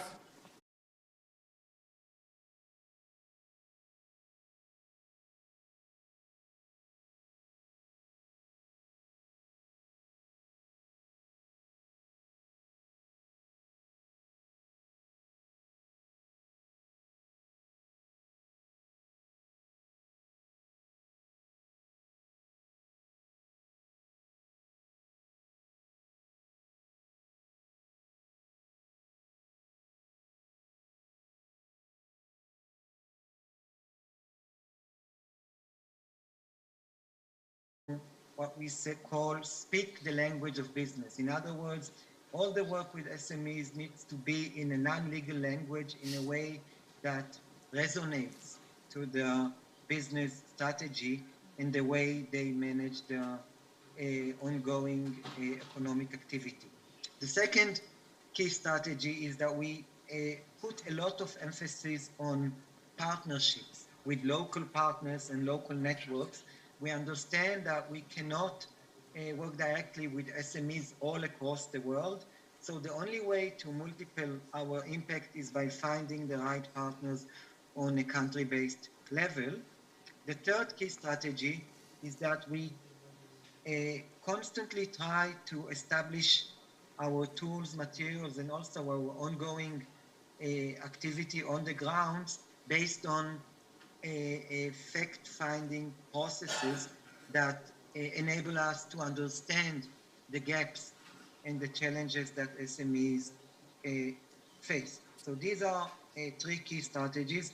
One other element is that we focus on two distinct dimensions, which I think came across the discussion today as much as I managed to understand. We focus on raising awareness of SMEs to the importance of IP. And we also focus independently on building businesses' skills to strategically manage their IP assets. These are two distinct elements. One thing is to understand that IP is important, and it's a totally different thing to develop the skills in order to know how to manage your IP assets. So we try to focus on these two accumulative elements. And just to give you one example out of a variety of projects that we are doing, this is a program which is clustered under the name the Effective Intermediaries Program.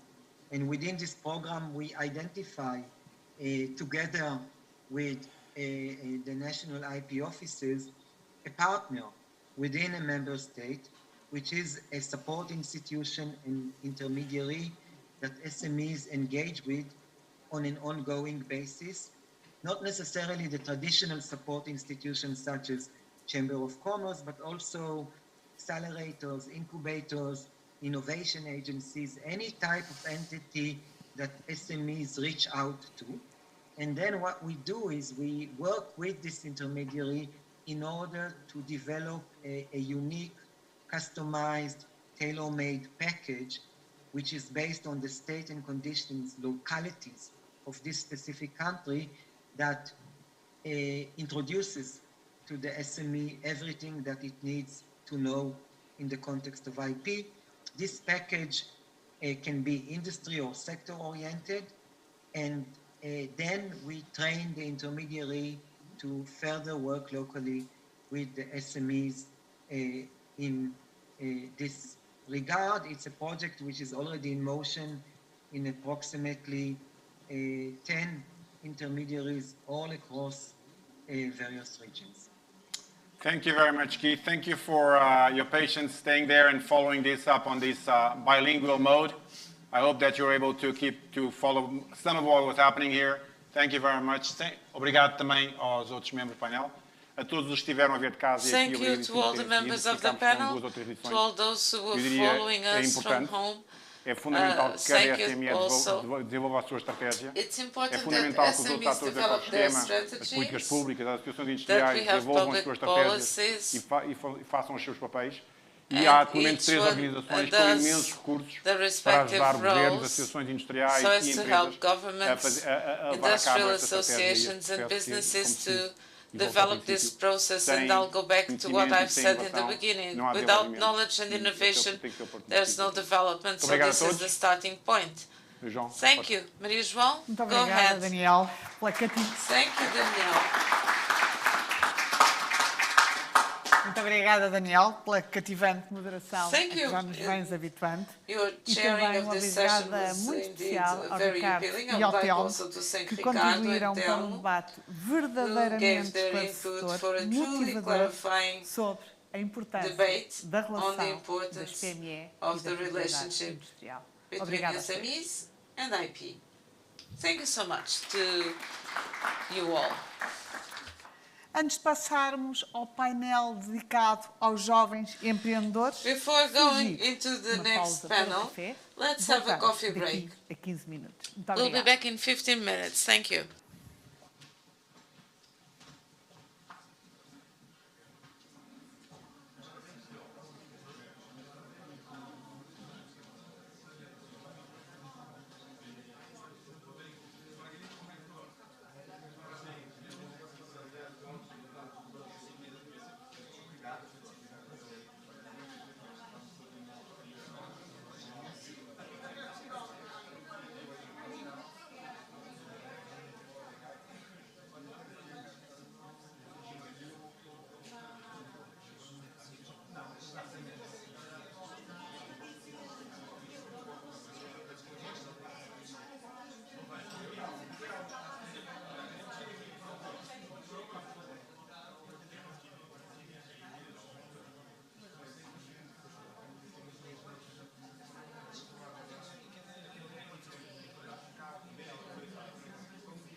The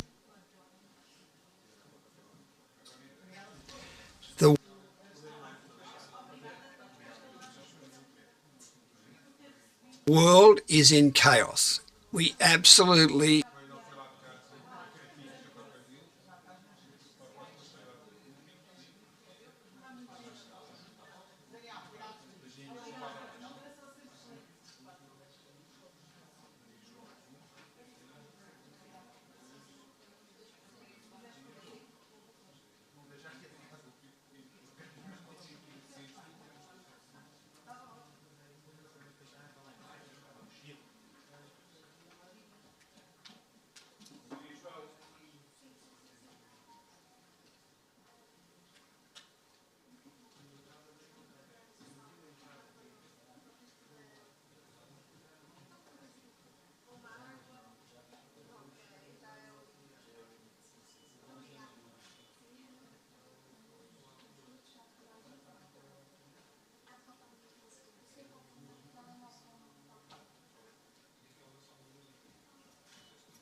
Parece muito baixinho, é?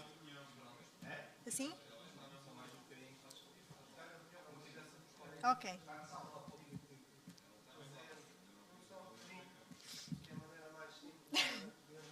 Tá bom? Ok. Ok. É só. Obrigadíssimo. É só para olhar para a minha mãe.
falas.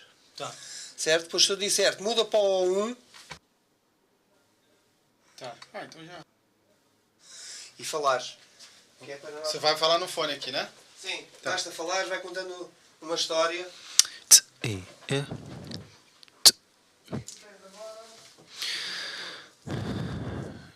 Oi, olá, som. Tá no 2. Em inglês. Oi, olá, bom dia, senhoras e senhores. É um prazer estar aqui com vocês nesse momento, neste evento maravilhoso.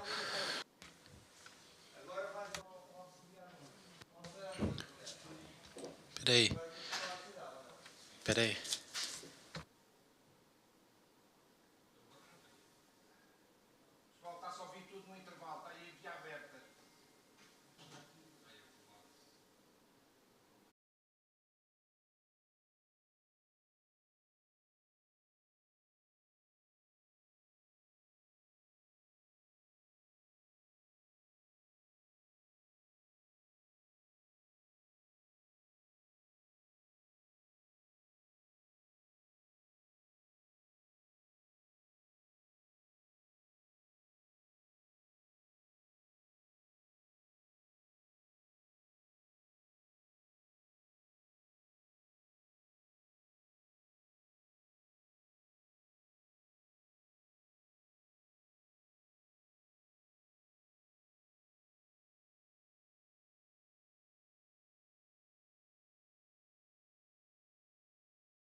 Teste 1, 2, 3. Meu nome é Bruno Barreira, eu tenho 23 anos, esse é meu 6º ano em Portugal. Eu acho que inovação é o futuro, são novidades. Pode funcionar, pode dar errado, mas no fim o que move o mundo não são respostas, são as perguntas. Eu sou Karina Fernandes, tenho 22 anos, nasci em Portugal, fui viver em Angola por 3 anos para fazer o secundário, mas depois voltei para fazer a faculdade, a universidade. A minha inovação é PMEs, pequenas e médias empresas, porque, por exemplo, no caso de Angola, as pequenas e médias empresas não têm muita atenção, porque o setor económico em Angola é mais focado no setor petrolífero e diamantífero, o que tira um bocado o protagonismo destas pequenas e médias empresas, que na verdade são a grande fonte de rendimento da maior parte das pessoas que não têm tantas oportunidades de emprego nesses setores. Ação. Eu me chamo Luiz, eu sou de Brasília, no Brasil. Tenho 24 anos, estou em Portugal tem 6 anos.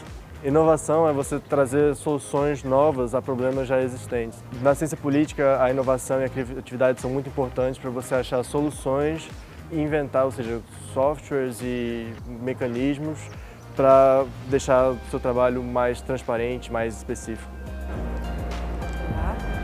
Chamo Mariana Simas, tenho 21 anos. Para mim, para responder como cabo-verdiana, como uma estudante cabo-verdiana, inovar seria compreender as nossas necessidades como um país insular e inovar de acordo com as nossas necessidades. Meu nome é Wallace Franco, eu tenho 25 anos, estou aqui há mais ou menos 7 anos, sou de Goiânia, Brasil. Então a inovação para mim é a junção de 2 conceitos. Primeiro é a transformação e a renovação que está inserida nisso. A evolução da civilização, de uma sociedade, tem a ver com esse processo de movimentação. Então a inovação entra como esse combustível para a movimentação da sociedade.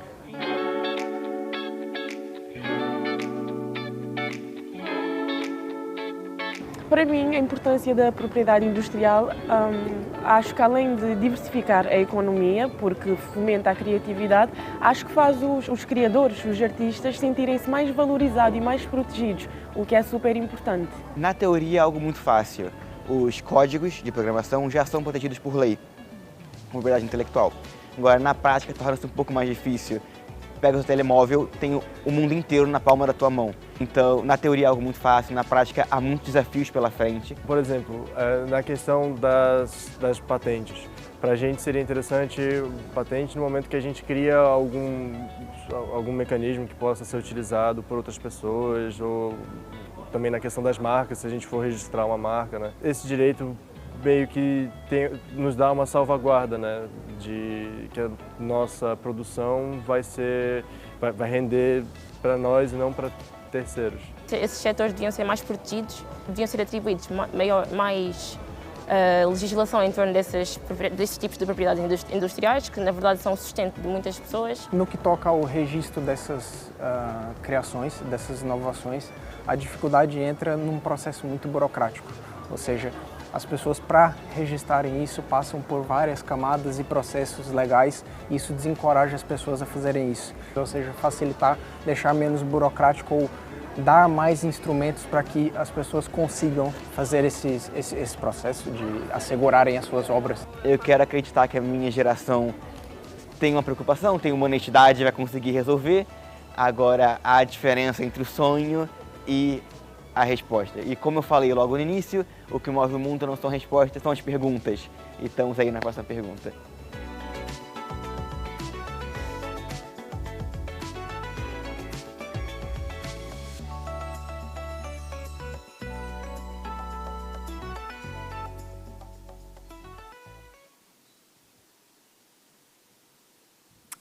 Bem-vindos de volta. Como vimos, a propriedade industrial é uma ferramenta essencial para que os jovens possam construir o presente e antecipar o futuro. Para nos falar sobre a inovação e a propriedade industrial, temos connosco Nadine Akizimana, da INPI, Ricardo Ferreira, do EUIPO, Telmo Vilela, do IAP, e John Kagwa, da Organização Regional Africana para a Propriedade Industrial. Sem mais demoras, vamos voar até Genebra para ouvirmos a representante da INPI, Nadine Akizimana. Nadine, the floor is yours. Thank you so much. Hello, everyone. My name is Nadine Hakizimana. I am WIPO's Youth Engagement Facilitator. Too often we hear conversations about the youth without even a single young person on the panel. So as a young person myself, I'm honored to be speaking on this panel today. So before delving into the topic of the session, I want to firstly set the scene by telling you about this year's World IP Day celebrations that took place at WIPO's headquarters in April, because this event was really the first big moment in WIPO's youth agenda and a springboard for our future IP youth programming. The theme of the day was IP and youth, innovating for a better future. And people all over the world gathered virtually and in person, especially young innovators who are finding solutions to global challenges in their communities. And together we acknowledged the massive impact that young people are making, whether as creators, as inventors, as scientists, or any of the many roles that they take on. We reflected on how we can support this work and those who do it, especially those who are whose backgrounds are typically o tema ou a experiência de fundo é sorry. So we've reflected on those whose backgrounds are typically underrepresented. So, to that end, Eu peço desculpa, mas de facto está a haver aqui uma sobreposição de som e certamente que a nossa oradora está a ouvir-me falar português. I'm sorry, there's a certain echo here. WIPO's youth activities are centered around sparking curiosity and awareness about how IP can be an asset to youth in the many ways that they create change. We envision a future where young people are able to use their entrepreneurial and creative means to create opportunity in their local contexts, rather than competing for what are often limited resources in their countries. For me, personally, growing up in Botswana and in South Africa, I was constantly surrounded by the ingenuity of young people in informal contexts who found solutions to the everyday struggles that they faced, from inventing their own toys and games to finding creative ways to access electricity and the internet in their unserviced informal housing. These kinds of innovations are ubiquitous in Africa and indeed in many developing countries as well, where young people cannot simply wait for someone else to find a solution to their problems. Young people are critical assets for any country, and if they are supported, instilled with confidence and an entrepreneurial mindset, they can create decent jobs and become engines of economic growth and sustainable development. So it starts with investment in primary school education, up to tertiary education, and even vocational education. Without this foundation, there would be limited or no human capital to create new technologies and to commercialize them. Given the aspirations of many countries across the world to become knowledge-based economies, young people, and especially young girls, would do well to take an interest in intellectual property in order to easily adapt to the fast-changing competitive environment that it would create. So understanding how to use the global IP system would allow young innovators to monetize their creative ideas.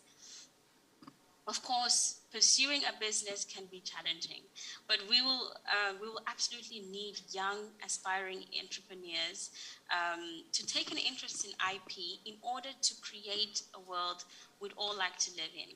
Engaging in innovation and trade opens you up to an exciting new world, putting you among the people whose new ideas, products, and services are going to change the world.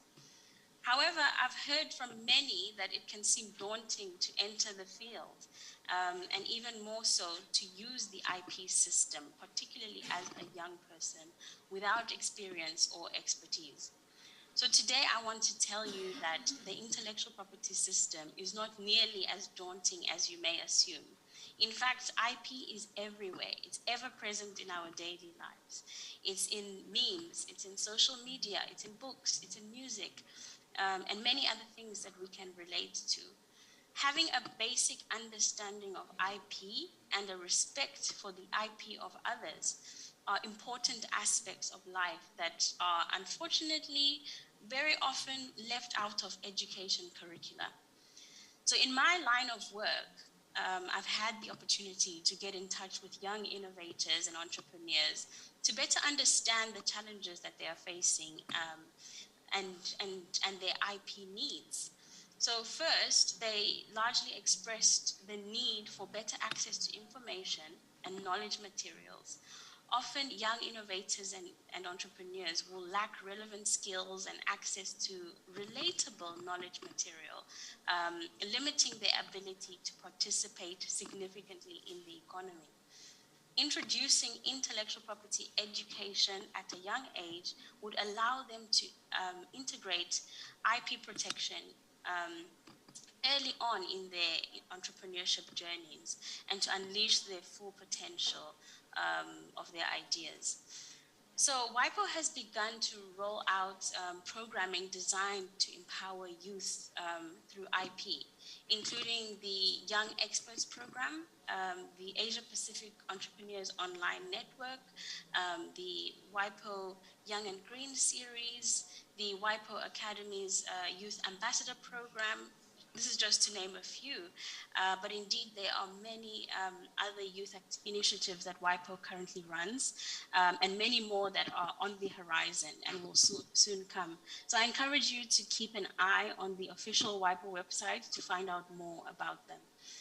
Now, before ending, I want to talk directly to the youngsters who might be following this conference online or physically at the event, and who might be wondering what they can do today to be better equipped for entrepreneurship.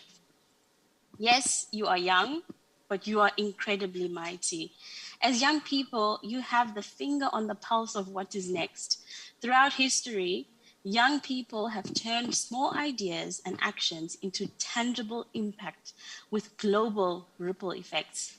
We have marched, we have advocated, we have built, and we have cultivated communities. So I want to encourage you to dream big, to use your imagination and ask questions and unleash your creativity. Next, I would say start now and start where you are. Look around you and respond to the needs of your community. Then I would say hone in on your skills, on specific skills that will equip you for industries of the future by focusing on STEM education and vocational training. Next, I would encourage you to also visit your country's IP office, innovation hubs, knowledge parks, and youth networks in your area. Sometimes we as young people are often restrained by golden handcuffs. And I say golden because there is a sense of comfort in knowing that you still have some time to start working on your dreams.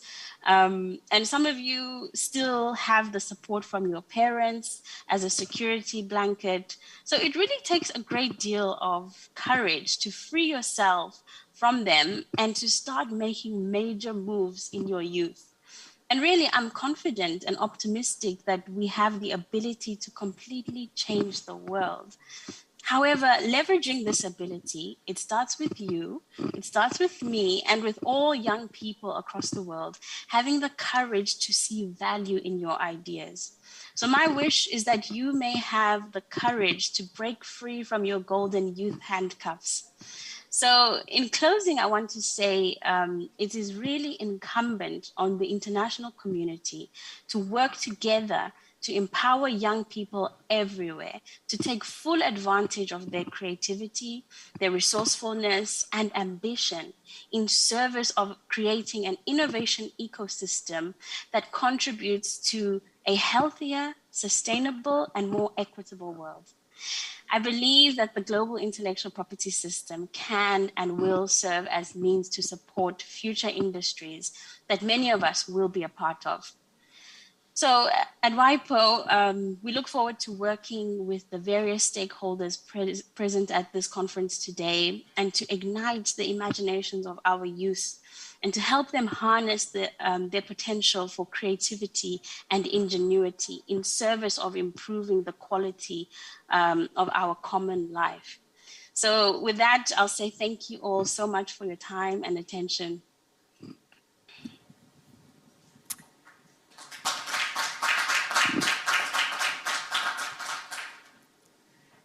Thank you, Nadine, for such a motivating intervention. E agora, para nos dar a perspectiva do Instituto da Propriedade Intelectual da União Europeia, now to give us the perspective of the EU IPO, let's again give the floor to Ricardo Ferreira. Boa tarde novamente. Good afternoon again. Depois da intervenção After da Nadine, the inspiring presentation of Nadine, my presentation will sound boring, says the speaker. Pediram para vir falar I was invited to talk about the importance of IP for young entrepreneurs, and dovetailing Nadine's words, it will be someone old talking on behalf of those who are young. We have the Ideas Powered for Creators, for young entrepreneurs. Mais do que falar sobre a importância de PI para os jovens, vou deixar que sejam eles mesmos a fazê-lo, mas antes quero-vos só dar pouco de contexto. First, let me give you some context. Portanto, uma das conclusões de uma série de estudos de percepção de PI realizados pelo series of studies conducted on the perceptions of IP, é que os jovens são the conclusion was reached that young people are those that challenge the most IP. Uma série de estudos quantitativos e qualitativos WIPO, a que designamos de IP Youth Scoreboard. The scoreboard studies were conducted, giving us information about what type of information young people look for and how they would like this knowledge to be conveyed. And the study showed that young people want to understand better intellectual property, in particular in the digital age. And the social media is the privileged channel. De forma a entender e a poder influenciar in order to understand and to better influence the attitudes and behaviors of young people, an action plan was developed and it was started in 2013. The main objective was to establish a community of young people with the brand Ideas Powered, and this partnership would be developed online and offline. To discuss IP-related topics and that would be relevant for this generation. And this revolved around creativity, innovation, entrepreneurship, giving examples of how ideas and creativity supported by IP can be transformed into a financial, cultural asset. Thus, an online and offline community was created with Facebook, Twitter, and Instagram, as well as the website Ideas Powered. Verificou-se então que as contas de mídia social we saw that the media accounts of Ideas Powered were crucial for this project in order to communicate with its target audience as well as to reach out to influencers, being able to establish a vibrant community that was interested to contribute to topics related with IP and how IP can sustain innovation, creativity and entrepreneurship. The accounts of this project, Facebook, Instagram, and Twitter, had a sustained growth in all the metrics and reached an impressive performance. The next step to conduct activities that were welcomed by young people. Thus, we foresee that the activities carried out in the past that were relevant to be pursued in the coming 5 years, together with the online actions we expect to hold an in-presence event of influencers of this community so that the community can discuss IP and learn more about the topic, as well as presenting theoretical cases to be solved by the community. We're also developing awareness-raising campaigns and adequate contents for the target audience. The idea is to have tools and information to be used in their creative, innovative, entrepreneurial activity and share this with their peers at the national and European level. I would like now to show you a short video, and the young people will talk about the importance of IP in their own activity. And this concerns the annual meeting of 2019 held in Zagreb. The 2020 and 2021 meetings did not take place because of the pandemic, but we expect to resume them because they were very useful for these young people, and they ask for similar initiatives to be organized. Let's now look at the video. Ideas powered for youth. Não tem som, sim.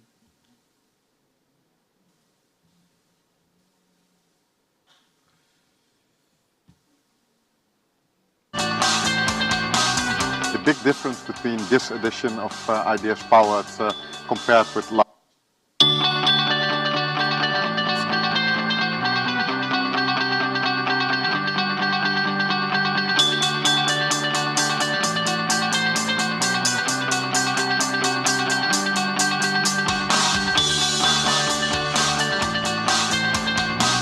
The big difference between this edition of Ideas Powered compared with last year is that it's now connected to LEAP, and LEAP is like a huge conference here in Zagreb with I think 3,000 people from all over Europe attending here. The UIPO really tries to improve the event from year to year. They really hear about the feedback the people are giving them.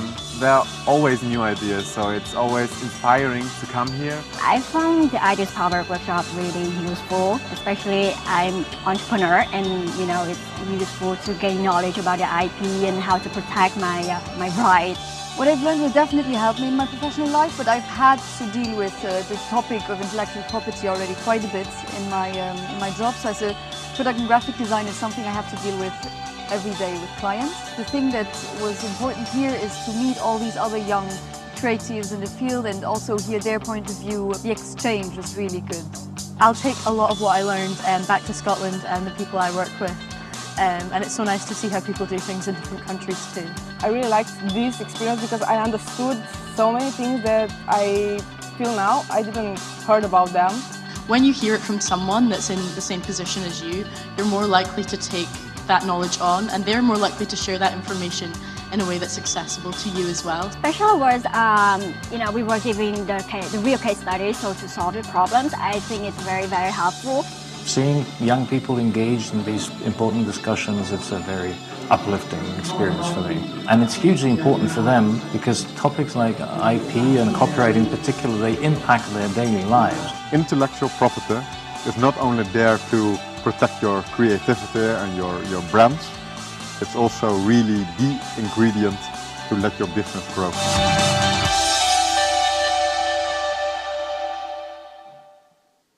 Hey, du brauchst nur 3 Dinge.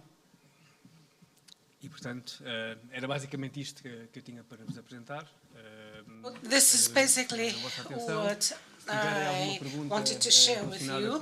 If you have any questions concerning this initiative, please, I will be happy to establish contacts between you and the responsible person. Thank you very much and good afternoon.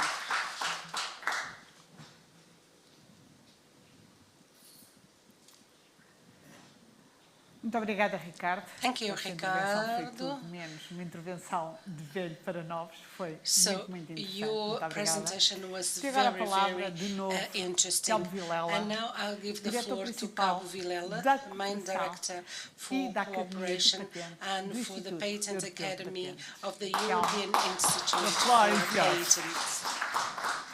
Obrigado, Maria João. Thank you very much, Maria João.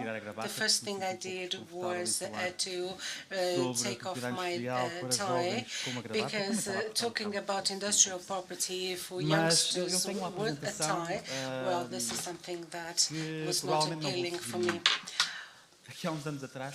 A few years back, when I started to work at the level of industrial property, she said, well, you know, there is an innovation. You have a presentation prepared for one topic, then you present a totally different topic. I don't have that capacity, so I think we will move on to slide number 6, that summarizes many of the initiatives that are ongoing now. Em algumas iniciativas que temos em curso, mas num conjunto de mensagens também que me parecem. And I would also like to convey to you important messages. Duas intervenções. The two previous interventions were very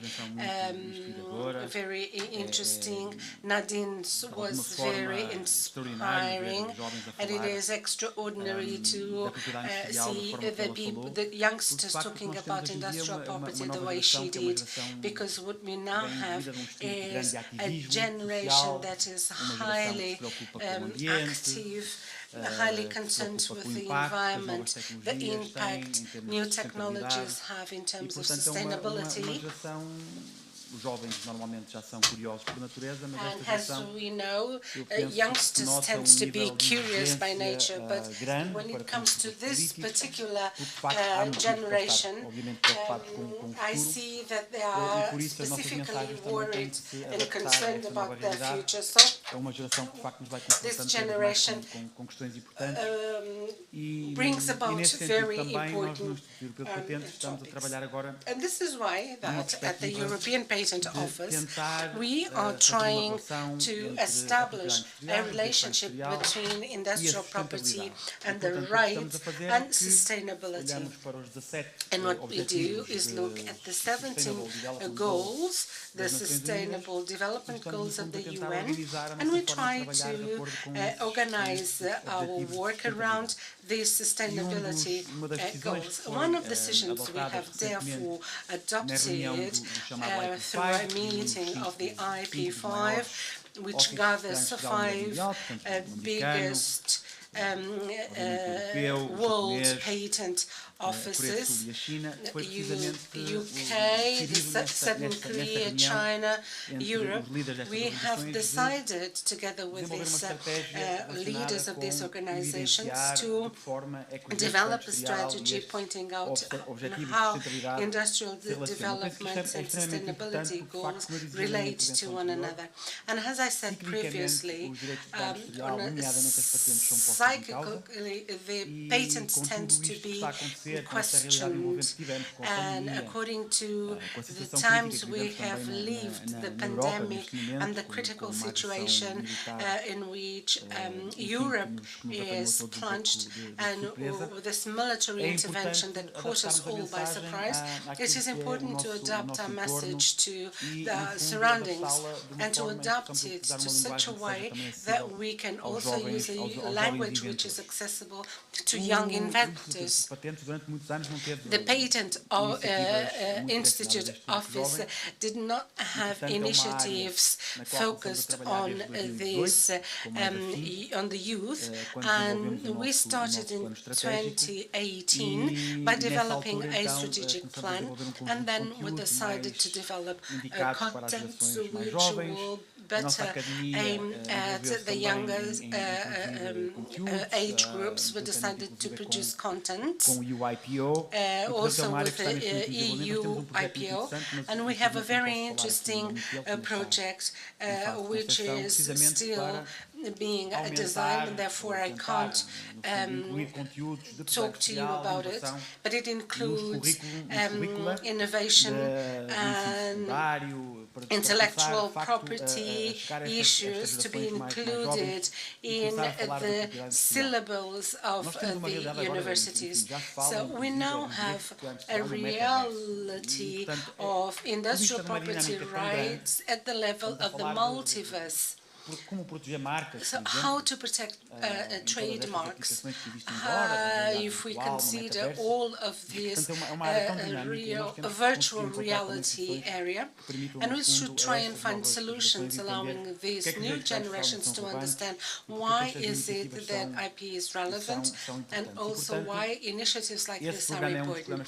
So this is one of the programs we are developing, and it starts early on before the secondary education, and we try to include these contents in the syllabus, because if there's something that differentiates us from the North American population, is that in the US the culture is far more prone to teaching what patents are all about and how do these contribute for the technological and scientific development.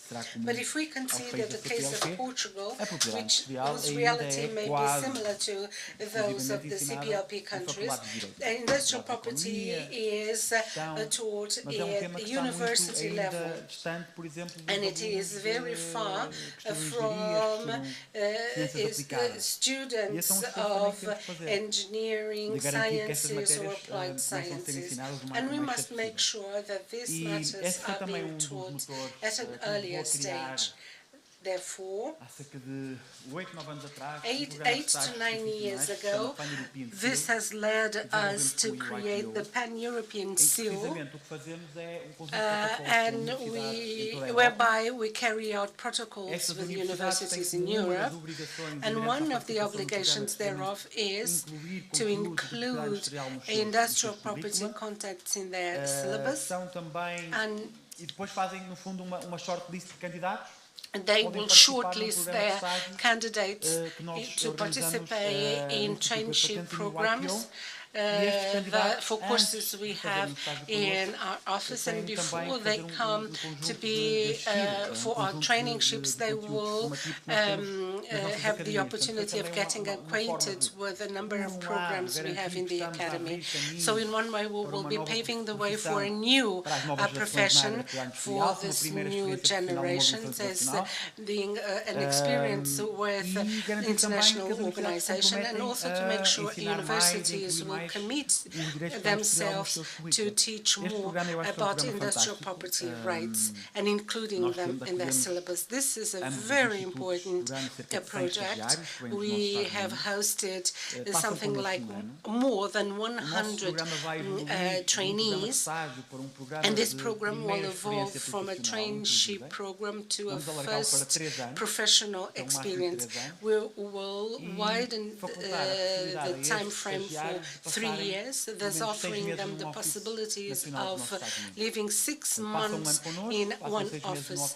They will spend 1 year with us, 6 months with their home country, and then they come up again for a traineeship. This will be voted in the board of directors next week. I expect it to be approved, as I consider this social responsibility program that can set an example for the Portuguese-speaking countries. Then we have the Partly network, the dynamics of which is very intense. The labor is mainly youth, and they have training initiatives, capacity building and empowerment initiatives. And this year, for the first time, under the European Patent Award, we decided to launch an award for the first time this year. And since images are worth more than 1,000 words, let me ask you to play the video footage for this presentation. Thank you.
Podemos fazer aqui uma pausa antes de avançar com o próximo vídeo. So, este exemplo, naturalmente, this example comes from a Brazilian young girl who shares with us an innovation that follows the line of our talk to Professor Daniel Traza. Not all innovations have to be high-tech or all too complex from the technological point of view. She has used a natural produce, which has to do with the banana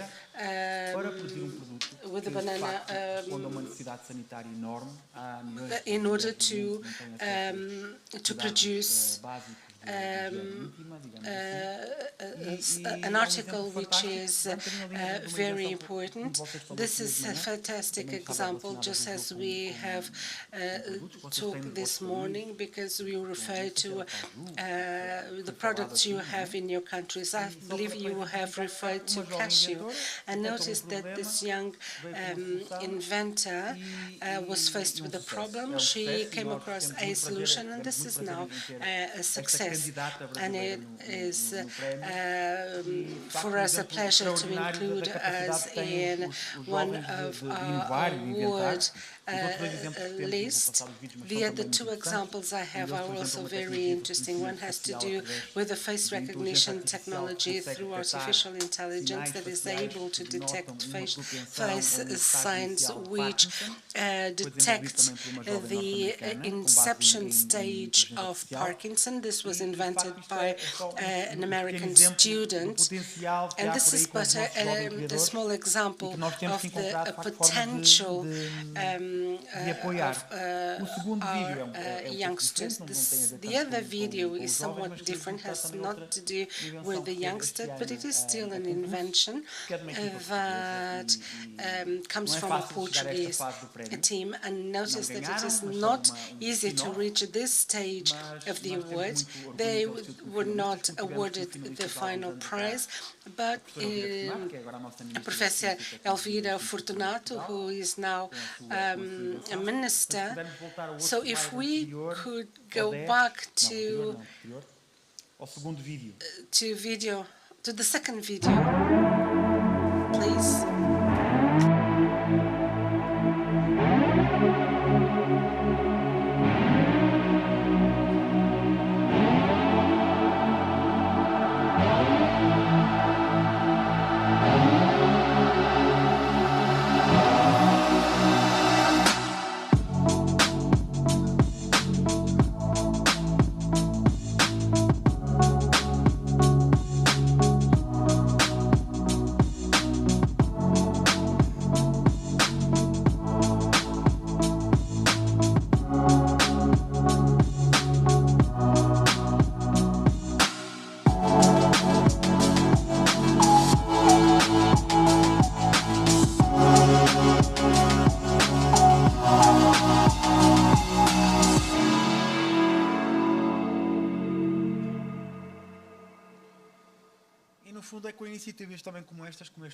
And thanks to initiatives like this, we've been able to raise the awareness on the system and also to disseminate the systems. It is important to give visibility to these creators for the work they carry out, and thanks to their effort, we're able to overcome technological and scientific difficulties we faced with. The other slides I have also bring about other contents we have in our Patent Academy. What we're doing now is the fact that we are focusing on a young group of inventors, and we have set up the STEM program. Here is additional information on how we are organizing the academy, so as we can reach this target population, children and the youth, teachers, public entities, and the role each of them can play in raising the awareness, and also on how we can reach the young generations, partly with something we had already mentioned. This has to do with the patent libraries, and this is how the patent is scattered throughout Europe. So this is the network we are now trying to establish partnerships with African countries, so we can, of course, learn what the difficulties we have or they have, and they can also be inspired by our solutions. And so we will be looking not only to the protection, everything starts in the laboratories with research and by identifying the status of the art and to avoid inventing what has already been invented, and then we move toward protection through the patents, and then the last step will be to put them in the market. And so we must try and find new ways to transfer technology, help universities, and the European Patent Institute is open to the collaboration with your institute so we can develop these capacities. Innovation is there, not in Africa and of course in the whole community countries, and we're here to provide you support and to learn from your experiences. I thank you for the invitation, and it's been a pleasure to be with you during the day. Thank you.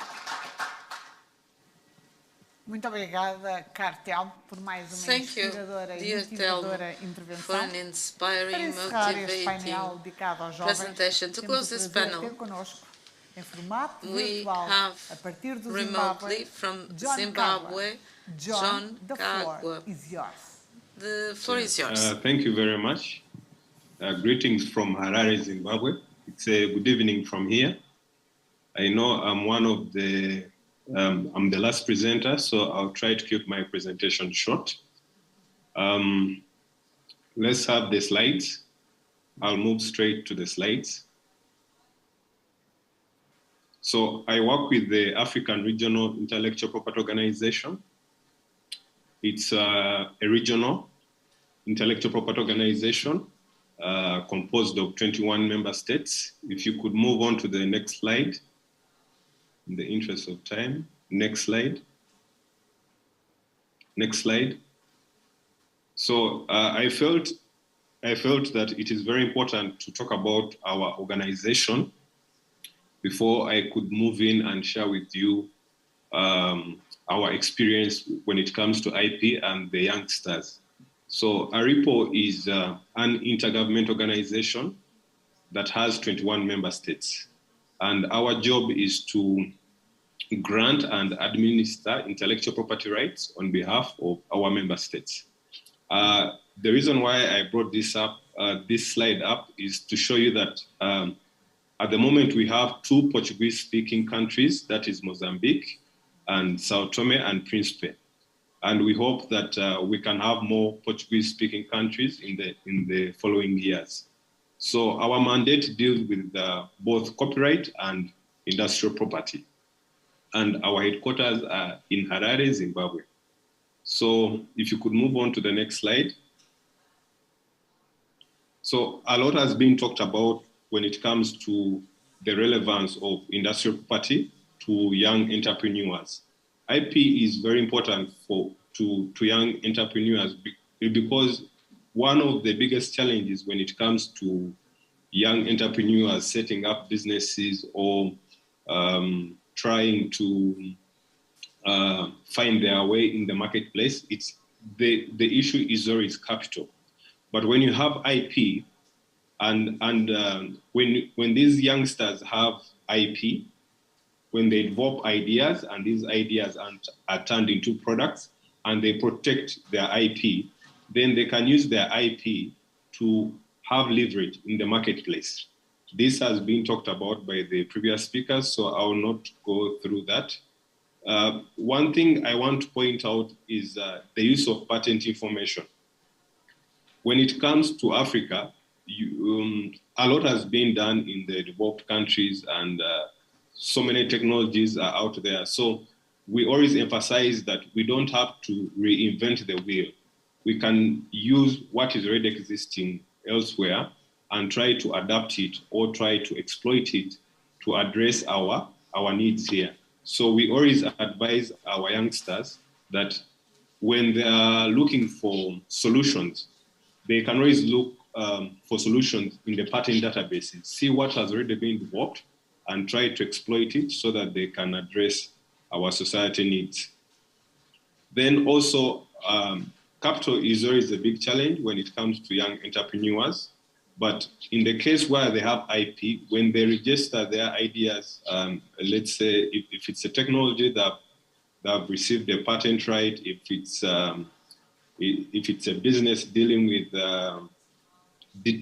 with spices, then probably they've received the trademark. Then this can always help them to attract investors and also use it as a leverage to get capital or to get investors to invest in their small businesses.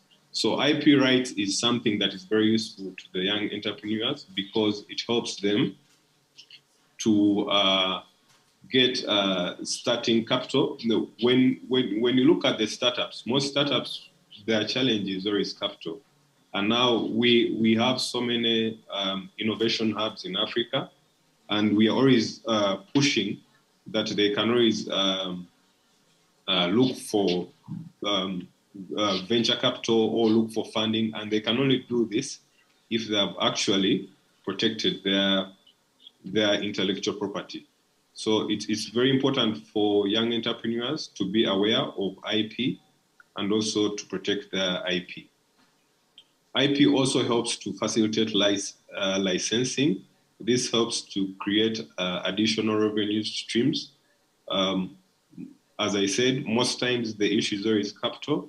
So if a youngster has developed a very unique technology and have protected it under patent rights, then they can always, in the case where they don't have capital, they can always give a license to other big companies which can use this technology to roll it out. So IP tools are very important to the young entrepreneurs, and we are trying to promote it in the universities. We have public awareness drives in the universities. We also have, at the moment, we have 3 master's programs in the universities, masters in intellectual property. So we are trying to promote IP in the youth so that they can see it as a key that can change their lives. Then we also have a corporate game for the young ones, say from 5 to 10 years. It's a game which they can play, and then it gives them information on what corporate and IP is all about. And then when they start getting this information when they are still young, then it sticks, and they can always keep in mind that IP is very important. If you could move on to the next slide, please. So I'll go straight to, I decided to use some examples of some youth that have used IP. This is an app. It's an app that can be installed on a smartphone, So the app helps to address different issues in the field of farming. So it can be used to get real-time prices of farm produce. It can also be used to know the best time to plant crops and their seasons. It also gives information on agriculture input supplies. So most youth are into coming up using IT to come up with solutions. There are so many youth who are into software development. Every day they're coming up with new different applications, which applications are in all fields. But farming is something that is very important when it comes to Africa. It contributes a lot to most countries' GDPs. So we are always trying to promote people who develop these software applications, not to stop at developing the application. When you develop the application, it should be rolled out and it should have an effect in society. And as you roll it out, you should also protect your IP. So this application, Goho app, it was developed by Admire Moyo. He grew up in Zimbabwe's rural areas where the smallhold farming is common.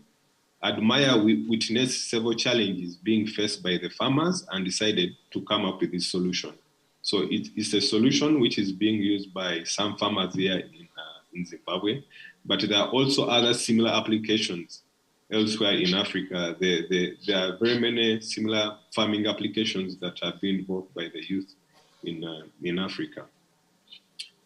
If you could move on to the next slide. So this is another example of how the youngsters have used IP. This is an example from Uganda. It deals with shoes. The lady you see there in the picture is Matovu Zawede from Uganda. During the 2020 COVID-19, she realized that actually people were moving a lot by foot because of the COVID transport restrictions. So she noticed that the shoes that people were putting on were actually wearing out very fast. They were getting torn because people were walking long distances to get from their homes to work. So she came up with an idea of refurbishing these shoes using old clothes, using fabric to make them look better and to give them a stylish look. So from that, she got interested into shoes and she undertook training in shoemaking. And from a training that she attended, an IP training that she attended for women entrepreneurs that was organized by the Uganda IP office and the WIPO, she saved up some money and started a shoemaking business. And what you see here is this is a shoe design that she has developed, and she also has a trademark for this shoe. So all this has happened within a time frame of 2 years. Within 2 years, she has moved from repairing old shoes to coming up with her own small business of making shoes with her own unique designs that you can see in the picture. If you can move on to the next slide. Then this is my last example, Chibundiro. This is an example from Kenya. This is a brand name that is used for natural food seasoning spices.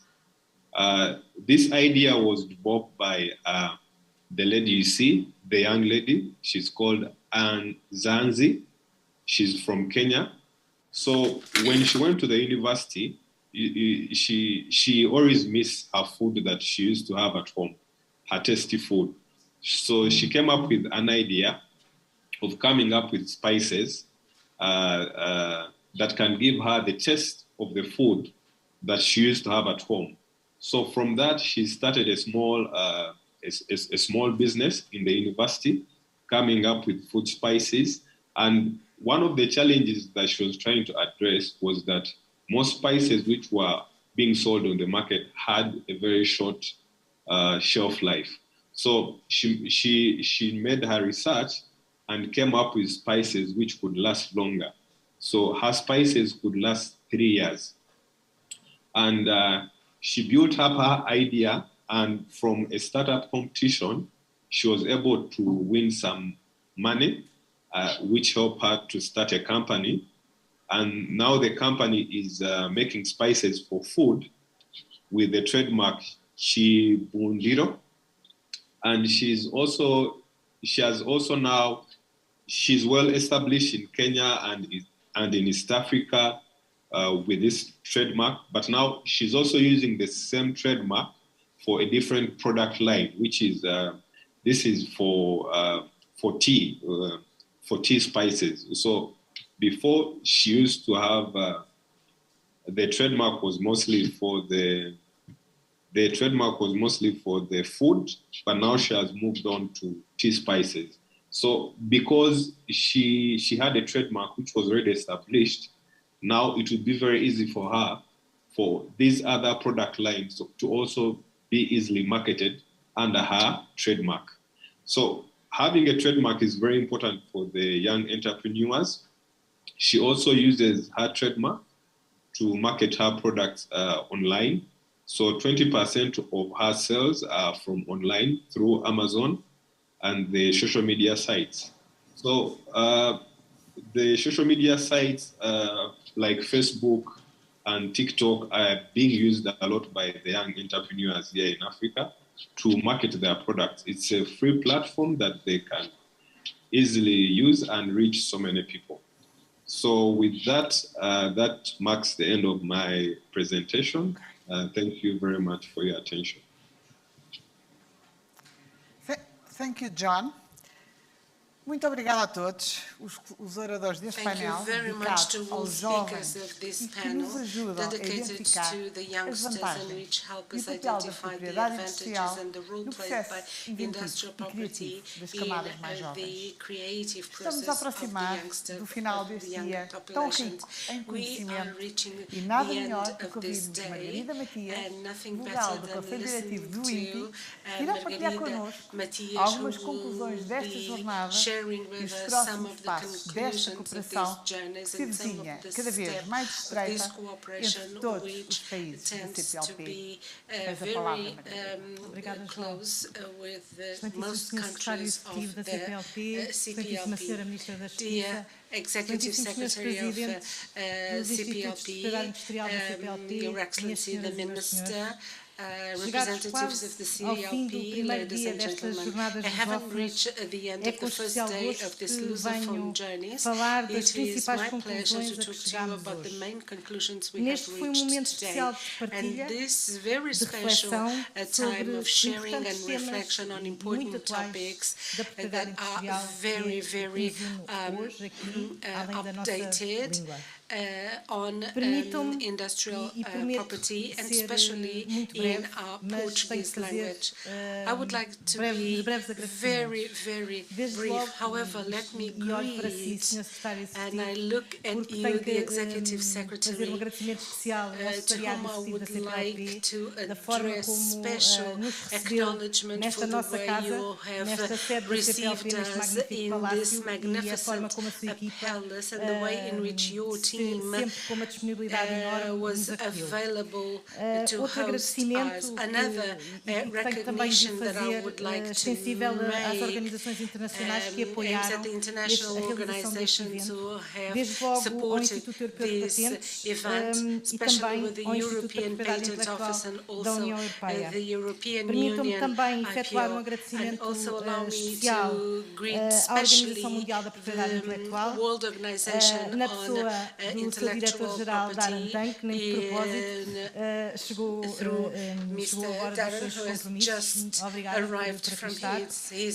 E devo realçar que eu ontem fui parceiro inexcedível na organização destas jornadas. E arrisco a dizer que sem o apoio da INPI, a realização destas jornadas neste formato presencial, que há tanto desejávamos, não teria sido possível. Por isso, um agradecimento muito especial à Organização Mundial da Propriedade Intelectual. very much the way E termino, for things. talvez, And agradecendo, also, I would like como devia ter to começado, thank que é a equipa do actually INPI, has que foram should have started indescritíveis. Nós somos uma equipa pequena, mas de facto team. somos grande em vontade we are small e grande em resultados. E a prova disso está à vista e não posso deixar de forma sensibilizada agradecer a toda esta equipa que aqui está, que permitiu que estas jornadas fossem possíveis.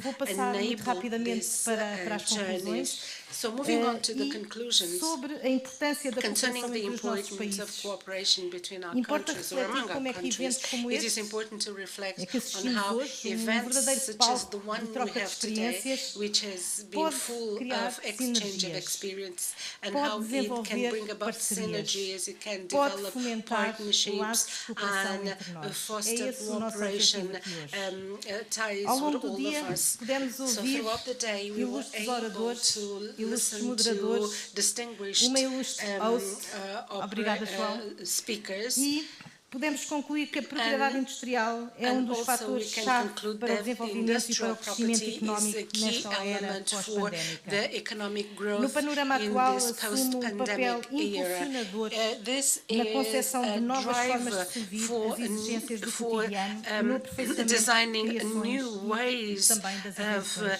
existentes. É um elo de ligação fundamental entre inovação e economia, entre tecnologia e sustentabilidade. Innovation and sustainability.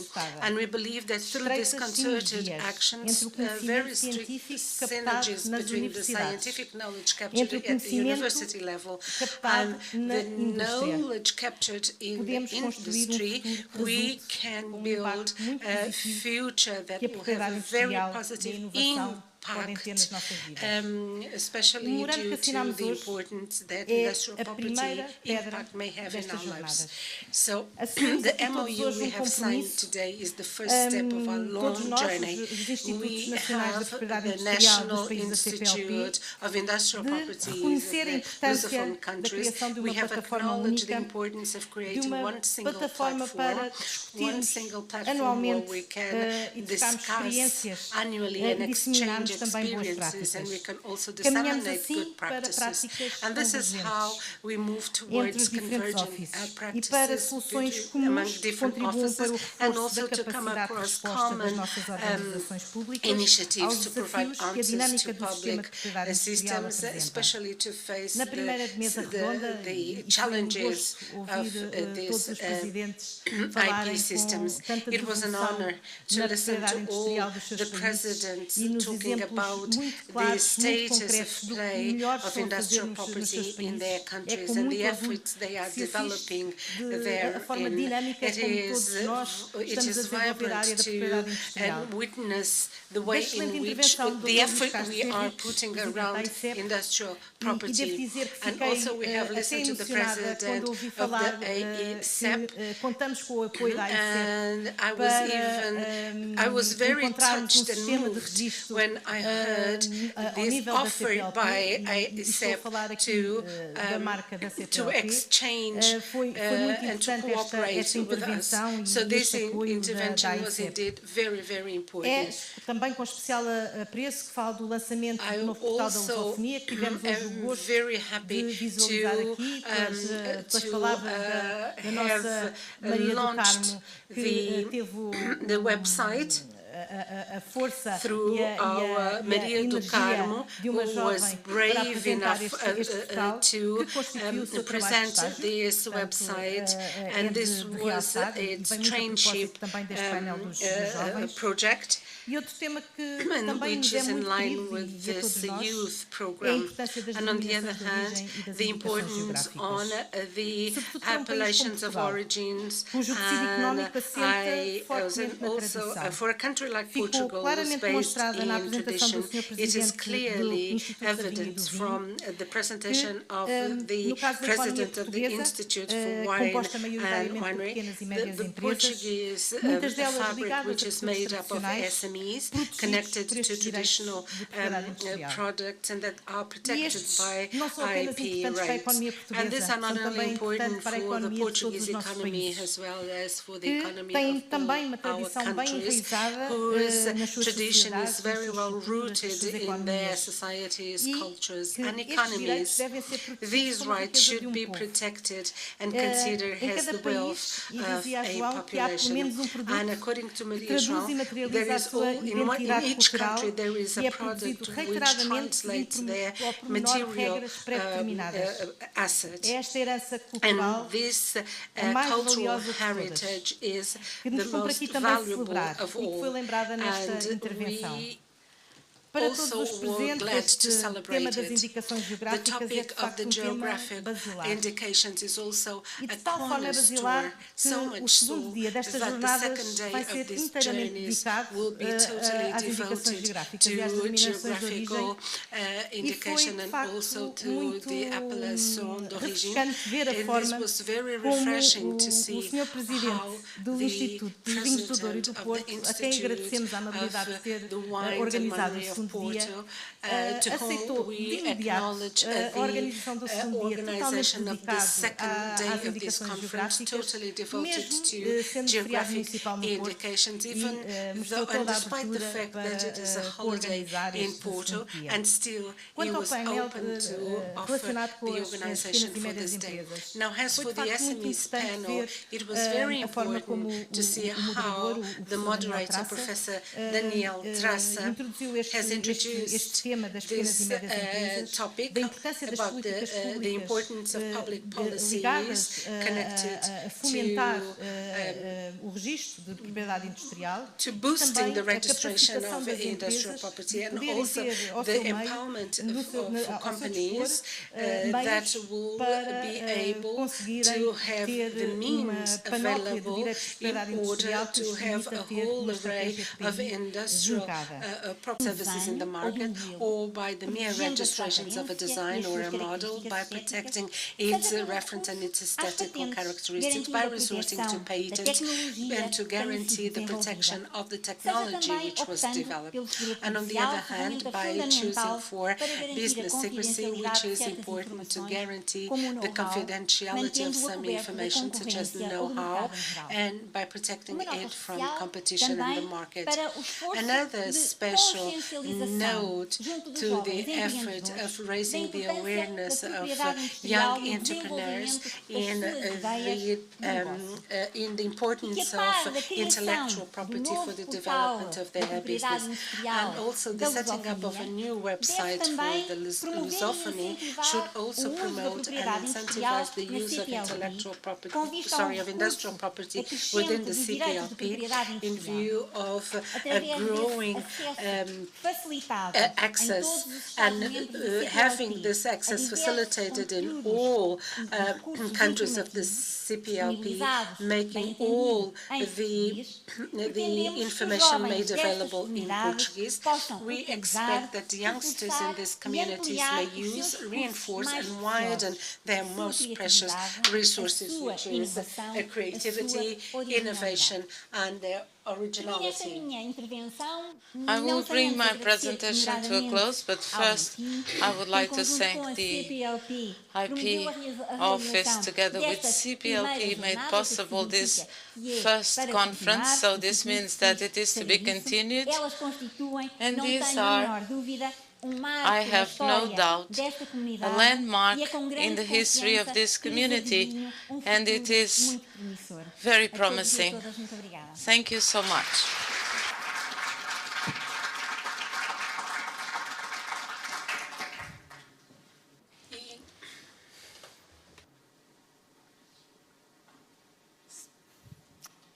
Senhora Ministra, se me permite. Minister, antes de me despedir, quero agradecer. Before we say farewell, I would like to thank, on behalf of INPI and CPLP, the presence of you all and the sharing of ideas and experiences that have made this debate so rich. CPLP has undoubtedly a huge potential to grow and develop new mechanisms so that industrial property is a driving force for innovation and creativity. Tomorrow we will continue, but I would like to take advantage of this opportunity as Margarida has done. I would like to tell you, see you soon in the next edition of these conferences in Luanda, and I'm sure that we will be even better hosted in the coming year. Thank you so much.